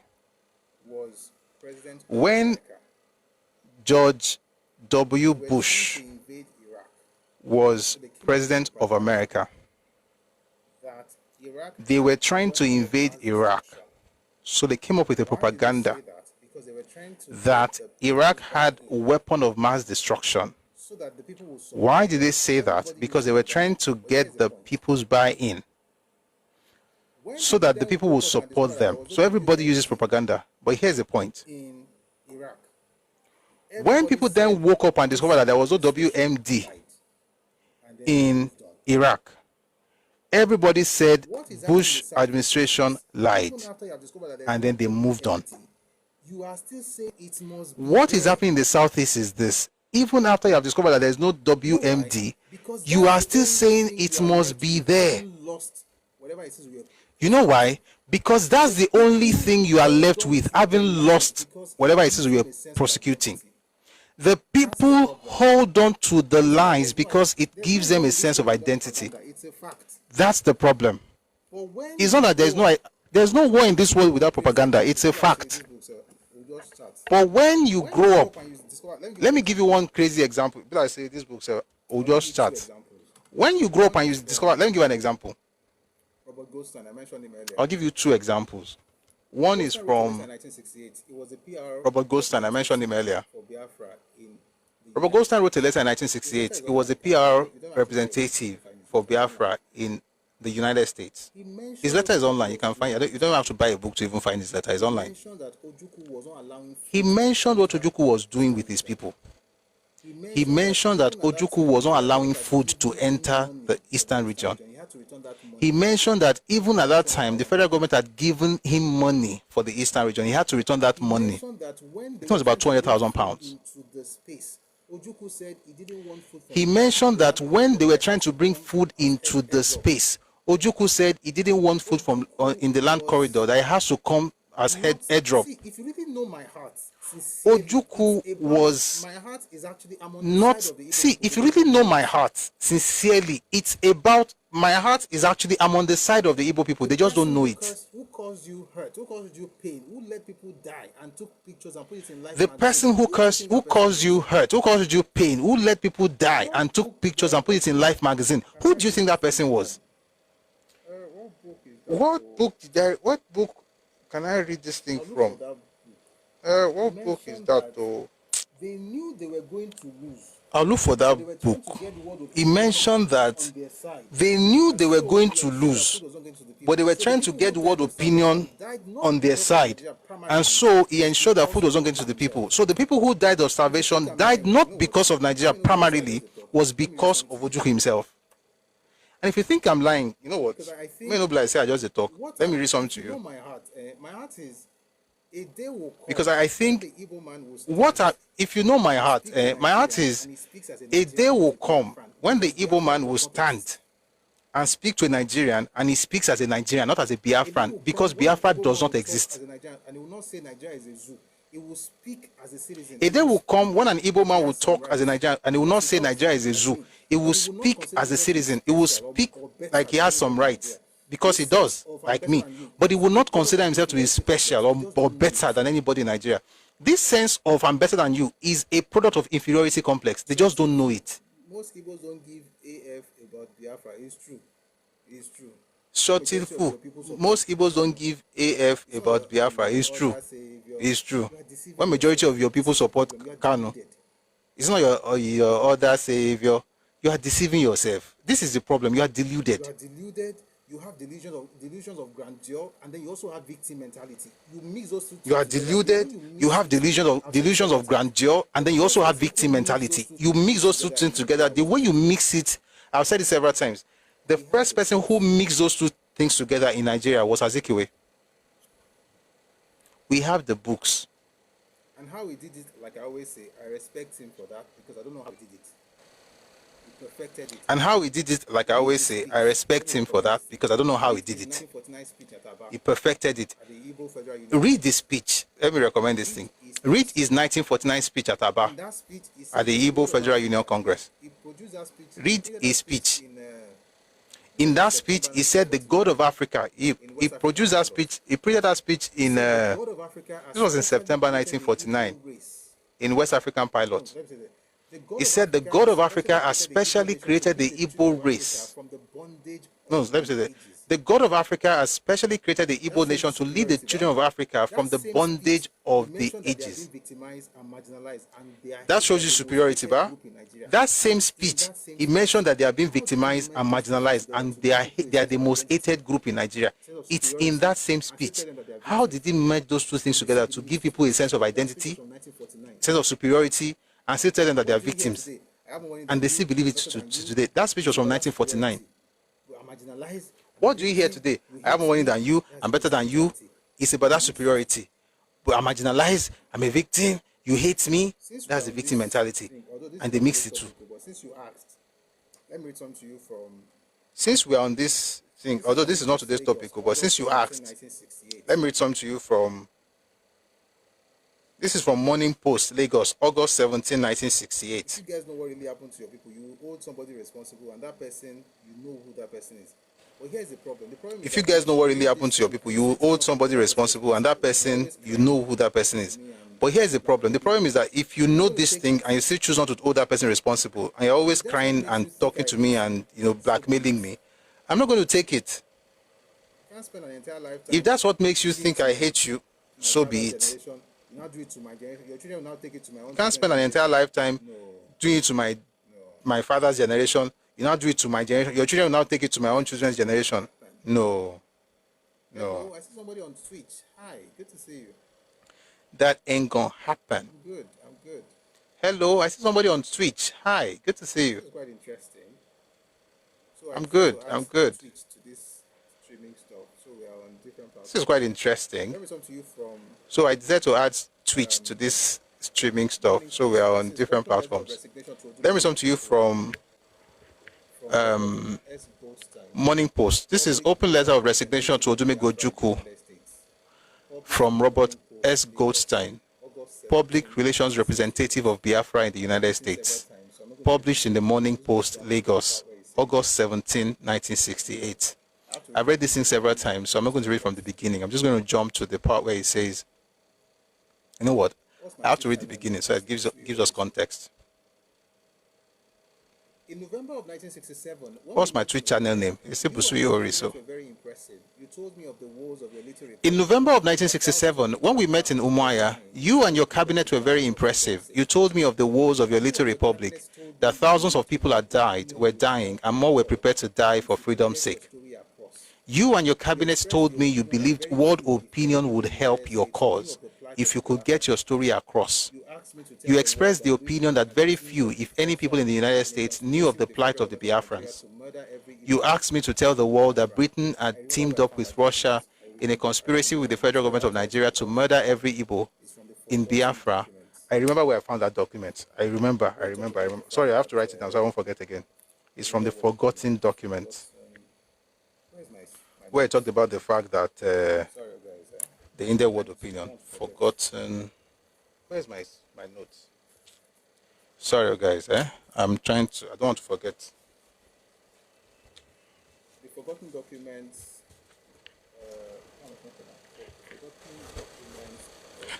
The forgotten documents. The forgotten documents of the Nigerian, of the Civil War, by Odia Ofemom. What am I looking for? Ojukwu using world opinion. Don't worry, I have the document here. If I have to open it, I'll open it later. I just remembered it now. All right, so let's go back to Robert Goldstein. That I did not take the assignment that day, but stayed it says, before deciding to take the job. You will recall that I did not take the assignment that day, but stayed on several days before deciding to take the job to help win the peace. At that time, I stated to you and your cabinets that I was taking the assignment, making it crystal clear I would try my best to help win the peace, not the war. Chukudi, how many times I called you? Chukudi. Amadioa is knocking on your door. Chukudi. He doesn't like you very much. Chukudi, how many times I called you? Okay? Amadioa is knocking on your door and he doesn't like you very much. Use your brain while you are here. Okay? See you on TikTok, You don't have to show that your parents didn't raise you right. I see you on TikTok, Just prove to us that you were properly raised. Parents are not happy with what you're doing right now. You're just showing Prove to us that you're properly raised, because your entire clan. your parents are not happy with what you're doing right now. You're just showing that in your entire clan, they are the only ones that they hope they are going to change your own story. So let's go back. Thank you, Jari. Let's continue. Thank you for that. Let's continue. I said to you and your cabinets that I was taking. So let's go back to this stuff. So he says, at that time I said to you that your cabinet, I said to you and your cabinets that I was taking the assignments, making it crystal clear I would try my best to help win the peace, not the war. I immediately arranged the first World Press Conference in Biafra, inviting the US press as well as journalists and television people from England, France, Switzerland, Africa, and other parts of the globe. This was the first news breakthrough. I arranged regular trips to Biafra for the world press, helped set up stringers and so on, so that your statements and the statements of your cabinet would be heard. At that time, I was absolutely positive you were right and your cause was a just one in the best interest of the free world and your countrymen. Point 3. Finally, the Republic of Biafra was recognized first by Tanzania, then quickly followed by Gabon, the Ivory Coast, and Zambia. Our public relations work was paying off. World opinion was starting to side with us. Peace talks were arranged at Kampala. I thought that if anyone walked away from the table, it would be the federal government. But to my dismay, it was Biafra that left the conference. After all the fighting and killing, I knew that peace would not come easy, but I could not understand leaving the peace conference until the last point was negotiated and the avenue explored. By the way, let me tell you one of the things they asked for at that conference, and also at Addis Ababa. They wanted to break out of Nigeria, but they also wanted to have many things. One of these days we'll do another session on it. They wanted to break out of Nigeria, but they wanted to have dual citizenship. The kind of thing where you put a smoke for some part of Nigeria, I don't understand. You want to promote the zoo, but you want still retain citizenship for that zoo. But that zoo na zoo. You know, like are you the zoo? Like, are you in the zoo? Like, the point is you don't like this place, but you still want. They just have some ridiculous. Should I call it demands or requests? I don't even know. And if you think I'm lying, let me tell you where you find this. You find it in the speech by Chief Anthony Enaoro. He gave that speech on 12th of August 1968 at Addis Ababa. He mentioned what they wanted.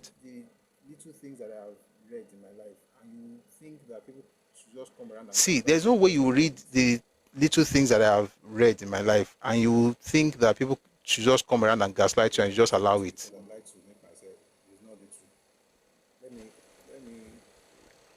By the way, I just said little because I'd like to make myself it's not the truth. Let me praise myself a little. But for real, what I mean basically is that by the time you read all these things, you just come to the same conclusion. Like, wait, something is up here. These talks were arranged at Kampala. Let's continue. Peace talks were arranged at Kampala. What I just said right now, once I'm done, maybe I'll even read it today, but let's just stay with this for now. Peace talks were arranged at Kampala. I thought that if anyone walked away from the table, it would be the federal government. But to my dismay, it was Biafra that left the conference. After all the fighting and killing, I knew that peace would not come easy, but I could not understand leaving the peace conference until the last point was negotiated and the avenue explored. Then urgent telex messages were received from Biafra telling of tens of thousands of people starving in the refugee camps, the villages, the bush country, stating if something went down in the next few months, over 1 million women, children, and aged would be starved to death. I immediately contacted the press, urgently petitioned the State Department for action on their part. Food, please listen to, food, medicine, and milk were sent to the only available port open for immediate shipment to Biafra via land routes through federal and Biafra territory, under the auspices of world organizations such as the International Red Cross, among others. Listen, then came the incredible answer from Biafra that land corridors could not be acceptable until there was a complete ceasefire and that an airlift was the only solution to feed the starving. Your people are dying. You have free food. You are telling them, don't bring and come through land. Look for aeroplane. You find it in the Nigerian archives. You also find it in... Chief, that speech is not a book. It's a speech. You find it in the Nigerian archives. You also find it in Crisis and Conflict in Nigeria, Volume 2. Volume 2. You see it there. I'll read it once I'm done. Then came the incredible answer from Biafra that land corridors could not be acceptable until there was a complete ceasefire and that an airlift was the only solution to feed the starving. Let me stop here for a second and quickly explain something about this food starving thing that I was talking about. There was an interview that was granted in 1983 by by Papa, Chief Awolowo. And he mentions all of these things. When there were two reasons they had issue with food. In fact, 3 I would say. Number one, They were taking food was coming in through International Red Cross, Caritas, church organizations. They were taking food in. to the soldiers. But two things happened. Number one, If your parents, food was being diverted to the soldiers. my daughter told me, if your And there's something you would, if your parents, if your grandfather, like everybody say, my father told me, my daughter told me, if your father was a lecturer, a soldier, a teacher, anybody a that was doctor, useful, a pharmacist, an architect, not one of a soldier, had issues. anybody that was useful to Ojukwu, My question to not you is that where one did of that them come from? had issues with starvation. I feel like reading that was My question to you is that where do you think that food came from? this. I feel like reading that was letter Let me come to you from our wall. because it will help you understand this. That's why nobody can play with that name around me. Let me come to you from our wall. You will collect. That's why nobody can play with that name around me. I think they'll be okay. You will collect. Papa was the greatest, was the best. He's the kind of person that Oya Koma Orisha Kunle born. What happened to my internet? Dark Poet, welcome. Good to see you. I can't access my archive. What's happened to my internet now? Go Shelley. I can't access my archive. Let us pray in Jesus' name. Jesus' name. Jesus' name. Jesus' name. Jesus' name. The name works wonders. I want to listen to you from Papa. We're going back to that book by that letter by Robert Goldstein. I want to read something to you from Papa.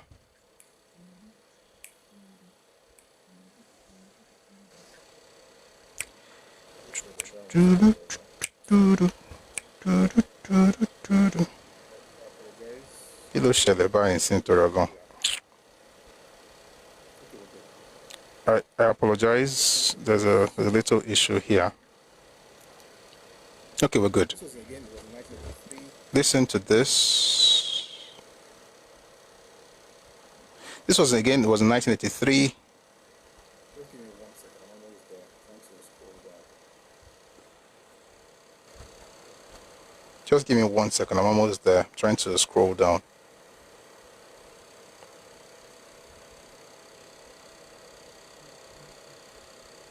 I didn't prepare to do this session to talk about this thing, so it might take me another Sorry, I didn't prepare to do this session to talk about this thing, so it might take me another couple of seconds to locate what I'm looking for. But please try and understand.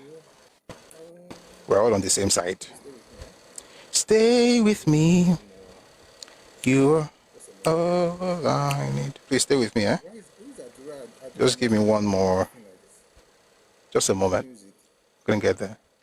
Who is Adura? Adura meeting back. Why are you laughing like this? You like music? We are done with this thing. Two things will happen. Number one, we'll find healing as a country and move on. When we are done with this thing, two things will happen.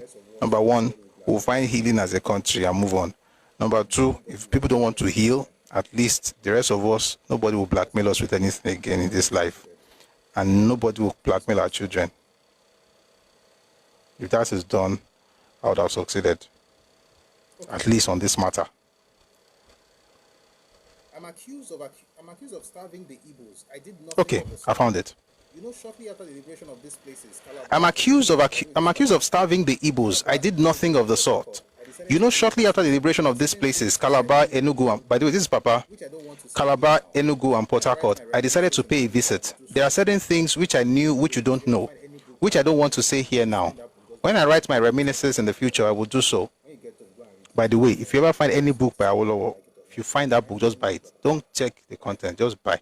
When you get home, go and read it. You will know. You will now discover whether you like it or not. If you find any book by Papa, things which I know, buy. which you don't know, which I don't want to say here now. Don't worry, that's what I tell myself, so I'm just telling you too. I will do so.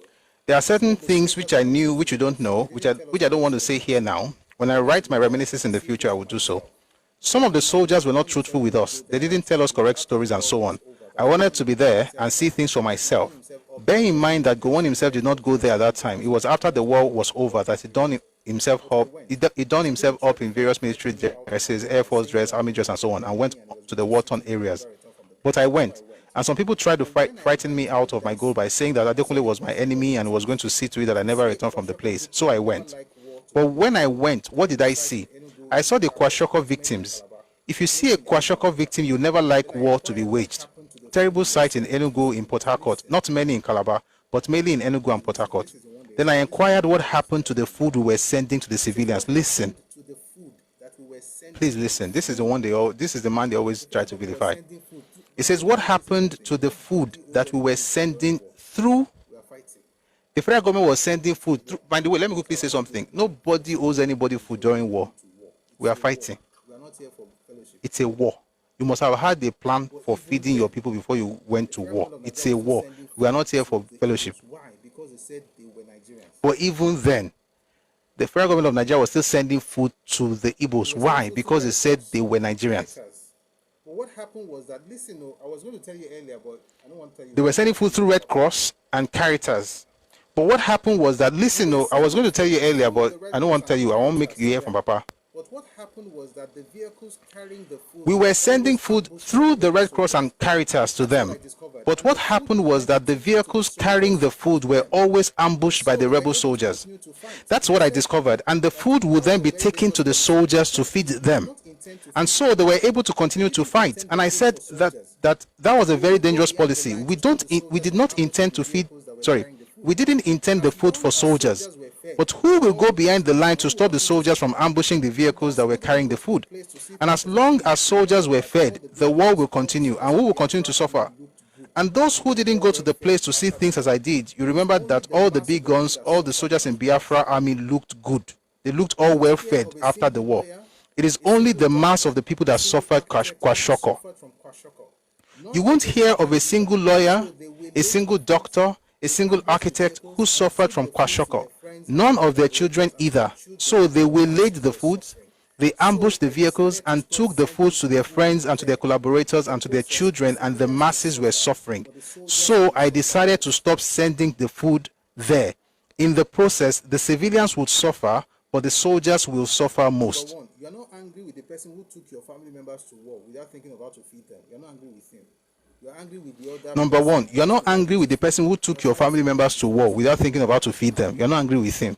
You're angry with the other person and you're asking, why didn't you feed me? You are fighting me, I should feed you. Yeah, that's the problem. Let's go back to the letter by Ghosting. We don't tell ourselves the truth in Nigeria. That's the problem. Let's go back to the letter by Ghosting. The second thing is the reason for so the first thing is that they were diverting food. The second thing is the reason for Ojukwu saying don't bring food through land corridors. There's a document I want to recommend. Two, actually. There's Oxfam report, and then there's one from ICRC.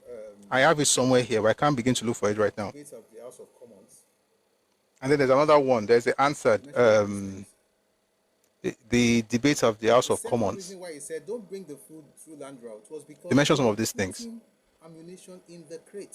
The second reason why he said don't bring the food through land route was because they were putting ammunition in the crate. Number one, I don't owe you food. But because of God, may I allow food go to you. Think about it. I'm fighting you. Number one, I don't owe you food. But because of God, may I allow food go to you. Your people can't they put gun for that crate to you. So you go use those guns to fight me. And I'm supposed to allow that enter. So what the federal government did was that they will set the crates, remove the arms and ammunition, and allow the food to go in. Ojukwu said, no, we don't want to road again. Just want to be dropping it with aeroplane. Who talks like this? Well, I read this book. Part of it is even inside there was a country. Meanwhile, I read there's this book.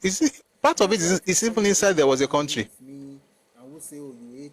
Ojukwu's kids were well fed. And that's why I feel sorry for people who are angry with me and who say, oh, you hate us. Your leaders' children were well fed. It was your grandparents that were hungry.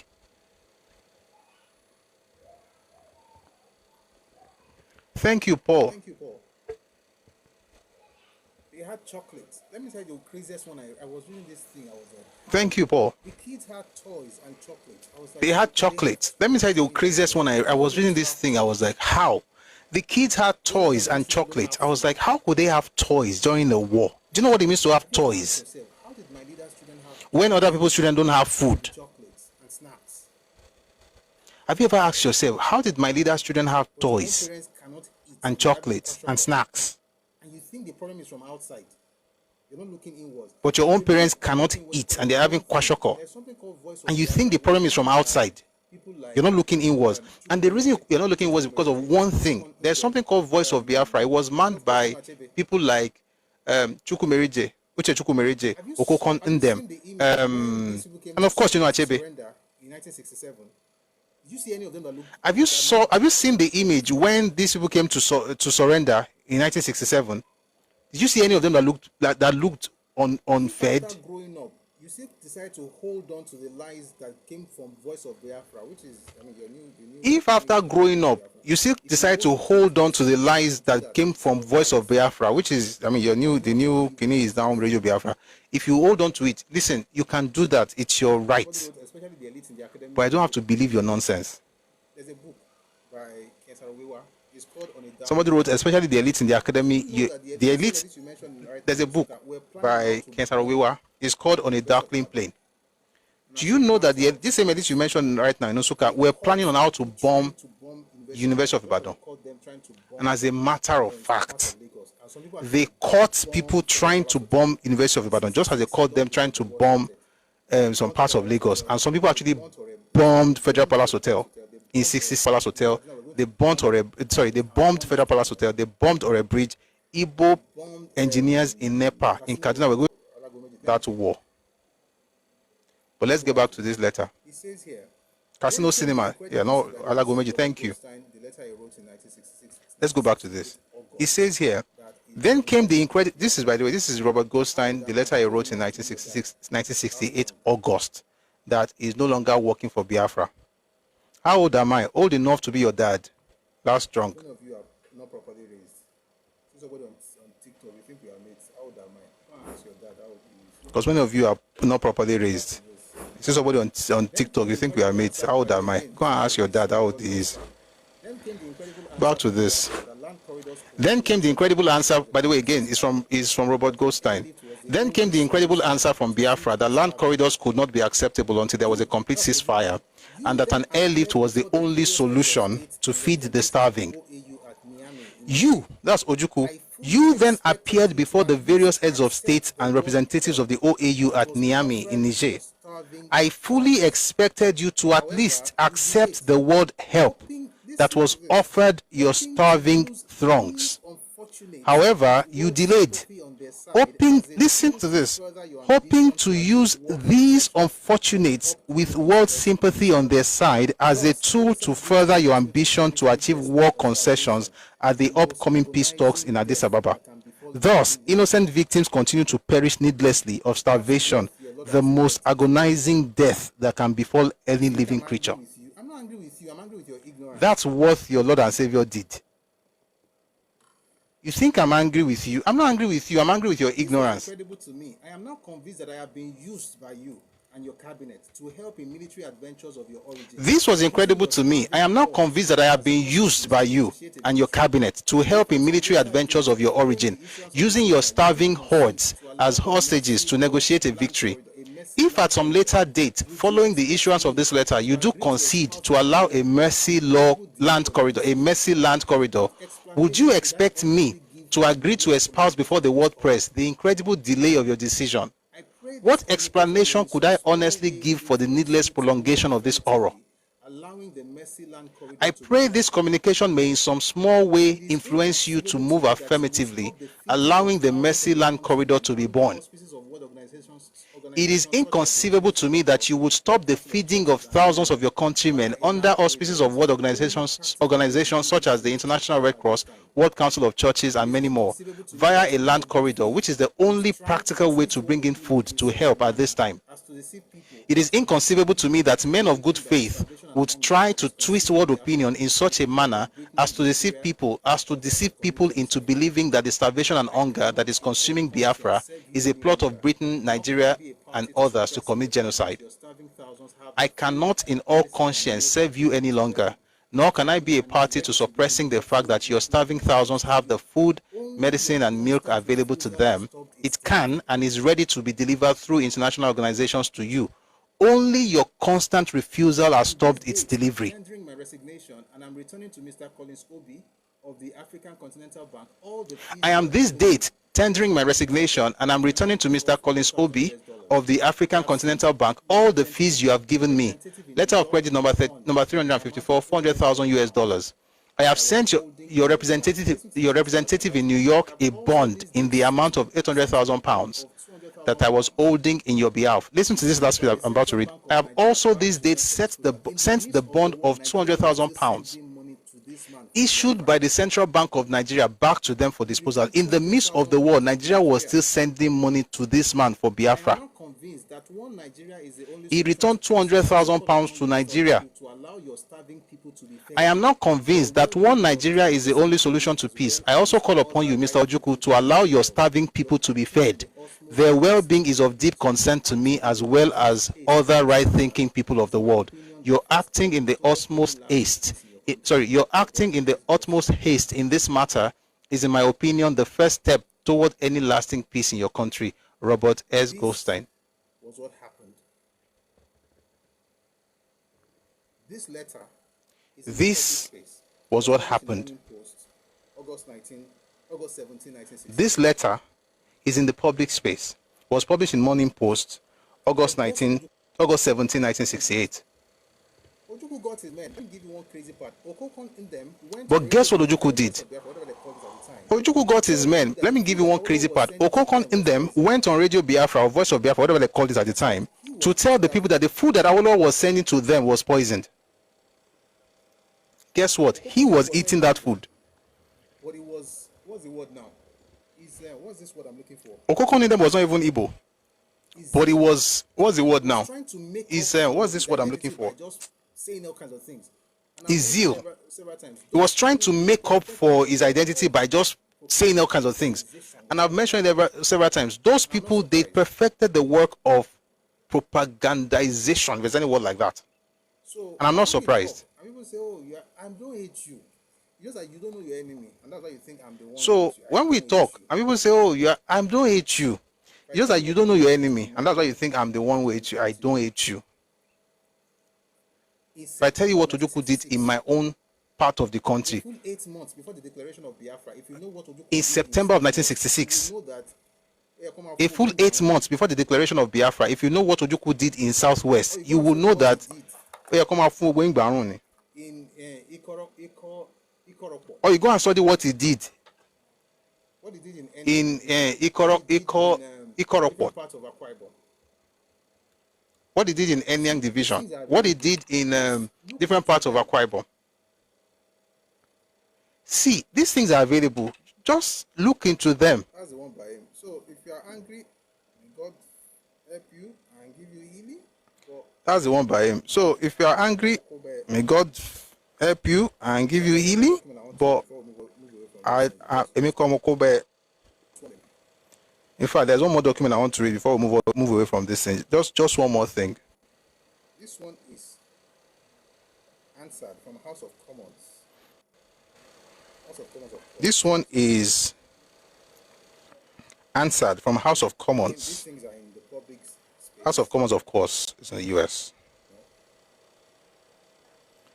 Again, these things are in the public space, you know.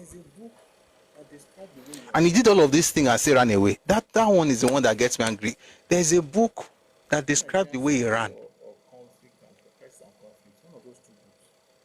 Is it Nigerian Civil War or Conflict and Crisis and Conflict? One of those two books. The way the guy ran out of Nigeria. And again, I say it several times. That one that he ran, that was the third time he was running. He ran in the north. When the coup happened, he ran to Emir's palace in Kano. He was now calling Ogundipe, stand your ground. Tell them you are the most senior officer. Make sure they make you the head of Kinikon. It was from Onitsha that he was sending the message. Make you the head of Kinikon. It was from Onitsha that he was sending the message. He ran away from Enugu. So running is, again, the guy should have just done sprinting like Anyway, Usain Bolt. this was I debated can on run. Tuesday, 27th August 1968. Anyway, this was debated on Tuesday, 27th August 1968 in the House of Commons, UK. This thing is long. This thing is long. There's a woman called Marjorie Parham. By the way, let me say something. There's a woman called Marjorie Parham who believed in Biafra until she visited. And she saw what Ojukwu was doing with the people. And I've said it several times. If you watch the images, you will feel bad. You will support Biafra if you're a human being until you know the story behind the pictures you're seeing. And it's like it took a man without any compassion to literally allow or make his people die of hunger while taking pictures. How can you do that? How can you do that? People are dying of hunger and you are taking pictures. People are dying of hunger and you are taking pictures. Why? And you're posting the picture in Life magazine. Why? To turn words opinion. I want to see if I can find this thing about food. I want to see if I can find this thing about food. I didn't prepare to have this session. To get into all of this thing about war. But let me read something to you here. It says here the tragic situation is heightened. By the way, I just saw something I remember. You know that this is also in an oral speech. When the killing started in the north and the Easterners were being unalived, which again is an unfortunate incident, terrible stuff. Nothing. There's no way to even make anything good come out of that. It's terrible. But see, when people moved back to the east, the federal government in 1966 sent 500,000 pounds to Ojukwu for the refugees. I want to ask you, if you are here before, you know the answer. If you are not here before, just guess. What do you think Ojukwu used 500,000 pounds to do? You know what? Maybe I should start this session tomorrow. I say we need to get this thing out there. I promise you. Let me promise you something. Somebody say what happened in Aburi Accord before the war. I promise you. Let me promise you something, my brother. Chukudi. Tomorrow, I'm going to do a session. Tomorrow. I'm going to go back. Tomorrow, I'm going to do a session on. I'm going to go back to. I'll do the war. I'll do Aburi Accord. Which one should we start with? I'll do the war. I'll do Aburi Accord. You'll be shocked what happened with Aburi Accord. But I'll come back to you. Somebody has written the answer here. To buy weapons. That's what Ojukwu used the money for refugees to do. The federal government gave you 500,000 pounds to feed your people. Oga took the money and used it to buy guns. You know what? May not be like they like. I'll come back to that. Let me just finish this. Let me finish answered first. House of Commons. And I'll read something to you. But let me write that other one down. What's his name? Aburi. You want to hear about Aburi, Abi? What's his name? Chukudi. Let me recommend two books that you can read that maybe help you with the Aburi stuff. Number one, I'll bring it to. Actually, I have it here, but I don't want to change topic again because it will make me stay for too long. Number one, there's a book. Let me just recommend it now, just in case you want to get it before tomorrow, so you can read it. We can read it together. The first one is called "The Struggle for Secession." May I write them down so I go remember too. By N.U. Akpan. Number two is "The Tragedy Without Heroes" by Hilary M. Nzeogwu. Let's talk about Aburi tomorrow. We'll talk about Aburi, the events that led to the war. We'll talk about it tomorrow. I think we've even tried with this Gas book. The guy should even give us award. But we still have some things to cover in that book. We'll do it later. But since people are asking questions about all this war thing, we'll talk about it tomorrow. So tomorrow, I promise, we'll talk about the events that led to the war. Right now we're talking about how Ironsi took over. That's actually when it began. The events that led to the war began on January 15th. The things that happened. So another book that we're going to read tomorrow is Beckoned to Serve by Shehu Shagari. Let us title it, What Led to let's just title it, what led to the war. Please, if I start reading it tomorrow, don't get angry, shall. Let's have a deal. Chukudi, don't get angry. Let's have a deal. When we get into those books, you will not get angry. If you can promise, we'll be fine. Anyway, back to this. So this is from 1968 House of Commons. So this is from 1968 House of Commons. The thoughts dominating everyone's mind in the debate, and the thoughts dominating everyone's mind in the debate, and the thought dominating the minds of millions of people in this country for weeks past is what can be done to ease the plight of the starving civilians. Here, as many honorable members have recognized, the problem exists not only in the Igbo heartland but in the federal occupied territories around it. We should commend the government for sending out the Hunt mission. It is a pity that a mission of this kind was not sent out earlier. It was a tragedy that permission to enter Biafra was withheld. Even the people who want help, they withheld. But there were mistakes on both sides. You're not ready. You're not ready. So when you let your family there, you're looking for mistakes on both sides. Well done, Mr. Fairness. Let's continue. It says it was a tragedy that permission to enter Biafra. It says it was a tragedy that permission to enter Biafra was withheld. Even so, the mission did its job with speed and efficiency. Then let's jump to, but what precisely has happened since the mission reported and since the statement of Lord Shepherd of 31st July as to the response the government made in sending out food, medical supplies, special transport and personnel? We are entitled to know. Then it says, there are clearly two separate problems. There's a problem of organizing relief in areas where the federal government have resumed full control of administration and communications. Then there's the problem of opening new corridors of mercy into the Igbo heartland, where, according to Lord Hunt, only last month, there were at least 500,000 refugees in about 600 camps. There must be many more now, with larger numbers taken to the bush. This tragic situation is heightened by other facts, such as those mentioned by the Honorable. I'm looking for something. Who reminded us that there is no shortage of food in Nigeria as a whole. According to Mr. Ian Colvin, in last Friday Daily Telegraph, there are 5,000 of food. Okay, this is what I want to read. There are 5,000 tons of food waiting in Lagos, 1,700 tons in Enugu, 1,000 tons in Calabar, and 3,500 tons in Fenadopo. On 31st July, Lord Shepherd said that relief was reaching federal occupied areas, but I have seen reports suggesting otherwise. If relief is reaching these areas, we should be given the details. Anyway, the point is that everybody was sending food, but Oga was saying no.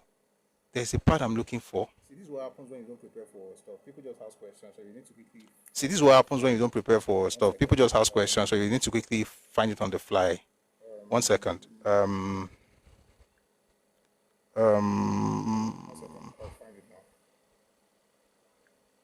One second, I'll find it now. As the House knows,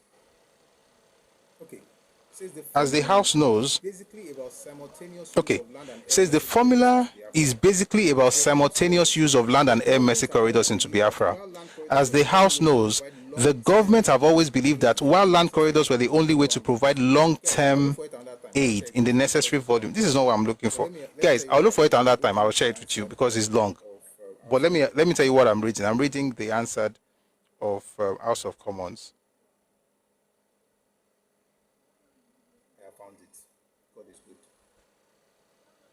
I have found it. God is good. The other question, which many honorable members have rightly asked, is this. If we were to stop the supply of arms, would that be of help to our getting relief into Biafra? The evidence seems to be to the contrary. Nations which do not supply arms have met the same resistance as we have from Biafra to proposals from mercy corridors. Nobody's relief supplies are getting through on the scale that many countries would like to see. And if we were to stop unilaterally the supply of arms, the resentment caused on the federal side would, I believe, affect federal cooperation and our relief effort as well. But I will come to that. Let me explain what he's saying here. Britain supplied arms to the federal government. And one of the reasons Biafra was against Britain giving them food was because they were giving federal government weapons. Meanwhile, they also have people who were also supplying their own weapons. Oh. See, one day we'll have a proper session. Any Ojuku. I remember something. Ojuku is I remember something. Ojukwu is an interesting man. May God bless his children. But if you are Igbo and you study what this man did to you, I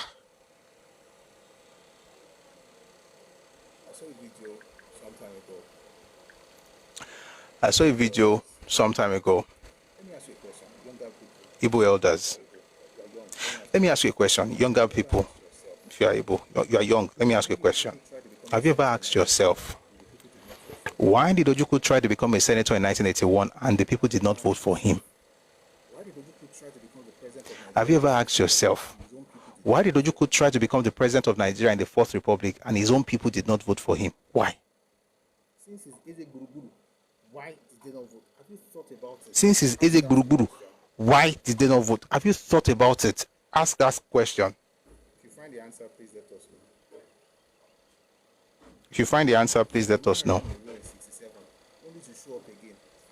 The man ran away in 67, only to show up again. And after about 12 years, it ran away in 1970, only to show up again and wanting to be, I think was this? No, it was in 83. He came back after 12 years. He was trying to go in 83. He now came back and said he went to become senator. He joined MPN. To make matters worse, do you know the party he joined? He joined MPN. Oh, he begged to come back. Of course, he begged to come back. Wrote letters. Oh, he begged to come back. Of course, he begged to come back. NPN. Wrote letters. He joined NPN. Why is that important? It's the same party of the demons. Why is that important? It's the same party of the demons, quote unquote, that you were castigating. All these Northerners, they are terrible human beings. They are crazy people. They want to destroy our lives. It's their party he joined. Why didn't he join NPP? Thank you very much. You are correct. Absolutely. Thank you very much. You are correct. Absolutely. Oh, shoot. 1 second. Where's Roy? Roy. Oh, shoot. 1 second. Where's Roy? I put it on.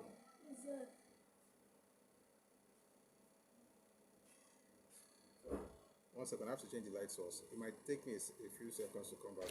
1 second. I have to change the light source. It might take me a few seconds to come back, but please stay with me.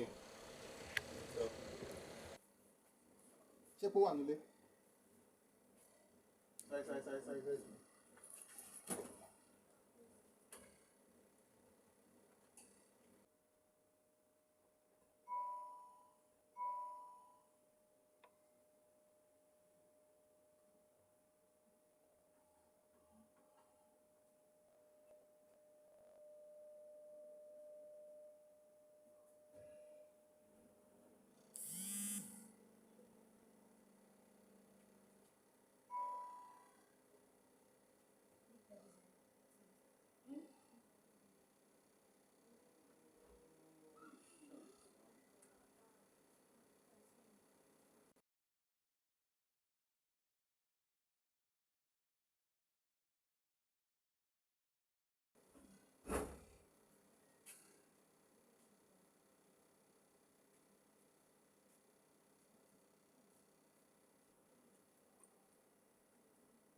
Sorry about that. I might even still change the internet source in a bit, but I think we're good. I'll switch later. Woo! Sorry about that. I might even still change the internet source in a bit, but I think we're good. Anyway, the point I'll switch later. Woo! This whole I think we're good. This network is fine. I don't have to change it now. Anyway, the point is this. The more you study this whole thing, the more you discover that the person that they're supposed to be holding accountable or holding responsible for what happened is now deified, and the people who try to help them in the midst of this chaos are now vilified. And we, who happen to be the descendants of the people who tried to help your parents, we refuse to sit on the sidelines and watch you vilify our parents, especially our. So that's what all this is about. All right, let me read something to you from. Promise that I'm going to be here tomorrow. Let's do this tomorrow. I'm going to have a session on that. Chukwudi, you have to promise that you're going to be here tomorrow because there are many other things we want to cover. Tomorrow is Friday. Hopefully that we'll be able to just use one. I don't want to stay more than one day on that topic, but we'll see how it goes. But thank you for bringing it up. See, even that insulting in the comment section, I bring up a topic. I also hope that you're going to be okay with the truth and you won't start having issues. They are politicians. What's the question? How can we trust leaders on both sides? They are politicians. Do you know what you're saying, Paul? Where are the sides? Who is a politician? Ojukwu is a politician. Do you know what you're saying, Paul? A soldier. How is Ojukwu a politician? Okay, drink. Or a soldier? Ojukwu was not a politician, he was a soldier. How do I trust people on the federal and Biafran? Ojukwu was not a politician, he was a soldier. How do I trust people on the federal and Biafran side? It's not about the people, it's about the fact. Leave people alone. It's not about the people, it's about the facts on ground. Like, and again, if you notice, you asked me a question. I don't know if you were the one. Somebody asked me earlier. I said, the book you are reading, how do you know it's true? And I said to the person, what I'm looking for is not about, oh, I've read one book, let me tell you what's inside. I said it earlier, just in case you were not here. The topic we've done in the last 1 week, the books I've presented on that topic, I said a dozen. It's actually more than a dozen. It's about 16 on one topic. There are different materials for that. When we get to this thing on this Aburi Biafra, you'll see tomorrow now. There are different materials for that. Why is that important?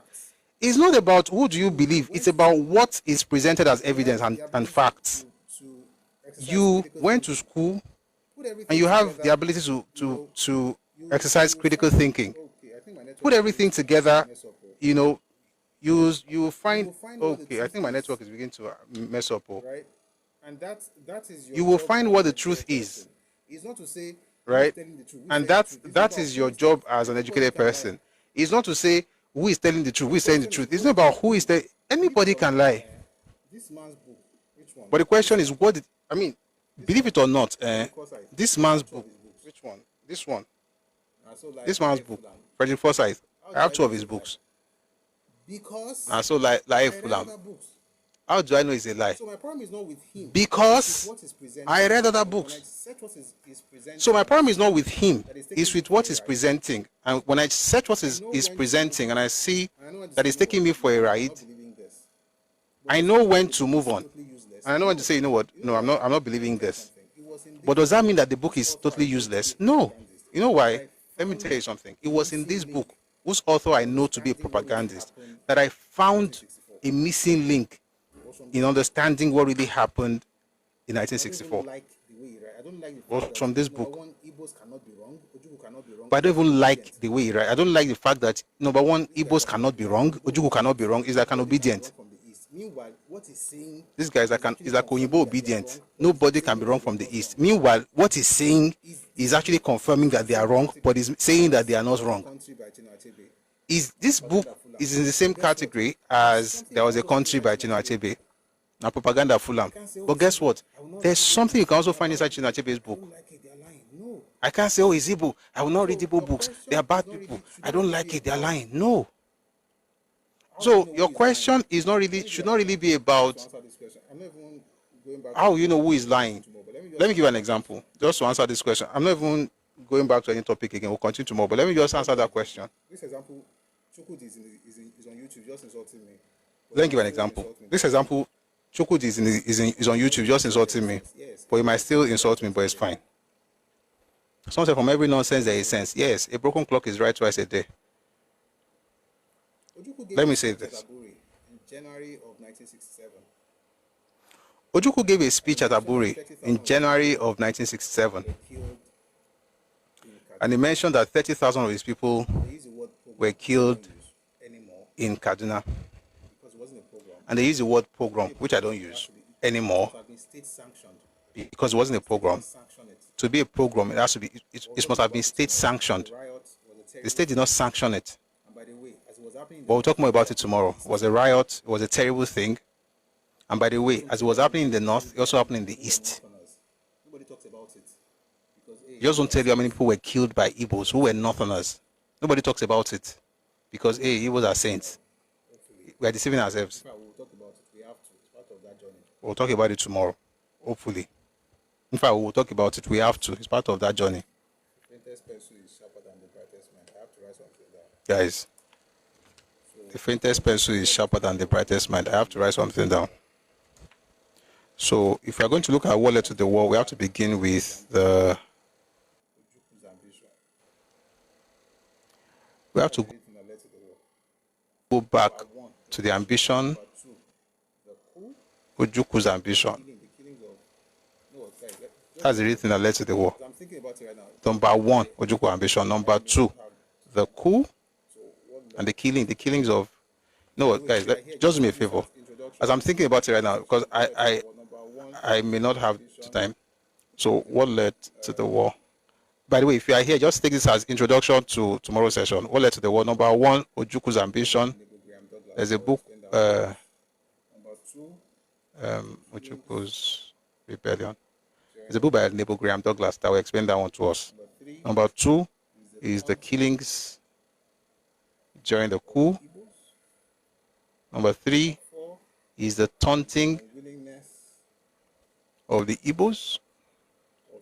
Number four is the unwillingness of Ironsi to deal with the coup plotters or placate. Don't worry, I'm not just making anything people, especially Northerners. Don't worry, I'm not just making anything up. I'm going to read from sources tomorrow, so you could be like, say, I just write, I just talk. Number 5, decree number 34. Those are the 5 major things that led to that war. We'll flesh it out when at least now I won't forget. I'll just go and flesh it out once I leave this place. Anyway, I was going to say something. Ojukwu made a statement at Aburi, January of 1967. And he said, in the north, there were programs in the north, and 30,000 of you jumped the reprisal coup. Reprisal was, You know what I was thinking about? I was confused with what led to the war. That's true. God bless you. You know what I was thinking about? I was confused with what led to the war and what led to the counter coup. So counter coup was supposed to be there. Oh yes. Thank you very much. No. After Decree 34, there was the killings. In fact, that's the reason I even took the pen. Killings in the north, plus killings in the east. The one we don't talk about. The number 7 will now be counter coup. Number 8 will now be Ojukwu's arrogance. When he was talking to Obafemi Oguntikpe and all those things that he was just saying. And number 9 is Aburi. How are we going to do 9 points tomorrow? We'll try. And each of these points, some of them have 1, 2, 3, 4, 5 books. Talk about it. And by the time when we get to, We'll try. to the arrogance of Ojukwu, But please make it a day tomorrow. Tomorrow is Friday, so we'll talk about it. And by the time when we get to the arrogance of Ojukwu, we'll also talk about the visits of the 6 Yoruba kings. Do you guys know that 6 Yoruba kings went to? Okay, I should Keep it short. There's no. If you keep it short, you're not telling the truth. You're just gonna say one thing. People now say, "How about that one? How about that one?" 6 Yoruba kings traveled. Okay. I should keep it short when I'm explaining. Okay. Then Visit of 6 Yoruba kings to Ojukwu. 6 Yoruba kings traveled to go and see that man. by the way, there's a meeting. Then, Awo's visit to Ojukwu. Awo went. By the way, there's a book with the minutes of the meeting that Awo had. The book is called Awo on the Nigerian Civil War. I read it here before, so maybe we'll read it tomorrow. Guess what? I think this one is a new. That's minutes of the meeting. So I've never read it here before. So maybe we'll read it tomorrow. Guess what? I think this is a new, I think this one is a new. This one is a new series. So how would I do 19? We shall start. Paramount Kings actually, Baba. Yes, it was the Ooni of Ife, Alake Egba, Oba of Lagos, Olowo of Owo, Aláàfin. 6 kings. There's one more king. Awujale. For what? 6 kings went to meet Ojukwu. For what? You know what? Kila Rangba ain't gonna save. I went to try to go. Let me just tell you something. It's a new series starting tomorrow. You know what? What I wanted to say, let's just make it. Let me just tell you something. It's a new series starting tomorrow. I cannot, because it will not be sweet. Just gonna be taking one point now, quickly rush everything inside it. It will not be sweet. So we'll make it sweet by. I can assure you, Sha, that every single one of these things there are things to discuss. And beyond just discussing, it's actually the lessons we can pick from these things. One of the lessons I want to just pick from what we've discussed so far today. I have not finished what I was saying. Before I tell you the lesson, let me finish what I was saying about what happened in Aburi. Ojukwu said that 30,000 of his people died in the north. Please don't call people with different views names. No, I don't call people with different views names. I call people who insult me names. And I'm not sorry for it. You know why? I'm a gentleman, but I think being gentle, people think it means weakness. So I have to show them too that you can tongue lash people. And by the way, most of these people have who them be. Back to what I was saying now. He said 30,000 of his own people died. Do you know that stuff has been, people have repeated it over and over again. 30,000 people died in 30,000 people died in the north. Why don't we ever question it? Because we are compassionate people. But being compassionate should not be the same thing as being stupid. In other words, a person can just take it for granted and keep repeating something and just say, okay, because you are compassionate. What has just happened right now is that your empathy has been weaponized. What time tomorrow? It's 1 p.m. It's 1 p.m. Mondays to Fridays. 1 p.m. Ife time, West African time. Mondays to Fridays. So 1 p.m. tomorrow. So when there's a book I recommend, Crisis and Conflicts in Nigeria. So when there's a book that I recommend, Crisis and Conflicts in Nigeria. You know what you find in that book? Very funny. When the stuff was happening, there was a publication. The programs was happening. What they discovered was that there was a publication between 7,000 and 8,000 people were killed in the north by the Eastern region. And the Eastern region published that between 7,000 and 8,000 people were killed in the north. Now, I always say this. A person dying is one too many. So I'm not one to say how many people. It's not 7,000. No, one person dying is one too many. But the document from the Eastern region told us that it was between 7,000 and 8,000 people. The writer of the book says he would prefer to say 10,000 because it's better to round up than to round down. This was around October of 1966, September, October of 66. By the way, nobody tells you about what was done to the Northerners. I'll tell you tomorrow what happened to the Northerners. I'll even tell you what happened to the Easterners as well, no problem. By January of 67, Ojukwu said they were not 7,000 to 8,000, they were 30,000. 1969, Ojukwu said they were 50,000. By June of 1969, Ojukwu said they were 50,000. You will assume his data is correct. Listen, I want you to trust me. If you trust the person, you will assume his data is correct. Listen, I want you to trust me, but I want you to also prove what I'm saying. And I'm not saying go and verify. I'm not just saying go and verify. I'm telling you where you can verify these things. If you trust Ojukwu implicitly because it's Ojukwu, every time the number changes, you are also changing without asking a question. How did 7,000 to 8,000 become 30,000? When did it become 50,000? When it's not as if they are still killing people in the imaginary land. Like, how did it happen? That spirit is what you find in young people today when they tell you that this to me, 21 million of their people. Question that is to be a hater, but I don't care what you think of me. How would 21 million people die?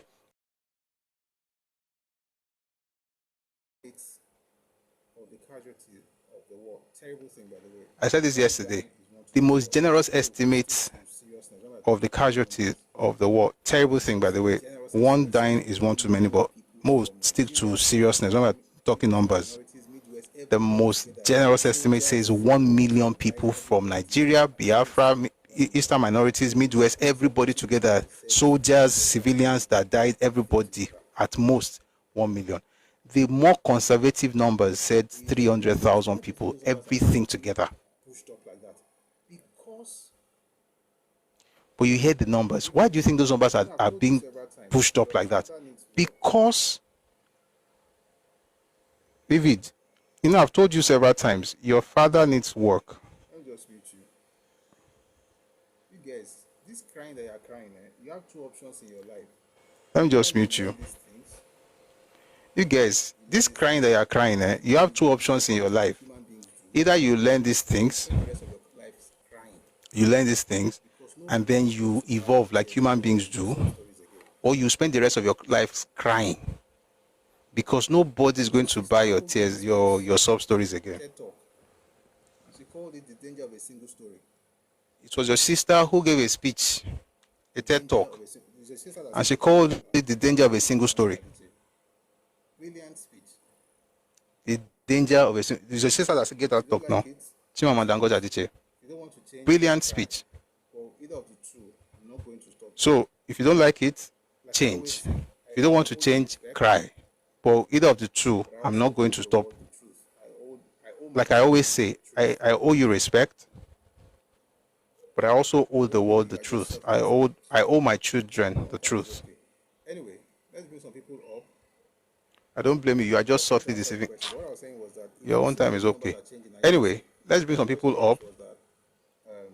I was trying to answer a question. What I was saying was that if you see the numbers are changing and you just say, okay, the question you asked was that, how do you know the person is telling the truth?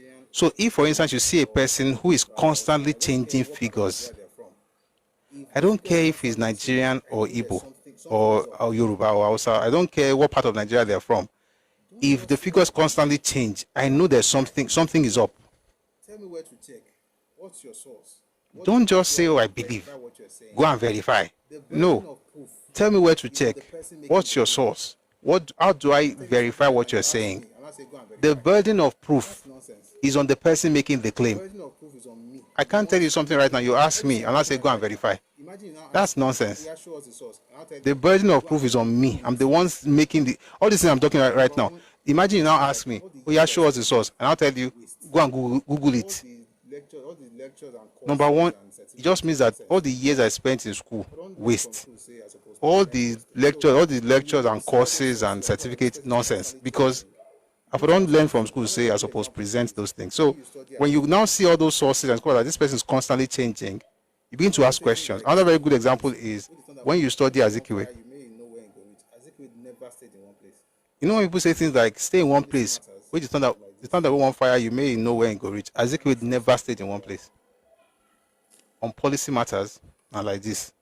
So, yeah, I can't trust people like that. I don't even know where wait, before we close, before I bring people up. So, yeah, I hope I answered the question. I don't even know where wait, before we close, before I bring people up. Meanwhile, if you want to come up, please send your request. I'll bring people up now. Again, we've been reading this book and other books and other books. But I think we stopped at the end of the revolution. I want to do a session on Ironsi's misadventure.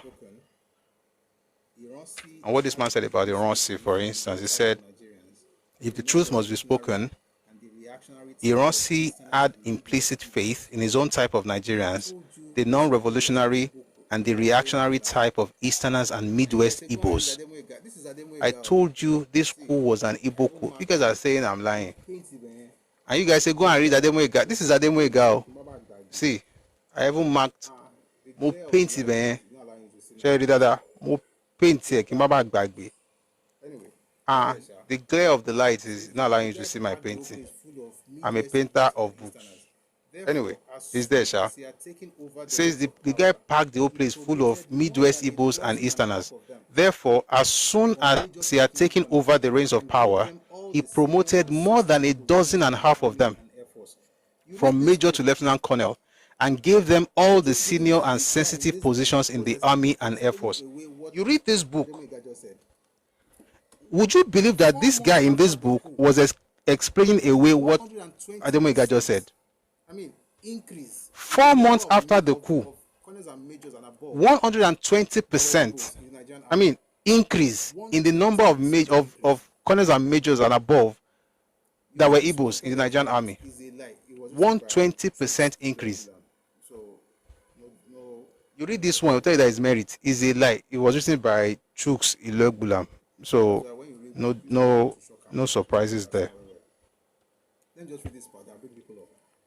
That's why when you read book, use another one to shock them, so you go understand where we're. Let me just read this part. I'll bring people up. I want to make sure I finish with the book we started with, and then we'll go on. Just becoming. Yes, we will. Absolutely. I don't want to go through all the things that he said he did. I'm going to do another session in Ironsi, because when we do the session in Ironsi, we have to get to Victor Banjo, and then we'll spend some time on Victor Banjo. There are some books that I think will help us, that will help us get into that. So maybe when we're done with the war, we'll be going back and forth. But let me just read this portion. It says, if the truth must be spoken, Ironsi had implicit faith in his own type of Nigerians, the non-revolutionary and the reactionary type of Easterners and Midwest Igbos. Therefore, as soon as he had taken over the reins of power, he promoted more than a dozen and a half of them, more than 18 of them, from major to lieutenant colonel, and gave them all the senior and sensitive positions in the Army and Air Force. Apart from these, only 3 others were promoted from major to lieutenant colonel, and those 3 were Northerners. Their promotion stepped from the guilt of Ironsi and his ill-conceived notion of placating the Northerners. But in so promoting the Northern officers, he jumped over the heads of 5 Yoruba officers, whom he did not care for, thus giving people the impression that the coup was designed and executed to achieve and promote Igbo domination of Nigeria. This is Wale Ademoyega's book. The coup, I'll round up by saying this. There's something. Time to look. The coup that Wale Ademoyega and Nzeogwu thought they were part of was to change Nigeria. The coup that was really planned was for Igbo domination. I said it. And if you want to understand why I said it, just check everything we've been saying all this week. I've said a lot of things. A lot of videos are, and thankfully, the videos are on YouTube, including the places where I told people to go and meet their fathers. It's also on YouTube, so you see it. Check the videos. Put all those things together. Put everything together. I'm rounding up everything now. What do you see? Put everything together. I'm rounding up everything now. What do you see? What do you see? What is the picture that you're able to put together? So I'm just going to mention that, and then we'll close it, and then we'll bring people up, because I want to tie. I don't want us to have loose ends. 1 second, please. I want to change the audio source, please.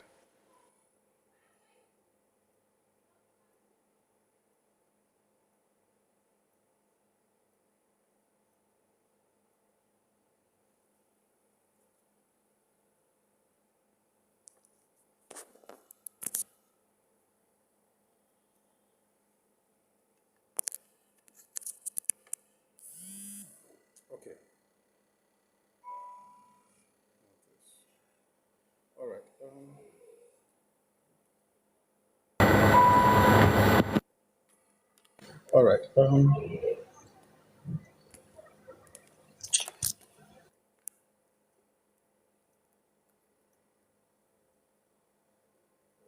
Paul, you said if the coup succeeded, Nzeogwu would be the head of state. Let me ask you a question. Who do you think planned that? Paul, you said if the coup succeeded, Nzeogwu would be the head of state. Let me ask you a question. Who do you think planned that coup?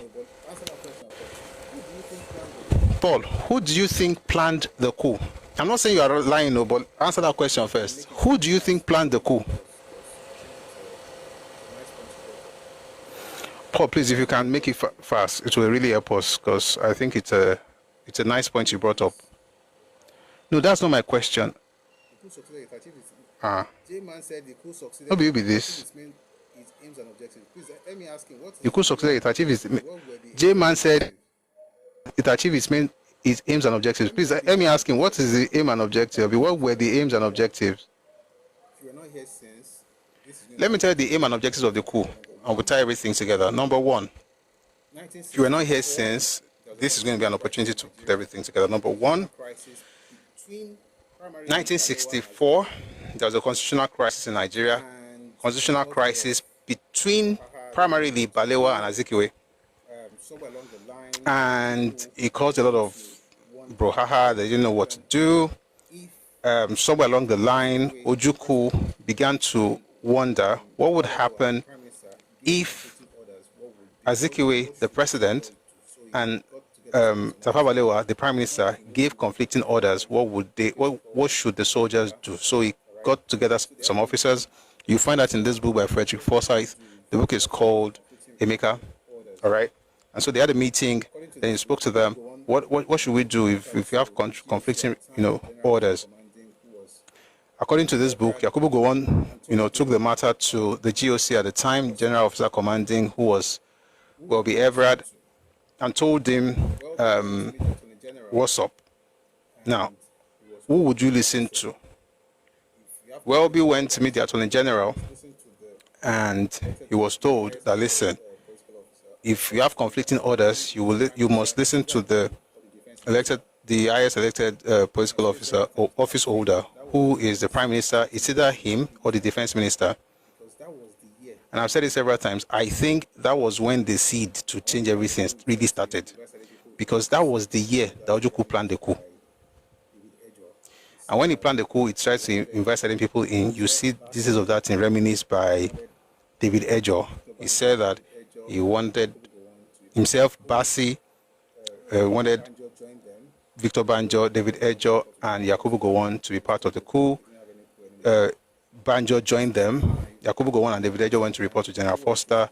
They stopped the coup. They didn't have any coup anymore. By 65, another group started planning the coup. Who was this group? It was a group of three. This man wrote in his book that he was one of the first, he was one of the main three. He's not. He's the last person they recruited. He just did not know. The first three, according to the Special Branch report of April 1966, were Ifajuna, Don Okafor, and Captain Oji. There were the three. Those three then invited Chukwuka, and then invited Anufuro, Chris Anufuro. Chris Anufuro then invited Nzeogwu. Nzeogwu then invited Adewale Ademoyiga. So of the 7 people who planned the coup, there were 5 majors. But of those 7 people, this man was the last to join. But in his book, he said, we're 3. We started meeting. We met first time in 1961. That was when the seed was planted. Okay. But in reality, they just brought him in. Why am I saying this?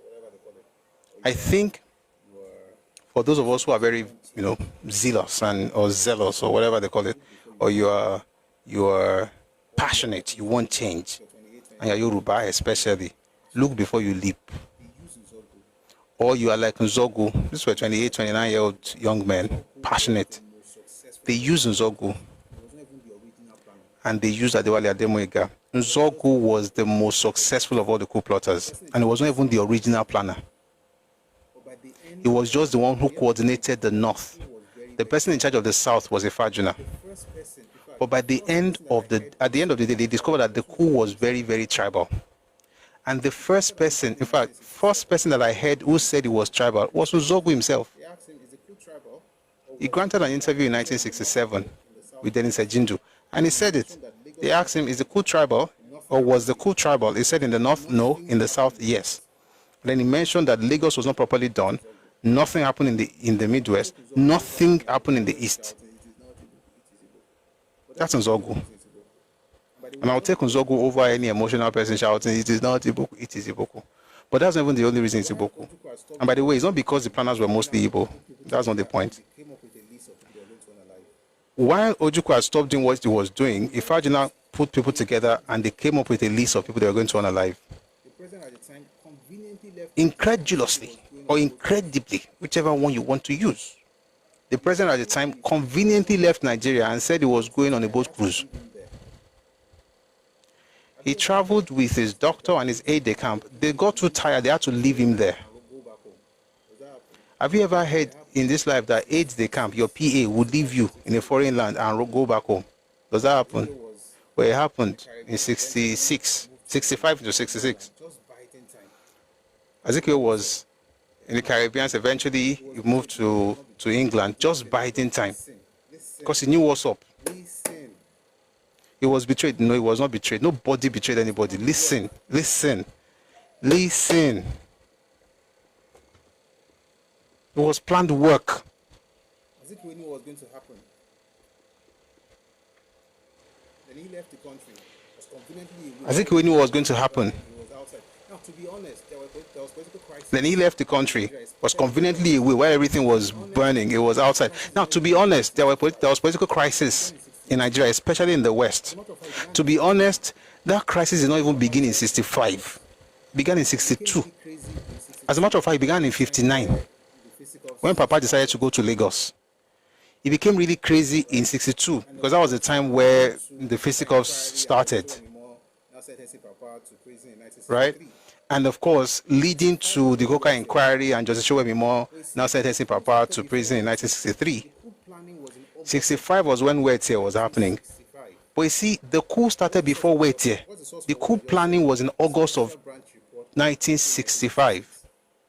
What's the source for what I just said? The Special Branch Report of April 1966. Let me tell you something about that report. It's a product of 3 months of investigation, of thorough investigation, interviewing 200 people, and those 200 people included all the coup plotters. Find that report, the Special Branch Report.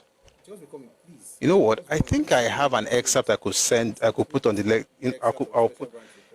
just becoming, please send me a message to put the excerpt of the Special Branch Report in the Telegram channel. You guys will read it yourself and decide. If you're on Telegram, sorry, if you're on YouTube, the link is pinned. There's a part of it that I think we'll put it in the Telegram channel. If you're on Telegram, sorry, if you're on YouTube, the link is pinned there, Redomi Global. If you are here, let me just type it here. It's Redomi Global. I'm going to put out that document. I have one that I could put out there. As soon as I'm done, I think I have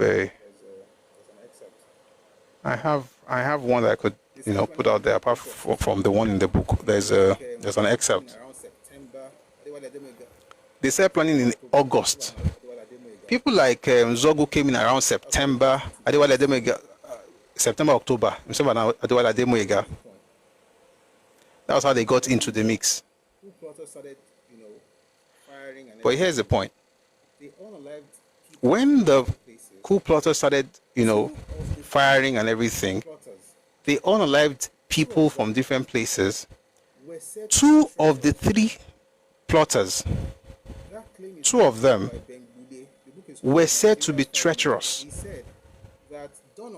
That claim is from a book by Ben Bule. The book is called Nigeria's 5 Majors. He said that Don Okafor and Captain Oji were the 2 people who were guarding, who were making excuses for why Ironsi should not be killed.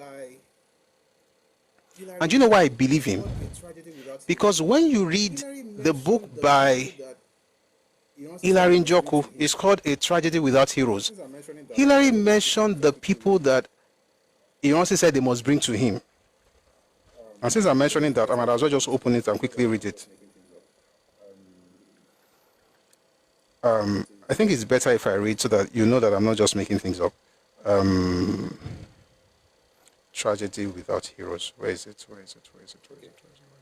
says here. In fact, this is also how you know that this man. Okay. It says here. In fact, this is also how you know that this man knew about everything. Emeka, when you come here, do yourself a favor, listen with your ears. Put your fingers on suspension because your fingers are typing nonsense. Let me help you. Let me mute you for 5 minutes. That should help you. Please listen. I'm going to tie two things together in this document. From this document, the book is called A Tragedy Without Heroes, The Nigerian Biafra War by H.M. Nzeogwu. By the way, Nzeogwu is not a Yoruba man. He wasn't just an Igbo man. He was the leader of the Biafran army. It says here, they will not kill anyone, the general said. That obviously was an admission of foreknowledge. but they said they would not kill anyone, the general said.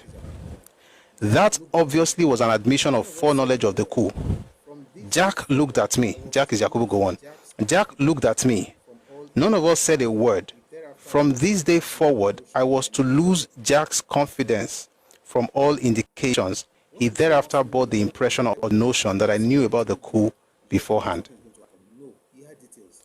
When we say Ironsi knew about the coup, I don't mean somebody told him, he just knew that something is going to happen. No, he had details. So please stay with me. The general officer commanding I'll read the second part. Then it says here, asked for paper and pen. I mentioned Captain Oji, so please stay with me. The general officer commanding, that's Ironsi, asked for paper and pen. These I provided. He wrote down key points and very important personalities to which troops were to be sent for protection. These include the Nigerian Broadcasting Corporation, the Parliament House, Post and Telecommunications, P&T, the Prime Minister, the Inspector General, the Brigade Commander, number 11 Thompson Avenue, and so on. In addition, listen, he listed some of the officers he wanted apprehended. These included, you won't believe it. Captain Oji, Lieutenant Wokota. These included Major Ifajuna, Captain Oji, Lieutenant Wokota. Don Okafor was the one Who were Major Ifajuna and Captain Oji? The coup planners with Don Okafor. Don Okafor was the one who told Ademulegun in this book that he couldn't do anything because they caught him. Don Okafor is the same person that Bengbule says in his book that was treacherous, that must have told this man, because he said it is too much of a coincidence that it was too much of a coincidence that while Okafor and Oji were driving to Ironsi's house, Ironsi was driving out of his own house. That's what he said. I'm tying everything up because I want to move away from this. Meanwhile, this same thing, you will find it in this book. I'm tying everything up because I want us to move away from this so that tomorrow we'll go into something new. You find something in this book. This book is called Gowon, The Biography of a Soldier Statesman. It's written by J. Ishawa Elaigo. He mentioned how Ironsi had told him the day before, nobody knows tomorrow, and that same day, he was in the same room when Nzeogwu was talking. A third person was in that room as well. His name is David Ejo. The point is that he knew about the coup. He knew the details. He knew what was going on. He was not in the dark. He just may not have been expecting that anybody would die. But he knew he was going to be head of state. As a matter of fact, there were two options.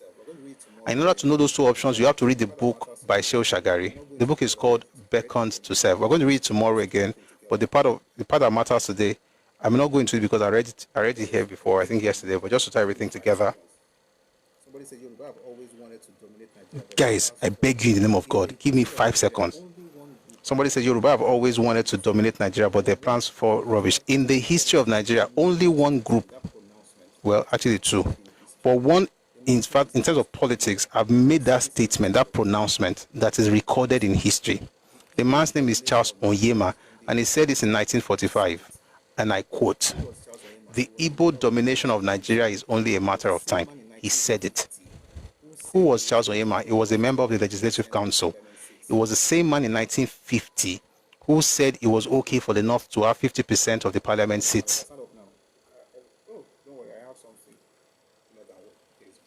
I don't want to stand. If I stand up now, don't worry, I have something cooler than what? Okay, it's water to share. So that's treason. I'm on treason. By the way, thank you. You're going to get this. See, that's treason. I'm on treason. I see what you're writing in the comment section. Thank you. You are going to get this. I'm tying everything together. And thank you, just becoming. I see what you're writing in the comment section. Thank you for keeping me on. You now have taking advantage of the situation. Say, oh, I just come to change. Okay. You now have Ironsi taking advantage of the situation. Say, oh, I just come to change everything. Who did he ask for? Major Ifajuna, Captain Oji, Lieutenant Wokocha. What did he do next?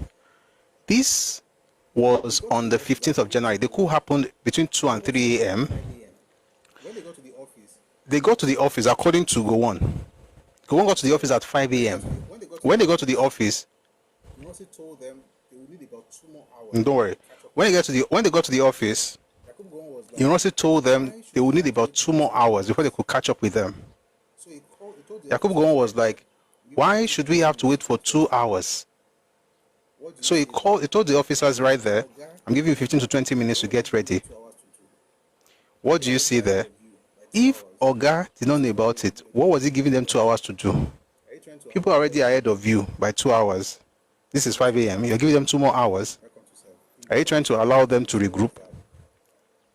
Now let's quickly move to Beckon to Serve. In Beckon to Serve, one of the things we discovered is that since everywhere was scattered, a bit scattered. Hey, Oyinbo, see may I speak for pitching? Since everywhere don't scatter, ba? They can't go the Senate President house. Say we don't find Prime Minister again, but we don't choose somebody who will become our Prime Minister. The person named na Deep Charima, Zana Deep Charima, because he was the most senior minister from the north. It was when he spoke that he said, no, we want to be the Prime Minister. We have somebody in mind. What's his name? Mbadiwe. Here's the crazy part. Mbadiwe was supposed to be killed the day before. There's a book by Frederick Forsyth called The Biafran Story. He said Mbadiwe ran across the lawn and entered the house and hid himself, and that was the only place the soldiers did not search. They are lying to themselves. It was a planned work. And the idea was that Mbadiwe will be the Prime Minister. Again, Igbo. Azikiwe will be the president. Igbo. Orizu will remain the Senate president. Igbo. Ironsi will remain as the GOC. Igbo. So, what else do you need in this life? But of course, the North could not allow Mbadiwe to become Prime Minister because they were supposed to be the ones, because they were the ones who have the major seats in Parliament. Right? And so, while they were having that meeting, Ironsi comes in and has a 40-minute meeting with Orizu, but his boys were in the living room with all these guys with guns. So, and by the way, we have 2 very, very similar narrative of the events of that day, from Akinjide and from Shehu Shagari. This is how we believe these things. You compare. 40 minutes meeting. After the 40 minutes meeting, he comes out, speaks to Deep Charima, and then leaves. The next day was Sunday, 6:30 p.m. They called all the cabinet members to gather. They get there. On the way in, they discovered that the entire building was surrounded by soldiers.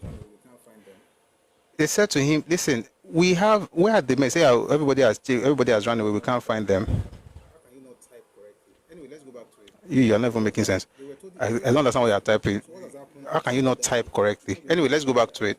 Then it was like, they told him like, listen, so what has happened? He told them that we've not been able to conquer, rein in anything. We couldn't quell the coup. That was what he said to them on the 16th of January. But that the soldiers were telling him to do something about it. Then they were like, listen, the British want to help us. Why not write something? Let's write some letter to the British and then they will send us soldiers. I said, no, it's too late because my men want me to be the head of state. What do you think happened there?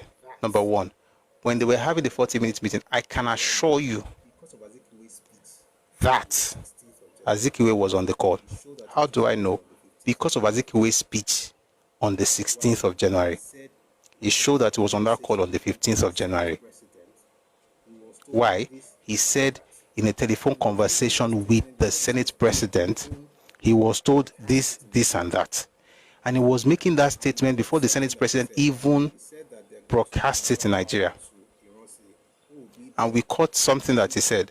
He said that they're going to now transfer power to Ironsi, who will be the Grand Officer Commanding General Officer Commanding of the Armed Forces. We don't have anything like that in Nigeria. We have the General Officer Commanding of the Army, but he called him General Officer Commanding of the Armed Forces. And this was even before Ironsi's speech. Orizo's speech was 11:50 p.m. on Sunday. Zeke was giving that announcement earlier in the day in London. Was in Surrey at the time. Put all these things together, and you're telling me you don't think that everything was planned beforehand. I'm not talking about he knew about it. No, I'm saying they planned it to the T. Mbadi will be the prime minister, but this Northerners will not allow. So let this get going. And when he got in, what did he do 4 months later? He instituted something Azikiwe always wanted, which was what? Decree 34. And to make matters worse, that same Decree 34, before they promulgated it, the month they did it, Ojukwu was talking to Nebu Graham Douglas that it should help draft that kind of constitution, a unitary constitution for Nigeria. A few weeks later, that constitution came out. Although Graham Douglas said no.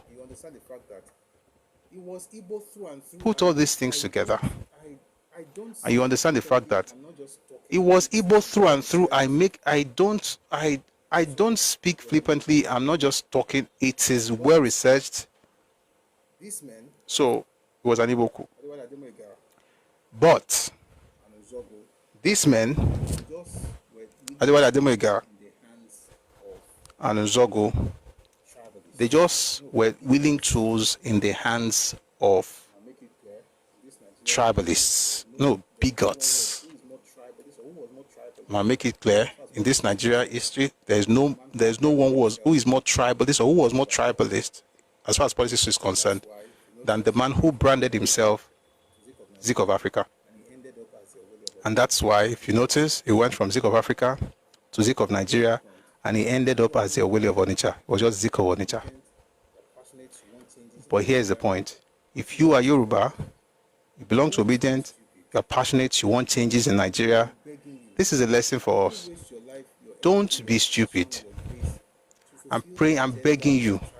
Don't waste your life, your energy, your passion, your grace to fulfill the agenda of tribal, no, I keep saying tribalists, of people with agenda. Let me just put it that way. Of people that hate your people, hate your God, hate your race. Or people that are bent on taking over your space. But they cannot do that without helpers within. We want to try to have want to make sure that the numbers of Yoruba bots reduce greatly. The fewer Yoruba bots we have in this world, the better for the world. And people like you have done this before. They always try to hurt Yoruba people, but eventually, at the end of the day, they always hurt themselves. A very good example is Adams. Adams was a Yoruba bot, just like was an idealist. Let me not call him Yoruba bot. Was an idealist Yoruba bot, actually, who stabbed a Yoruba professor because of an Igbo professor who didn't even understand what he was fighting for. An Igbo professor called Nzeogwu, and Nzeogwu was the VC of Unilag. He had served his term. It was renewable, but they decided not to renew it, and they wanted it to go to Saburi Biobaku. You guys can Google this thing. This was in Unilag. It was in the 60s. Adam took a knife and stabbed Saburi Biobaku, could have killed him. They took Adam to court, and he pleaded, she pled guilty, not guilty, and said he had mental issues. That mental issue killed him because he eventually committed suicide. That is the end of people who are stupid enough to assume that they have to be detribalized in their own fatherland, because you have to apologize for who you are in your father's land. Though. In your land, the land of your fathers and mothers, you are going to have to apologize for it. You have to make people feel comfortable with themselves in your land. Listen, I don't care if you're comfortable, if your comfortability means the dispossession of what I own. If comfortability is being comfortable, like, okay, I want the best for you, just enjoy yourself, have a great time. Yes, I want you to be well. But if your being comfortable requires you to overstep your boundaries, no, don't be comfortable. Get out.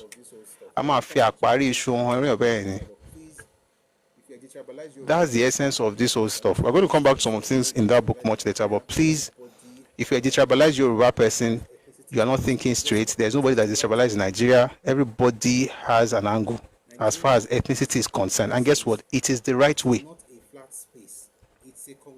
Nigeria is a complex space. It is not a flat space. It's a conglomeration of ancestral spaces and ethnic identities.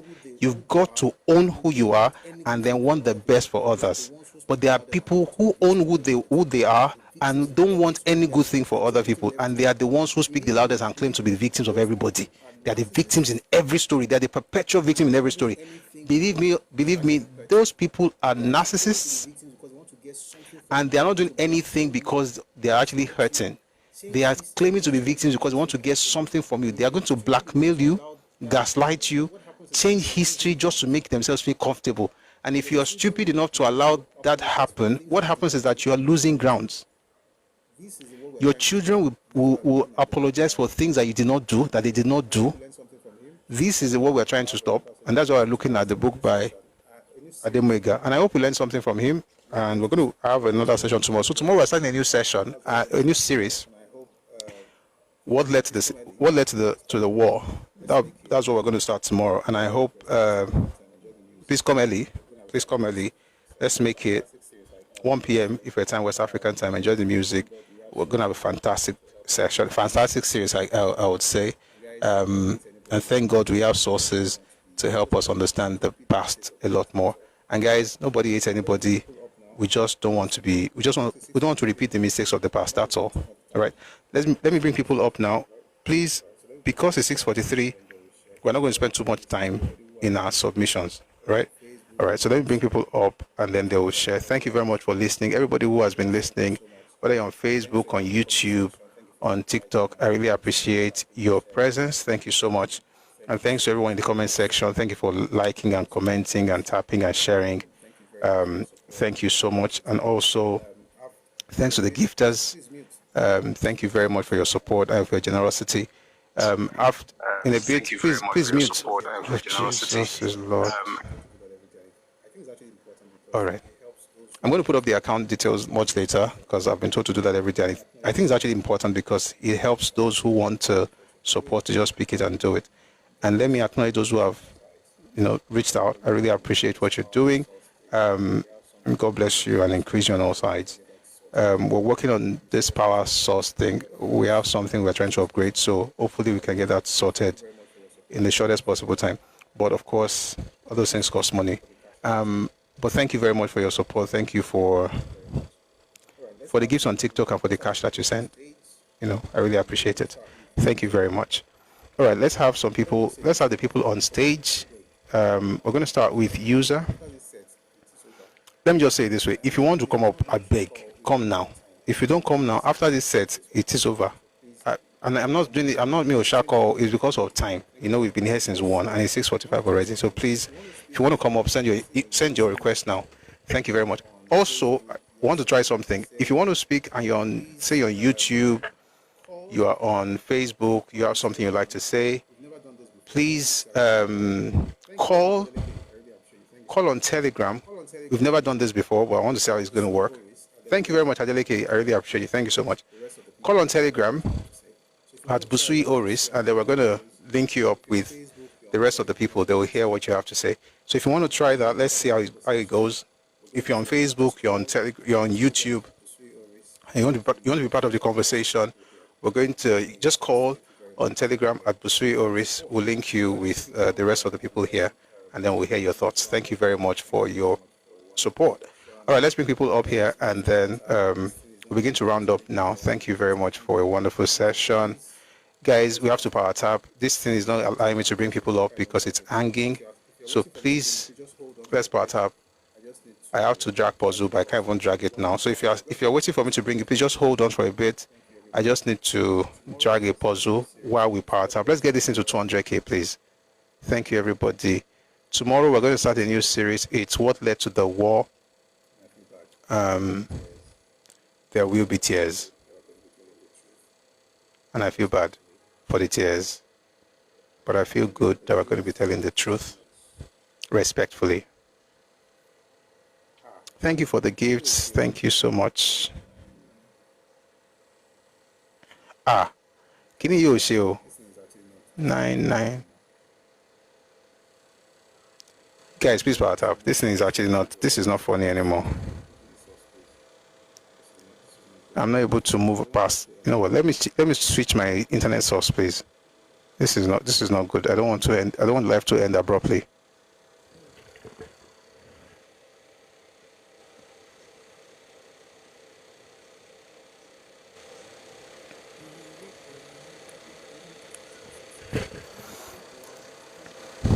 He walked where I walked, he stood where I stand. He felt what I feel. He understands. Oh, finally. God with us, so close to us. With our brother user. All right. So let's start with our brother user. Please, I don't want to time people, but please, I need you to actually time yourself. Please, today is Thursday. Let's.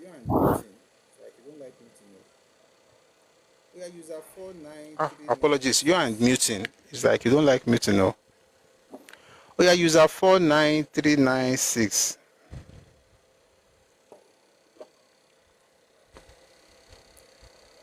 anybody there? Okay, let's go to deactivated. Is anybody there? Okay, let's go to J activated, please. Hello, good evening. Good evening, Chief. Okay, thank you so much. I appreciate Yes, sir. you. You know, you are doing a great job. And one of the things that actually delight me in this job you are doing in for the entire Yoruba people is this. You know, like sometime I used to go to some of those, apart from being in your platform, I used to actually rate some of those platforms. And all of a sudden, I saw one of your, can I call it one of your students, one of your listeners, perhaps maybe the ones who actually gaslight some people, and accidentally they brought him up, and as they were doing all kind of lie on that platform, he was actually giving them back to back.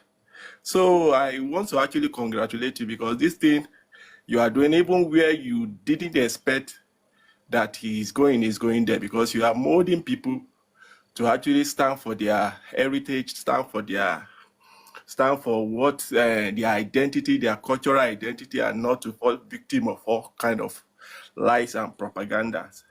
So I have to actually appreciate you for that. Secondly, you know, when you are talking, it actually dawned on me, when you are talking about all those books that, for example, you always pinpoint some of those authors that you will not trust them. And I will actually share a personal experience concerning that. You know, you always mention about Ashebe, that Ashebe, Shino Ashebe should have actually stick to his fiction books that he used to write. And at that time, that when he entered politics and he was writing about there was a country, all what he wrote was a lie. I'm actually rephrasing what you normally say. So it happens that some of what he wrote. Okay, it happens that It's not all. It's not all that's a lie. There are truths in there as well. See, if you want to do propaganda, if you want it to work, you cannot just share lies. You must sprinkle it with truth. It's just that, you know, the half truths and full-blown lies are lies at the same time. So propagandists don't just lie. That book has truths inside. You just have to be very careful to know what is true. But please continue. Okay, thank you so much. So this is a personal experience about a particular, let me use Igbo Oga that I used to have. You know, like I used to share on this platform, I work in federal government parastatals, and this Igbo Oga is actually writing thesis, want to defend his PhD. He wants to actually, he's aspiring to be a PhD holder. And the course he chose was a political science. And at that time, he was writing about a political situation in the country. And that particular time, it was Buhari that was actually our president.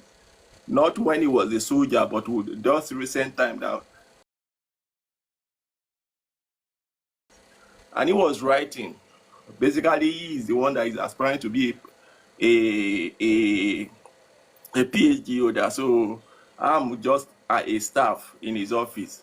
So I mind my own business, but it now dawned on him that he is a guy. You know, most of the time when all these big guys wants to be writing thesis, they will employ a research officer, so to write for them and stuff like that. I'm not a research officer. I'm here as as an officer in we are working with federal government. So you now dawned on him that some of us who have actually have one degree or the other, that we should support him.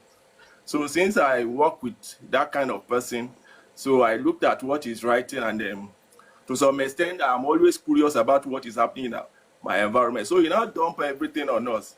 So in his own, I'm just trying to buttress all those lies that all those lies and propaganda that always come as a result of what they have written about civil war and stuff like that. And it dawned on me that if they want to write about what is happening now, perhaps maybe what is happening now, they want to actually document.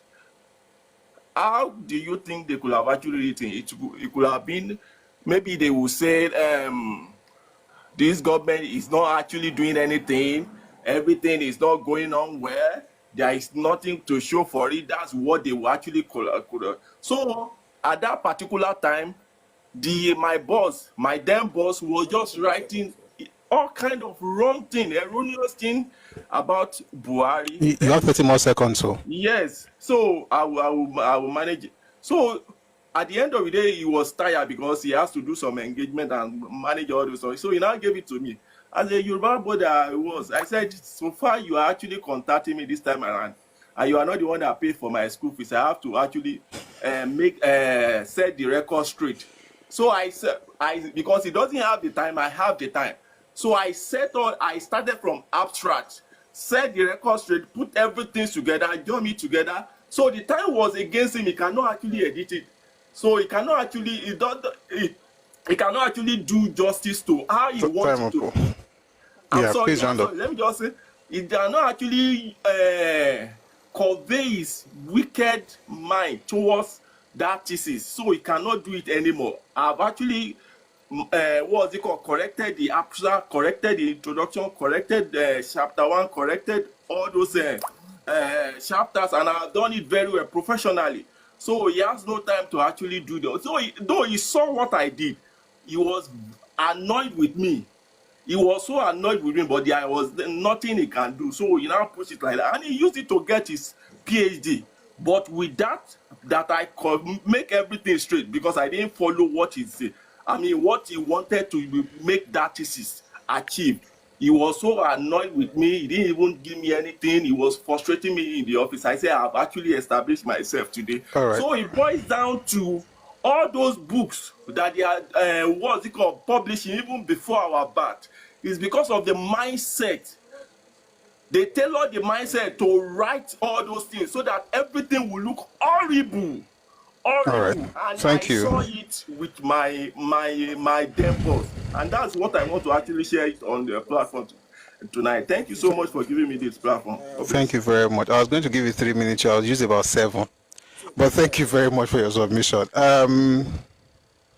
important to know that. So this is why I just tell people. It's important to know that when people write books, they have something they're trying to say. Nobody just writes a book to say, oh, I just want to write something. They have a particular purpose for it. So the question is this: how do you know the purpose of the book?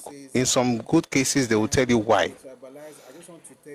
But let me say this: anybody who says, I am not tribalized, I just want to tell you so that I'm just objective. People that talk like that, they have their own agenda is worse than those who will tell you why they are doing what they're doing.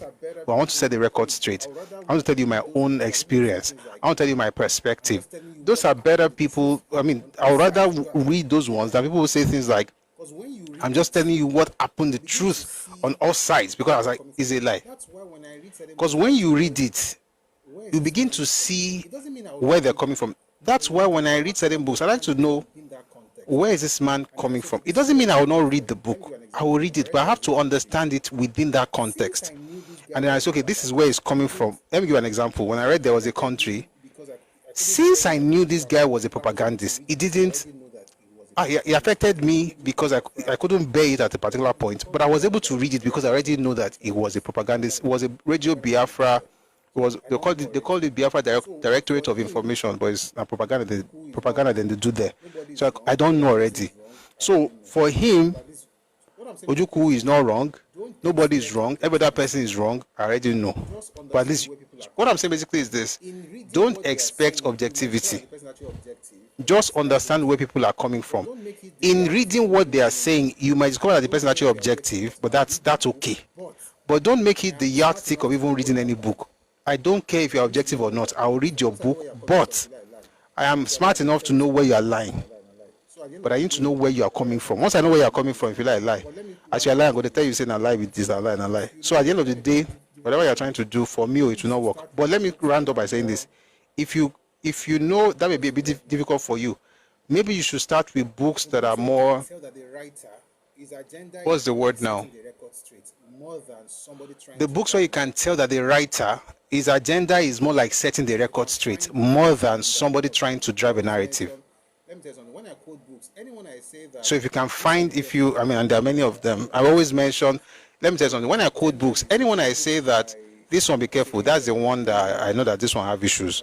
But generally, so if you read books by, let's say A.H.M. Green, books by, John de St. John, fantastic.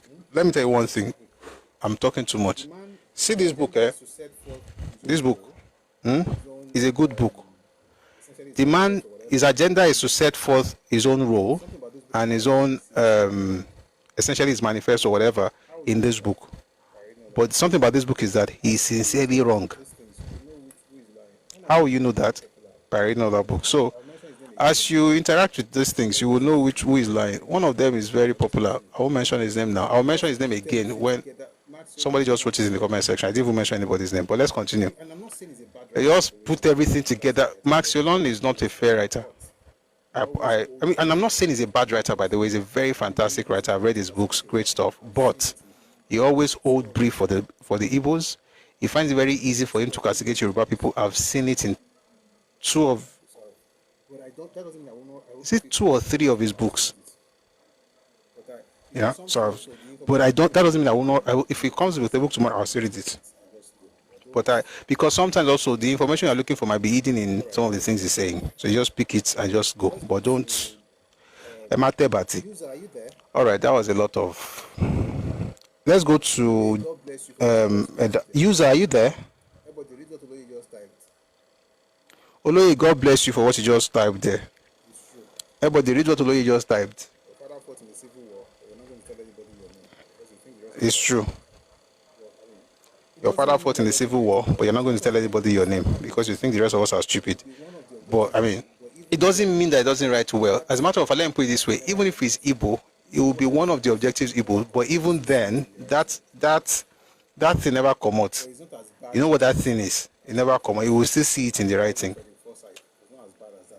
But it's not as bad as Achebe, for instance, or even Frederick Forsyth. It was not as bad as that. But you will still tell that, Oga, you are mixing things up here. All right. User is not here. I don't know why you are up, so I'm going to have to take you down. May God be with you as we meet again. All right. Edelso, please go on. Thank you very much. I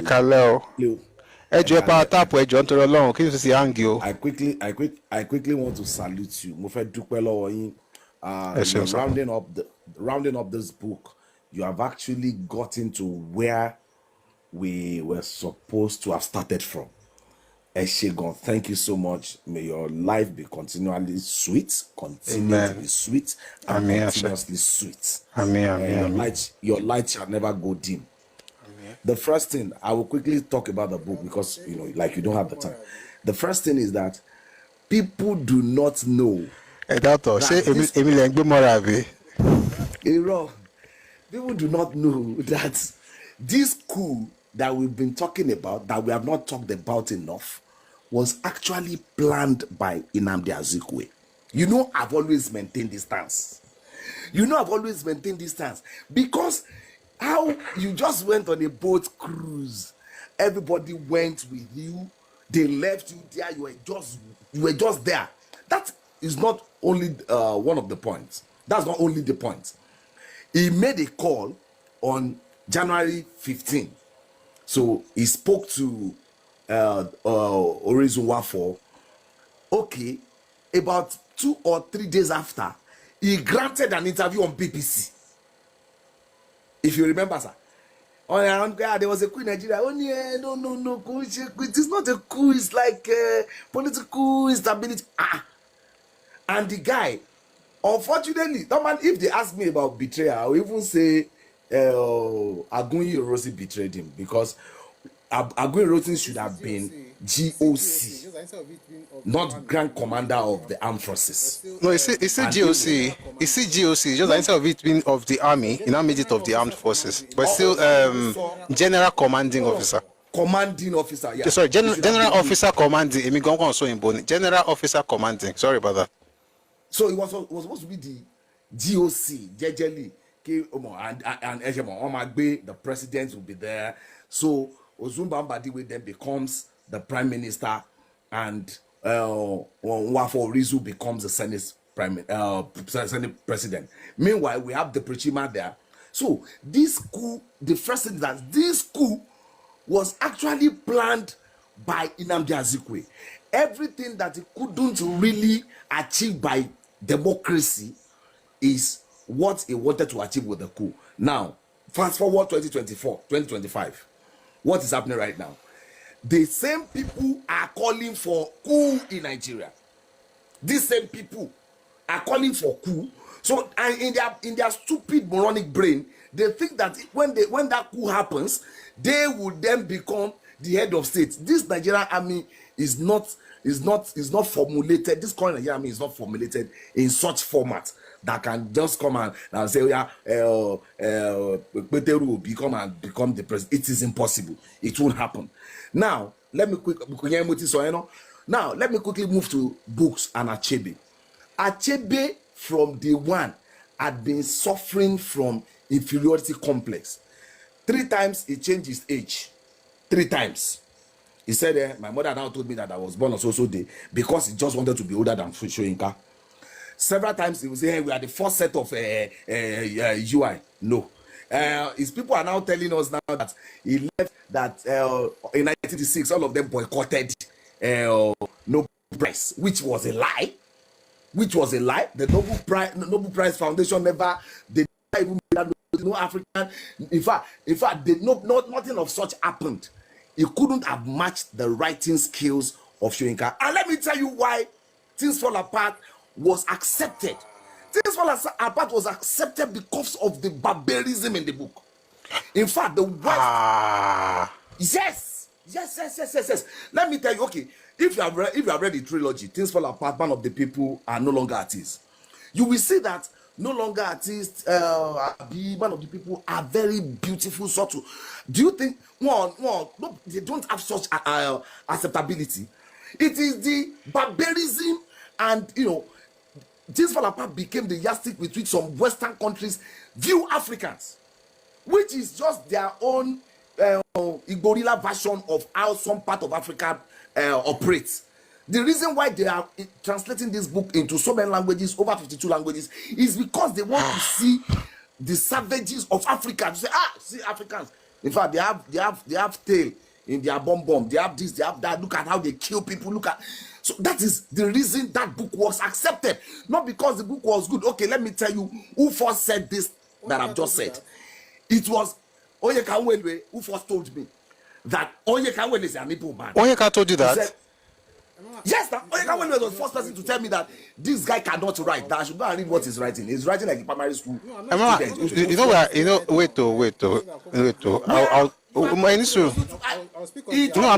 going to put it. It's there right now. Like, so that comment your. I'm still going to. I'll speak on the Azikiwe part, but this part, because Okay. And Onyeka was the first person that told me that this guy cannot write. That's why you saw Onyeka when they run after Soyinka now. He sees Soyinka as Babanga. Yeah, that's true. Oyeka always follows Soyinka. That's true. But I don't know that. All these things that he does on social media, you know, I can pardon him. I can pardon him because it's not like that in the real sense. Now, that guy cannot write. So now this guy needs to pander to his Igbo people. I mean, Achebe needs to pander to his Igbo people so that they can at least say, they have a hero. You know, they are suffering from messianic complex. So they need a messiah. Since I've never created an hero in the last 100 years, of course, they were in existence 250 years ago. But since Ajayi Crowther brought them into existence and created for them a nation, at least they are looking for a way to have a hero. And you see, the only hero they have is a fictional hero in Things Fall Apart. They have never had a real life hero. So what they are trying to do is that, okay, let us create Okigbo, let us create Achebe, let us create Ojukwu. If I'm an Igbo man, I will forever damn life and death of Ojukwu. I will spit on his grave. If I were to be an Igbo man, and if I see Nnamdi Azikwe's ghost, I will kill it again. If I were an Igbo man. But Edato. Any suru. No. I round up so that NFCC. Oh yeah, round up in 30 seconds. Because there are fantastic Igbo people amongst themselves who can lead them, who can show them the way, if they say that Calabar and the rest of them are Igbo, of course there are several other people there. Asika is there. A lot of people are there who can lead and say, okay, we have proper leaders. But Nnamdi Azikwe, who doesn't know how to do anything than to twist other people, he has never founded the party. What he did was to steal a Yoruba founded party. He stole it. He has never in his life done anything on his own apart from riding on the wings of the Yoruba people, which is not bad. For me, it is not bad. If a giant carries a dwarf, that dwarf will see farther than the giant. So if Yoruba people carry the Igbo people on their shoulders, of course they can do far better. But for you not to acknowledge it and to start denigrating Yoruba people, for me, is a no. So Achebe is not a fantastic writer, and you will see me. I want to write and document what happened. You saw what this girl just did recently. What's her name? Omotoko Americana. What's her name now? Chimamanda wrote about 2023 elections, and she stated everything there as if they were facts. And people say, and they were questioning her, okay, give us sources to all of this. And say, I don't feel like give you. I don't feel like give you is not okay. You won an election, of course. Not everybody voted for Tinubu, and nobody cares about all of those. If there was an election that was 30 more seconds, okay, 10 minutes. We saw what you brought to the court. What you brought to the court was not even about the election. It was about the candidates that party presented. So you never even brought any single fact or proof that you lost, that you won a particular polling unit or a particular state. But Chimamanda went to write it, and these are the kind of people that write, and then all of people say they are writing, they are fantastic writer and they are writing facts. These people they are fictitious. That's why they write fictions. Simple. Emma binu kwe mo bata mi.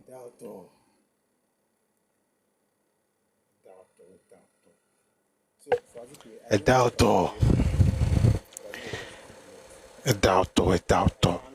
So for Azikiwe, I don't know if Azikiwe planned the coup, but I know he was in on it. Okay, I can't definitively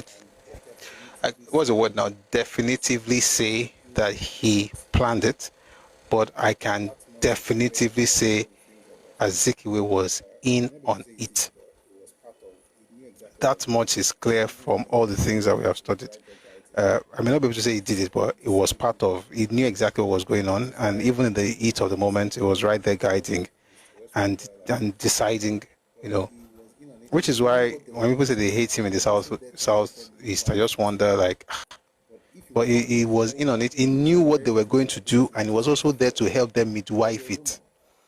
But if he now was the one who planned, the reason I'm very careful about that, because in 1964, there was a rumor that Ojukwu had gone to Azikiwe to talk to him about a coup.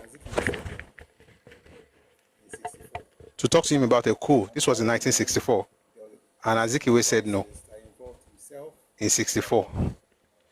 And that was when there was a constitutional crisis that involved himself and Balewa. And if according to the rumor, he said no, I don't know if he would say yes 2 years later, but he could have been convinced to be part of it. And the way they ran the whole thing, it was to benefit them. If they went the route of civilian, Mbadiwe and Igbo man will be the prime minister, right? And even that will still pay the Igbos, because the prime minister will be Igbo, the president will be Igbo, second president will be Igbo, and then the GOC will be Igbo.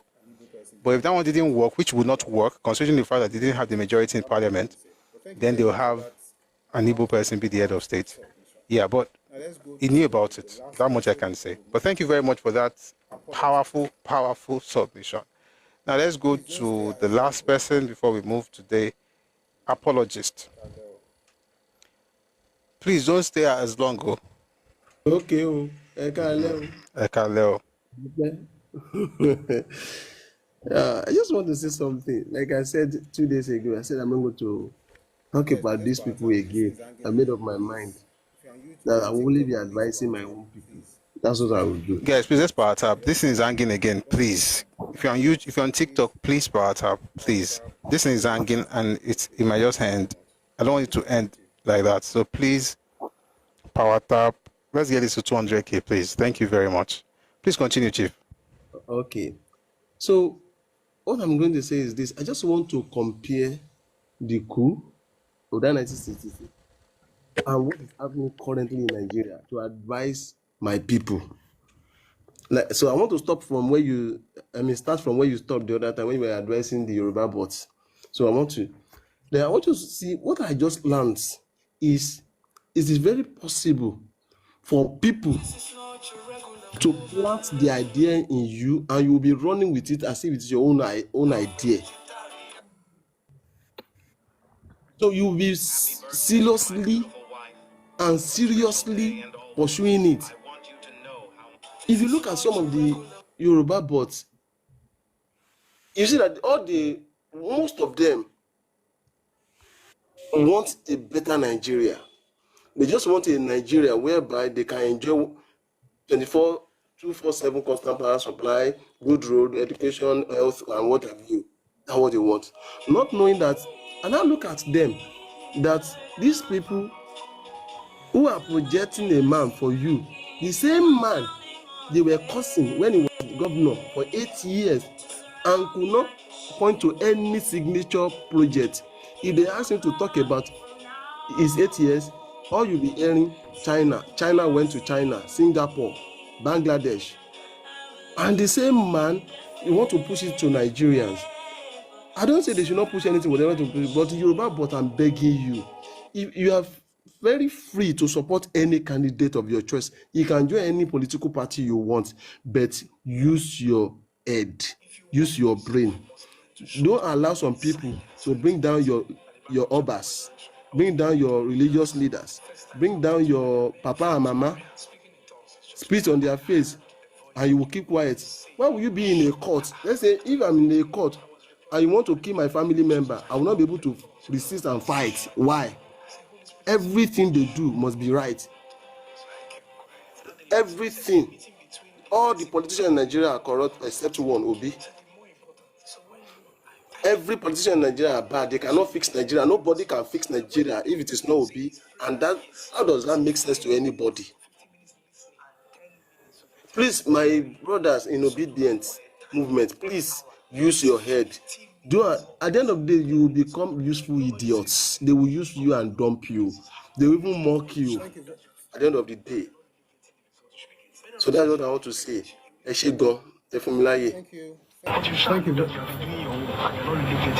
Thank you very much for that. Apologies. They don't have any head. Thank you very much for that. Thank you very much for that. Apologies. Yeah, good information. I hope people got it. Dark Poet. Who came up first? Yeah, Dark Poet, and then we'll go to Professor Remy. Please go on. Okay. Good evening, everyone. I'm sorry, I can't bring people up again because, sorry, 1 second. I can't bring people up. I said it earlier. If you want to come up, please just come. We can't do this up and down, please. Try and understand. There's no elect issue. Unless you want, okay, 2 minutes, Prince 577, 2 minutes, Oh, yeah, please continue, Dark Poet. Okay. Good evening, everyone. Once again, it's Dark Poet. Sorry, where's Prince? I'm sorry. I am sorry. Prince, I sent you an invite. Please please come up, Prince. You won't stay too long when you start speaking, Shao. Please, thank you. Yeah, Dark Poet, please continue.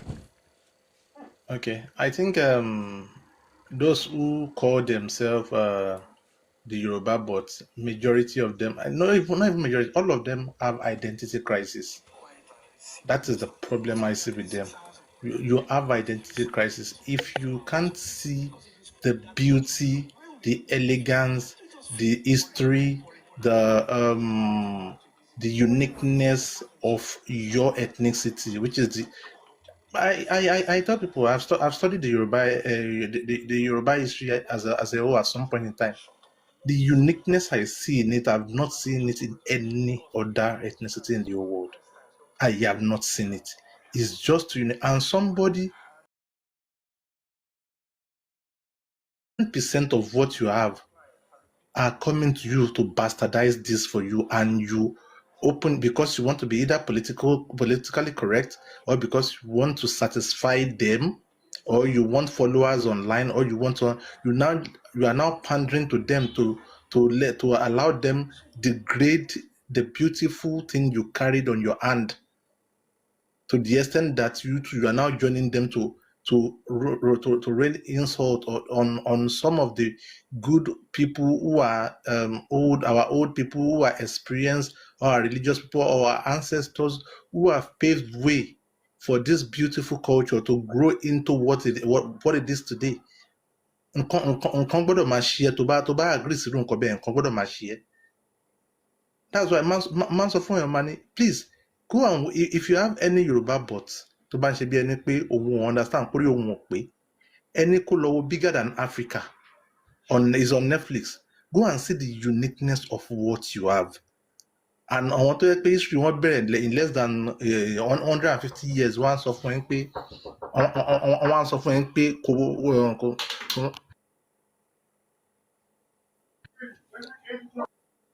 So wọ́n á sọ fún yín pé nǹkan tó gbé dání, wọ́n á rubbish ẹ̀ fún yín, and they accept. Definitely you need it. And I will advise people, if you have some of them who needs their head reset, you can introduce them to this program. Let us reshape their thinking to let them see clearly, because I believe they are not seeing clearly. That's on that. And about the book, yes, I agree. Azekwe was part of the coup. Maybe he's the mastermind. I don't know.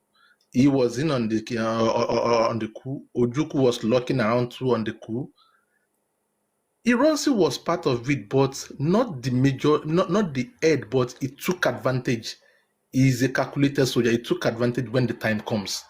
That's that's my own opinion on that. He took advantage when the time comes, because there is no coup that military, that is all military.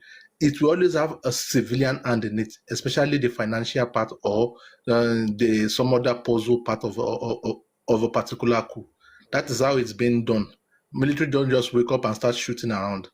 That is how it's been done. So please help us introduce our Yoruba bot that needs brain resetting, that we need to fine-tune their head to make them see clearly. Help us introduce them to this program. Thank you very much.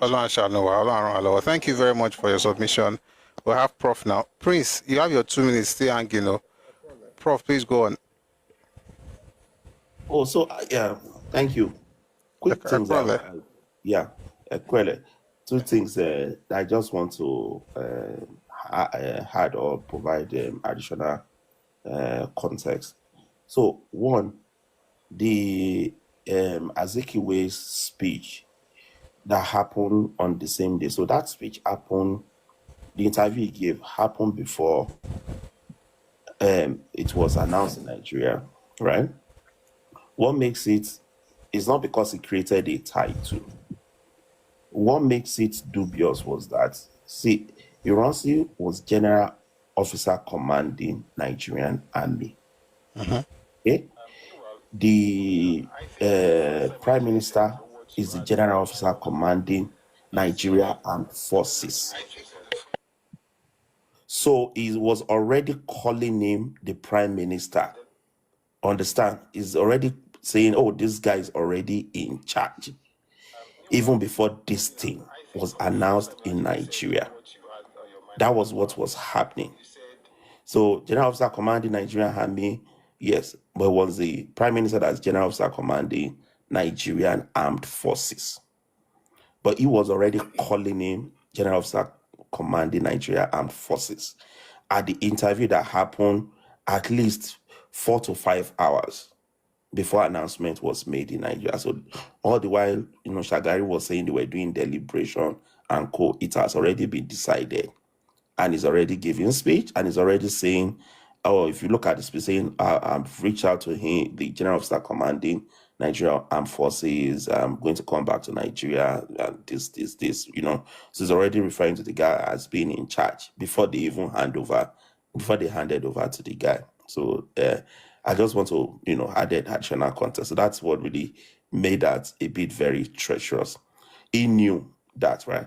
The other thing is also, who knows and who does not know. So if you read, one thing we're not putting attention to was Chinua Achebe wrote Arrow of God. Was it Arrow of God or A Man of the People? It was A Man of the People, right? The one that ended up in military coup. He released it in that same January, just some weeks before that coup. J.P. Clark wrote about it. Was like, Chinua, are you clairvoyant? How did you know this will happen? And he released that book detailing almost the same thing that happened in the coup, right? The other thing that also happened was that while the coup was happening, and I think maybe you will see it in You Must Set Forth at Dawn, and I think one other book too, where Chris Okigbo, when they were hearing announcement at University of Ibadan, was telling his fellow academics that they should relax, that more is happening, right? He seems to have the information of what he knew what is going to happen.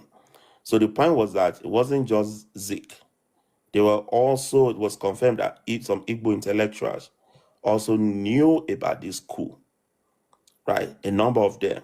I won't rule out Achebe when you look at the clarity of his book, that he released some weeks before then, detailing this. And then Chris Okigbo, that one did not hide it. He was telling them, oh, relax. Yeah, it's more. Yeah, you will hear more. Right? So those things happen. And if you read Martin Dent, I think Martin Dent, for example, wrote about. Martin Dent was a district officer. Sorry, where did Okigbo say that? What book is that? What book? Yeah, don't call me. I will check it for you. I think You Must Set Forth at Dawn. I think Shoyinka mentioned. That's the one by Shoyinka. Okay. Yeah, I think I will send you the references, right? Okay. Right, but it's just look where if you Google it, the articles on it. I have that one by Shoyinka. I'll just check it. But Martin Dent. I'm not sure if that's, but you can. Kiloko Martin Dent. Oh, Martin Dent, I read it in Koniwe. Was an article in this collection of they call them St. Anthony's paper. St. Anthony's paper is like a magazine that they publish, academic magazine that they publish. So I do have a hard copy of one of that, and it was talking about the school and some other things. Martin Dent was a district officer in the Benue area for a while. So he also talked about how the Nigerian campus, especially University of Ibadan, that he was told, by another academic of how these guys, that they were all openly calling for blood and things like that. So there's been a number of articles that shows that some of these intellectuals, they knew what was up. Chris Okigbo was a sure one that he knew the way he was telling people. He knew what was happening. Achebe's work made him suspicious because of a man of the people. The accuracy of it and then the coup happening also made him suspicious. And I won't rule out of that. So just want to chip that in. Thank you. Thank you very much, Prof. That was fantastic. I have that book because I'm going to check it out. Thank you very much, Prof. I mean, that was fantastic. I have that book by Ocean because I'm going to check it out. This engagement, he said certain things, and then I asked him about sources. He didn't become angry. He just mentioned it. I'll go check. I'm saying this because somebody came here earlier and I asked for sources, and the person got angry. When a person asks you for sources, nobody said that they fight you or they are saying you are a liar. They just want to be able to, so that when they want to make references, they're able to refer to the right thing. It's not that they hate you. So the person in the section earlier who was angry, nobody is telling you are a child, you don't know anything. It's just that when you make certain claims in certain spaces, since we're not doing roadside or beer parlor thing, we should be able to, respectfully say, okay, where? And then and then we'll go and check, not so that we can disprove what you are saying, but so we can affirm or confirm the things you're saying. So when I, for instance, begin to say, this person said something, if somebody asks me where, I won't get angry either. I will say, okay, I've checked what somebody said, and then we can work together. So that's how we have conversations and grow, right? I was taking notes as we was talking. So please let that be at the back of our minds so that we don't get too agitated about basic questions like that. But thank you very much. It's been a wonderful session today. I really want to appreciate every speaker, everyone who came up. Thank you so much for sharing. Prof. Sokale, thank you very much for coming up and sharing your thoughts. 7:20. We didn't do 7 p.m. Thank you, just becoming, for reminding me, but I was talking about other things. Questions were coming, so I wanted to answer them. That's why we stayed longer than I thought. But all good. 1 p.m. tomorrow, we're going to start a new series, and that would be what led to the war. And let me just say, it is going to be a good series. Excuse me. Meanwhile, the gentleman I don't know if you're gentle, the one on YouTube insulting me, please try and come tomorrow, so we can all learn together.